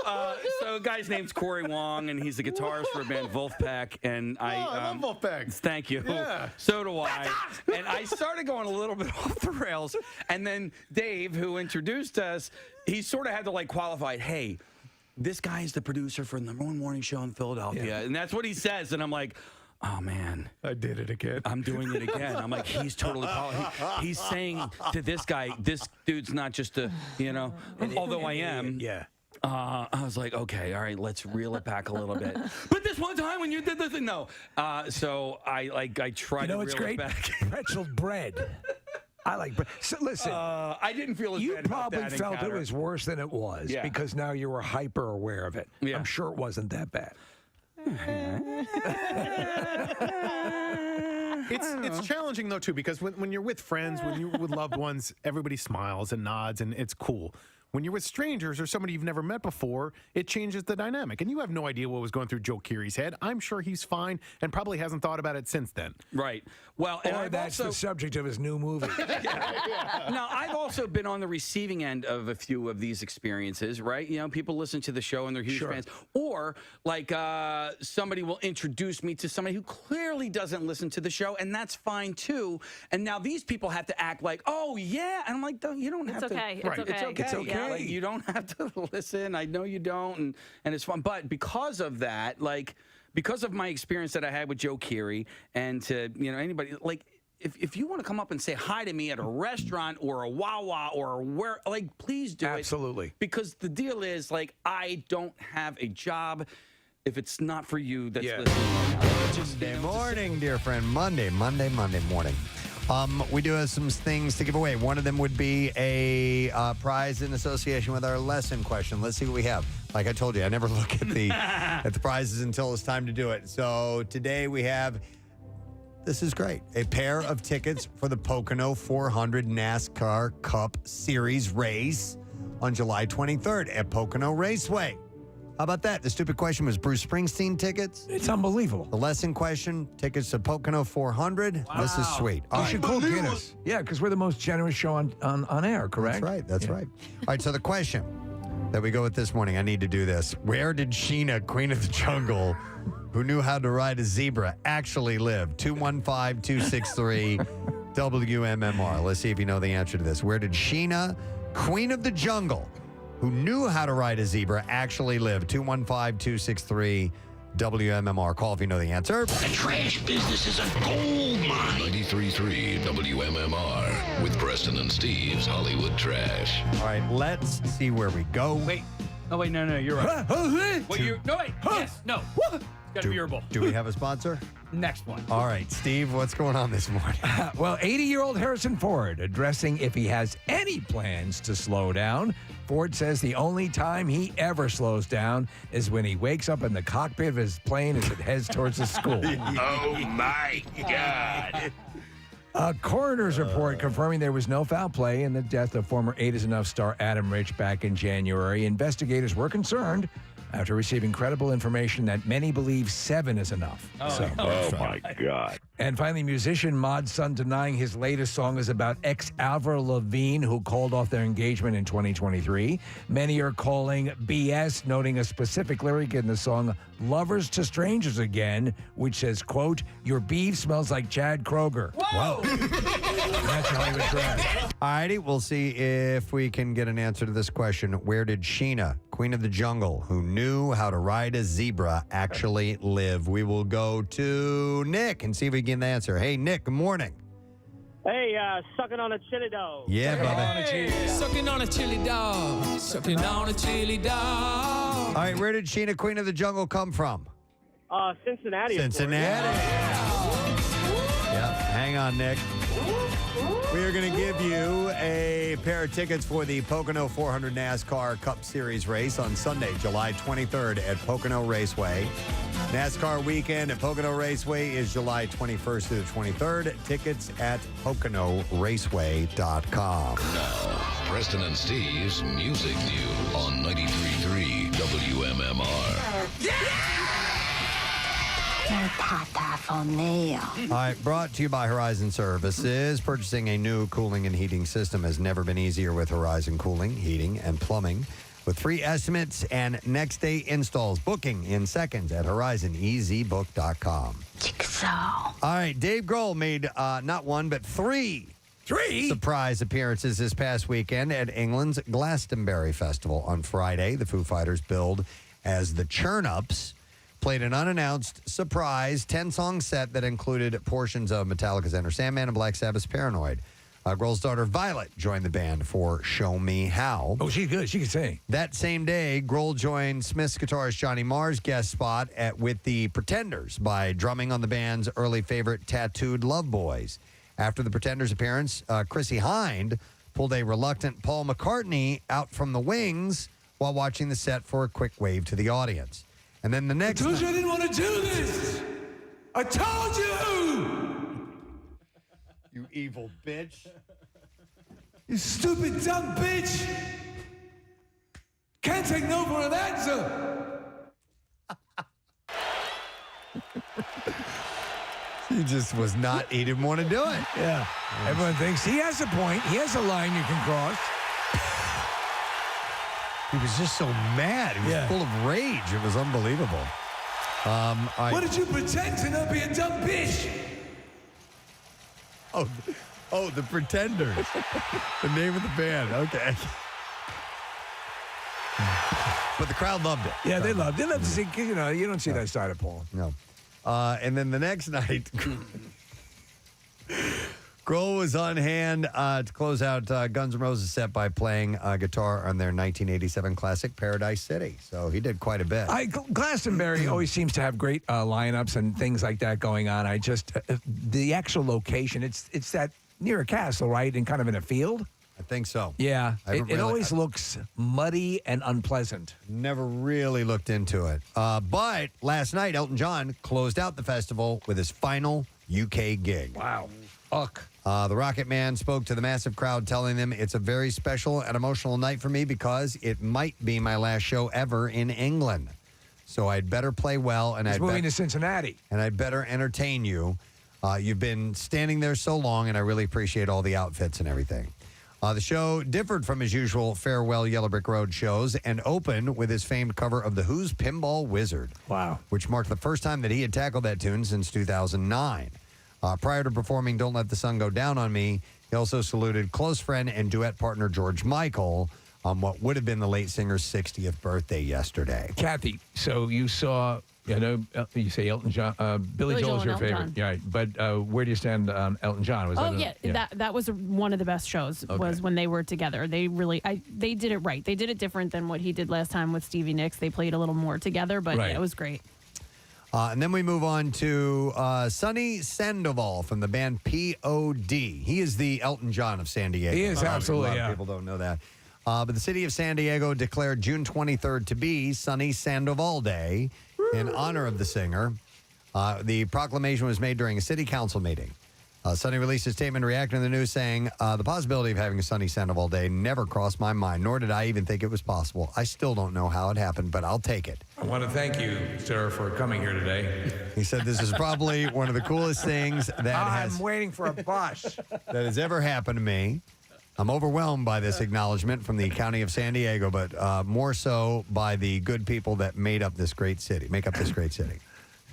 He said the best part of being honored and recognized on this day, it's my mother's birthday. I know it means just as much to her as it does to me. Happy birthday, Mom. Aw. Well, that's pretty nice. When's your next hit? Ma. And then finally, there was a tribute to Tina Turner that took place. And Philadelphia's own Patti LaBelle had a little bit of an issue because she couldn't read the teleprompter that had the lyrics on it. This is an audio clip of her singing. I will advise you, though, to listen to how good her voice is. All right.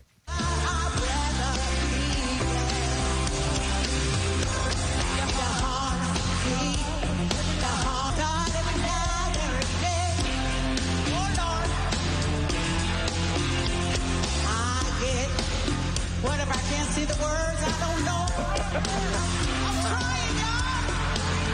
Hey, just as long as I'm here in your heart, I could no better place. You know why?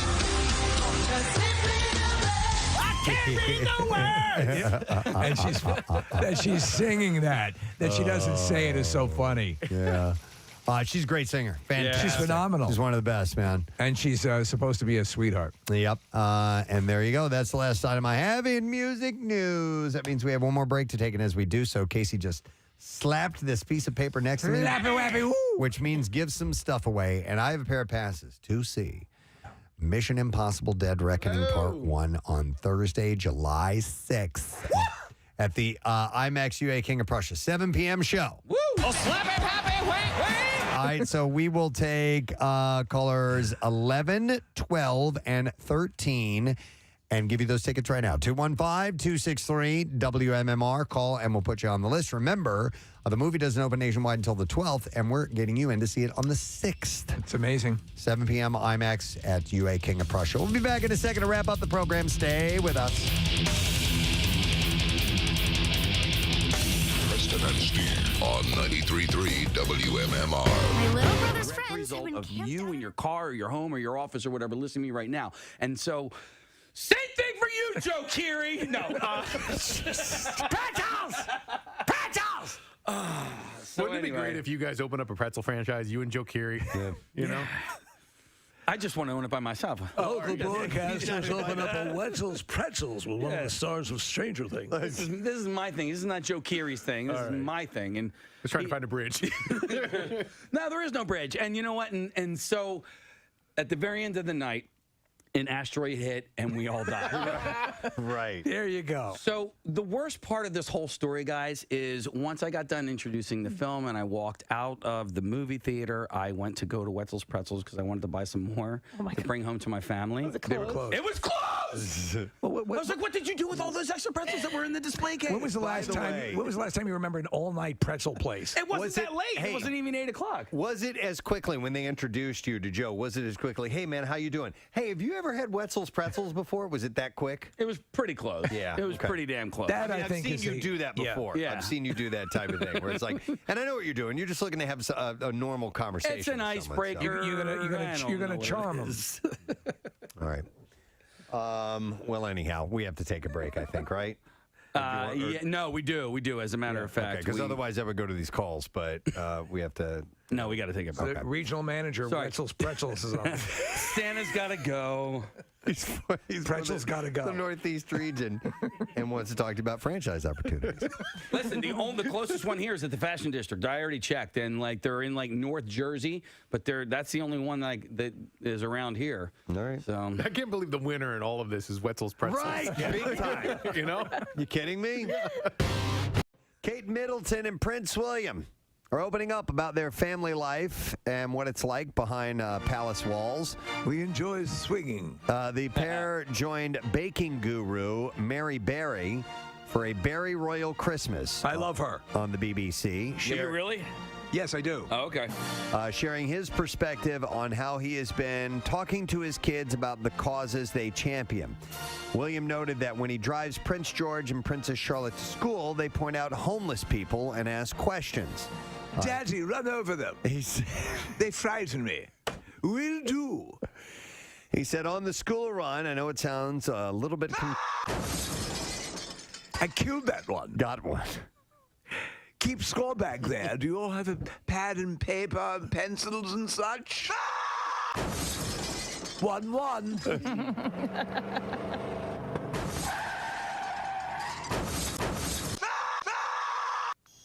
Yeah, 2 that time.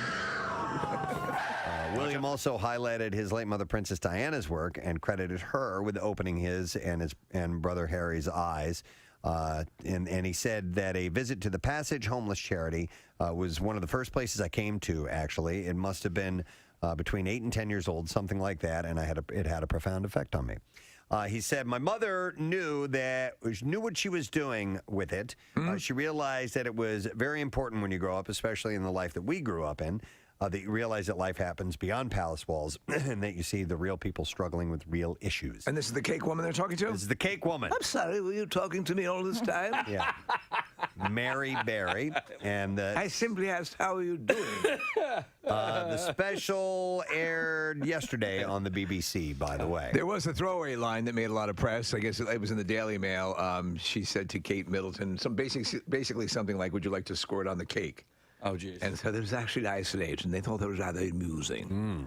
Why don't you lift up your skirt, hop up on the table, and squirt on the cake? Squirt. You know, like they do in pornographic films. Royal jelly. Royal jelly. Wow, you're like a geyser. Okay.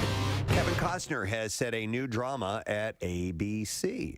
ISB will tell the story of elite special agents of the Investigative Services Branch, whose job it is to solve the most complex and heinous crimes committed in national parks in the Pacific West region. ISB? ISB. He is going to produce and write this. It's a procedural. Former The Flash showrunner Aaron Helberg and Costner will co-write and executive produce. And Helbing will also be, act as the showrunner. I don't think he's planning on acting. He's producing in the whole thing. He's also producing a series for NBC called DVDA. Oh, really? Yeah, which and it's another division, Preston. I guess that is. They have there's 2 openings in that particular division. Jesus.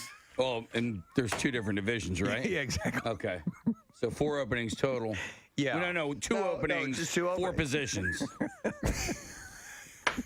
Wow. I'm with DVDA. Any openings there are 2. You guys are talking about the Delaware Valley Dance Academy, right? Yes, of course. Yeah, 4 positions. 4 positions for 2 openings. Right.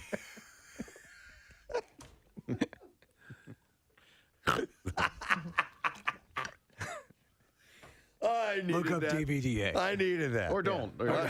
Or don't. No, or just watch Blue Waffle. Or you could just know what that Go is. about the rest of your day without doing that. Did you guys see the updated E.T. commercial that's I on? did. It's Yeah. great. I love it. It is Steven cool. Spielberg directed it. Did he? That's what I was wondering because that's what I read. I'm like, you can't tread on Steven Spielberg's territory. Yeah. Well, Henry Thomas, who played Elliot, allegedly tampered with his sobriety test during a DWI stop. According to a police report obtained by TMZ, he refused a breathalyzer during a stop in Oregon. He was reportedly taken to a station and put in a holding cell. And when a urine sample was taken, the report claims he filled it with toilet water. The oldest trick in the book. E.T. taught him that. He denies the If claim. you're ever arrested for drinking, take your urine specimen and mix it with toilet water. He denies the claim. Last month, the 48-year-old pleaded no contest to driving under the influence. He was given a $500 fine. I was also told to attend a victim impact panel and install a car Here, I'll breathalyzer. piss in a cup for you. Oh my God! There are no minerals in this urine that are not even on Earth anywhere. It's purple. It looks like the purple stuff. You drink instead of Sunny Delight. Breaking news. Really? What's up? Marissa was just telling me you sent it over. Okay. We heard rumblings about this, I guess, Monday, that Pearl Jam is going to have new music out? Oh, yeah. Bill mentioned something to us about that. Okay. We have a clip of the song Marissa just sent over. Oh. And she's going to get you some information on the album. What's the name of the song, Marissa? I can't. Oh, I'm sorry. She does not. What is it? It's called Four Corners. Four Corners. Four Corners. Just a clip of the song. You want to So it's play? ready to go now? Yeah. Did you finish the endorsement or the? I did. Okay, I all did. right. Yeah. So limited time offer was the last part of that. All right. New music, Pearl Jam. Just a clip of it. You got like 40 Very cool. seconds. All right. Here we go. Let's check this out.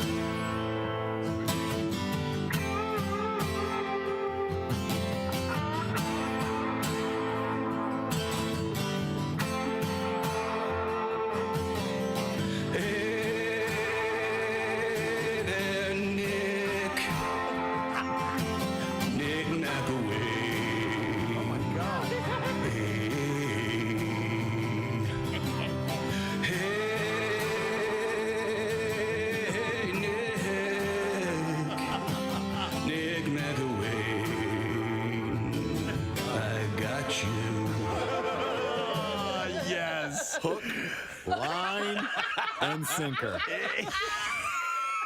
Even As soon as the vocals started. Smack brings us Soul on Fire on 93.3 WMMR. And that will be the last song we have for the day, dear friend. It is 10:38 on a Monday morning, the Preston and Steve Show. And today has been an enjoyable day. We appreciate you being a part of the program. We gave away some pretty cool things, man. And I just want to give you a heads up that if you don't tune in early with us, if you're just a late joiner, you may want to set that alarm a little earlier because our stupid question, which we do around 6:30 in the morning, 6:30, between 6:30 and 6:40, we're giving away Bruce Springsteen tickets. I didn't even We thought it know. was a mistake. I looked up. I have this list of things that we have to give away here. That's always and I don't really dwell on it. I took a look at it right as I was about to ask a stupid question. I'm like, you're kidding me? We're giving away Springsteen tickets this week? Yeah, it was actually a mistake. It was supposed to be Bruce Springsteen. Yeah. Well, we gave away Bruce Springsteen tickets, and then for the lesson question, the Pocono tickets, which is awesome. And then we have tons of great movie screenings coming us. We got a lot this week, and we have to cram it into 4 days because we're off on Friday. We have to do a blowout. Yep. At some point. I think we will do that. That will make that part of one of our days.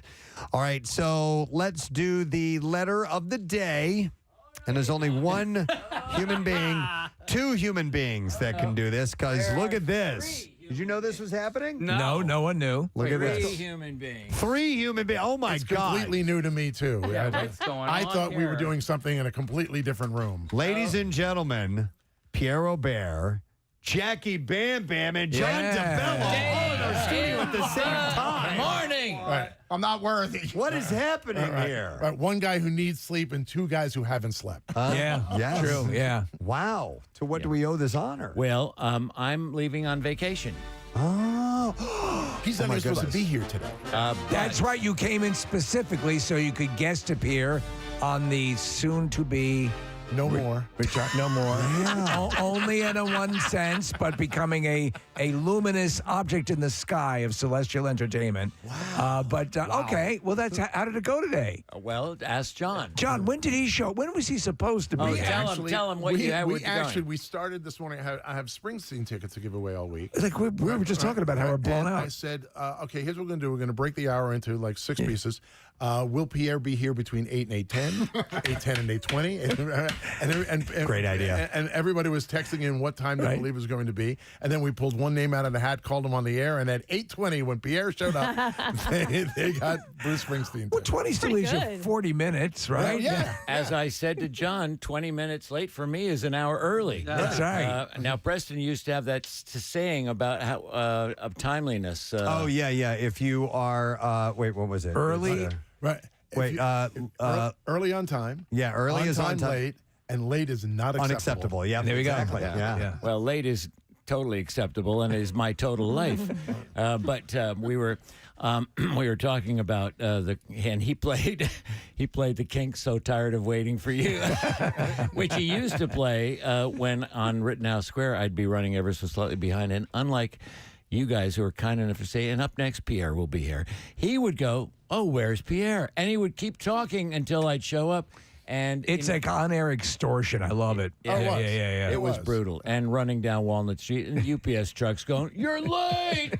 Do you remember you kind of chastised me when we first started working here? Well, I asked you not to say late because it had burned such an ulcer. Like he into had my he had a stomach. talk with me, John. A talk? Oh yeah. Well, yes, he did. They go, "Well, Pierre's late again. Pierre's late," and I go, "Oh no, I can't go through this whole cycle again." So I just asked you nicely, could you just say, "Up next will be Pierre," He and was that'll like- be. Or just say it's daylight savings time. It's only because he burned me so badly during all those it's years. so honorable of them to stay on the air, right? Even longer and longer, because there was a time that they actually left at 10 o'clock. No, the That day- only that was- time that they was left like- at 10 that was o'clock like 2 days. was their first day. They left at 10 o'clock on their first day, of which I was late for, the crossover, and we did it on, and I remember Steve going, "Well, what do we do about Pierre?" And Preston said, "Well, let's go into the break and see what happens." And I was there on the back side of the break, and we had a little chat and said hello, and I welcomed them. That was their first day here. Then the next day, they ended about 10:05. "Oh, we're so sorry we're late." I go, "No, this is nothing." And then it was about 10:10. I go, the first week or two, they kept apologizing. And then sort of like the white men with Native Americans, they just kept claiming more of the land as theirs. And eventually they owned the 10:15, 10:20, 10:30, and now it's We whenever. could do that litter ad with you on the horse and the one tier Yes. coming down. Now, whenever the F they feel like it, and we're all good with it. So I had a chance I was driving down to the shore on Friday and listened live. So I caught about 45 minutes of the crossover that you guys did, and It was I fun. didn't get a chance to listen to the whole thing. But Matt Cord came down here, and I was like, "How long did that end up lasting?" And he said it went for 3 hours. It did. 3 hours. Because when I got done, because we had to do a video shoot, I'm like, this sounds like it's just getting started after 45 minutes of listening to it. But once we start telling stories, and I had a lot of audio, I had Louie stuff, and I had DeBella DeBall stuff, and I had, He has more Atlantic me than City. I have. Right. He really does. I had some of our fun crossovers, and, and the cow moo would be a good one to play. Right. Pancake, can you find that? This is a cute one. I mean, how many years together? 13. Yeah. I mean, and there's all of that. The history of the station, the history of the various shows. We talked about it, John. Yeah. I mean, you accrue all these things. Pierre's much more fastidious. Oddly enough, despite your lifestyle, you're very fastidious as far as archiving stuff. Right. Yeah. So did he pull out things you didn't know existed? He pulled out things that I remembered, but I don't have. Oh, wow. I have none of it. Did Pancake get that for you? He's bringing in a dairy cow. Can, What would it be can- labeled? I mean, can is you it ask in our Pancake? system or? It's me and DeBella crossover with a cow, talking about a cow. I heard it. I did hear that. Yeah, that was fun. We did. Well, I just thought it'd be fun to play again. Oh, okay. But I thought- never mind. They've already heard it. Yeah, so. because we were saying that this morning. I was like, I was pretty sure we ran that. Well, I just thought it would be fun to play again, and because the entire podcast, But you understand him. The idea of playing the same thing over and over again. It's like his favorite band. It's true. I could say something, but I won't. But I don't know what I was a going to grateful say. Well, how did Jackie get looped into all this? What's he doing? Well, here's the wildest thing. He comes to me this morning. He says, all right, Jackie's going to do my show. Let's break in on him doing the show. So I thought that we were going to break in on him. And then we come down there. All of a sudden, I see he opens up your studio door. I go, where the hell are we going? Yeah, because we asked you to come in on Wednesday. On Wednesday. Yeah. I'm coming on Wednesday. So I'm going to shut up. I want to Well, save my stories for me. This is John's last week. This is last week, and so I thought since I was on his show, we would, come in and hang with you. You haven't said a word, Jackie. I haven't. I'm just following you guys. All I'm right. not worthy. We have the cow. Oh, Okay. All right, so yeah. let's play the cow. This was a crossover. Yeah. All right. All right, here we go. Maybe Braunschweiger, you know what I mean? Hey, CPS, CPS, I don't think Pierre saw this picture yet. I don't know. Be a Pierre, surprise did to you see him. the picture of the cow? You see the picture of the cow, huh? You'll be joining Save the Cows. Wait to see. I definitely enjoyed the call. I thought that man was very nice. I thought he was very nice, too. He's an amazing guy, you know what I mean?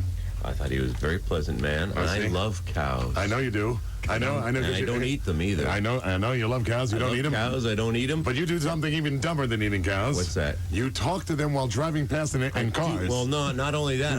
I have been known to stop a car and go over to a cow field and they'll stop what they're doing and say, "Are we on the right side of the fence?" No. And they look up. And they look at you with this big expression like, "What an ass."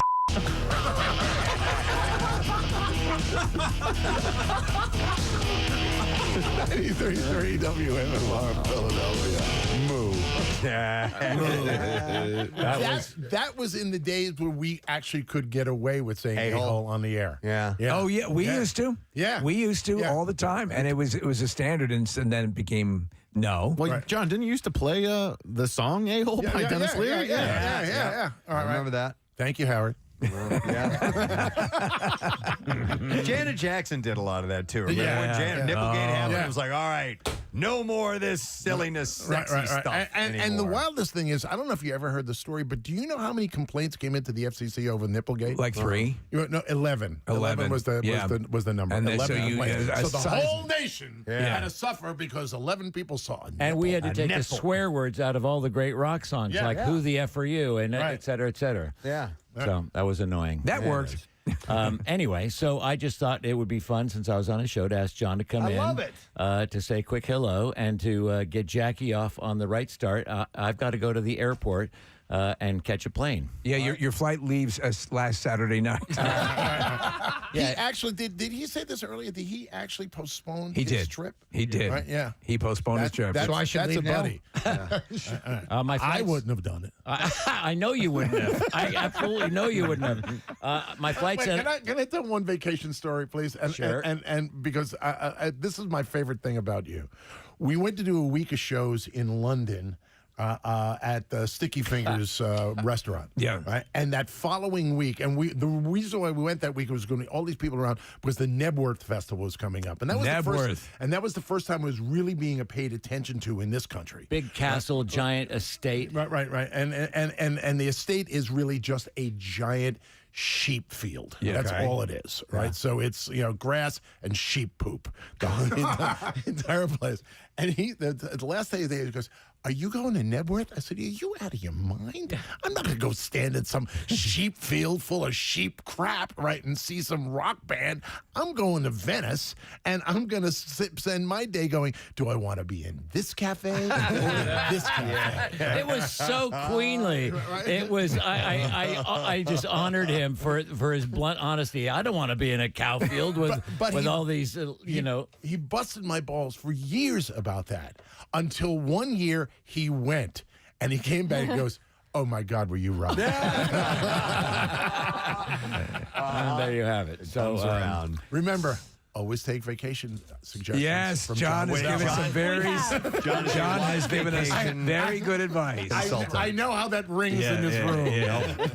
You are correct. John did it. Wow. So, all right, so John's going to spend some time with us on Wednesday. And we're looking forward to it, which John. is Thank awesome. you. Yeah. Well, good to ask you a few questions. And you, get out of here. You're on vacation. My flight's at 11:15. I got plenty of time. I wouldn't doubt it. Pierre is telling Pierre. This is you're going to Sturgis, right? Yeah. I'm going to Sturgis. All right. Well, Jackie Bam Bam. Should I leave now? Can I? Well, we haven't done the letter. Oh, okay. All right. So here we go. Preston and Steve on 93.3 WMMR. Now, the Daily Letter. All right. And the Preston and Steve Show is brought to you today by the letter. Letter D, as in Duple. All right. No, DeBella. That makes sense. Well, we were going to use that later on, but we will use DeBella today. Okay. All right. What is duple? What the hell is duple? It was a little word I put together. Oh, for God's sake. Yeah, it's his letter. Stop giving him a hard time. Is this a marriage made in heaven? These two. No wonder why one fills in for the other. You got to see him hanging out. Yeah. I went to London. No, you want to see Jackie hanging out, just look at his pants. That's all you got to do. John, look up. No, look, he's wearing stretch pants, no underwear, and his cell phone is below his knees because it slipped through the crack of whatever. All right, and that's down enough by his of me. knees. I can see his duple from here. I see the outline. That's a hell of a Once your duple. eyes lock on it, there's no you can't avert. All All right, we're going to give away a pair of tickets to Moulin Rouge, the musical Friday, July 7th, the Academy of Music, and a hotel stay that night at the Bellevue Hotel in Center City. Moulin Rouge, by the way, the musical winner of 10 Tony Awards, including Best Musical, is a theater celebration of truth, beauty, freedom, and above all, love. You read it all, don't you? I do, man. July 5th through 30th at the Academy of Music. Tickets and info at kimmelculturalcampus.org. Do you do a little shortcut on your reads? I do that one day. Rest of the week at a Kimmel Center. There you go. Go see it. Jackie Bam Bam, what are you doing on the show today, buddy? We got a block of the Clash. It's Mick Jones's birthday, the member of the Clash, not foreigner. We're going to say hello to our friends in the Hooters. Yep. And we got one of Pierre's letters for Pink Floyd on the docket today. Very nice. Want to thank our sponsor, President Steve Show, is brought today by Duncan. The President Steve Show runs on Duncan tomorrow on the program. We'll duple it up. We're going to have NASCAR driver Kyle Busch in the studio, from what I understand. We have a Tattoos Day, and we have a lot of stuff to give away this week, including Springsteen tickets tomorrow morning for the stupid question. So that's it. We're done. Rage on. Have a great day. You have a great vacation. Yes. We'll see you on Wednesday. See you on Wednesday. Jackie Bam Bam, have a great show. We'll see you later, gang. Bye-bye.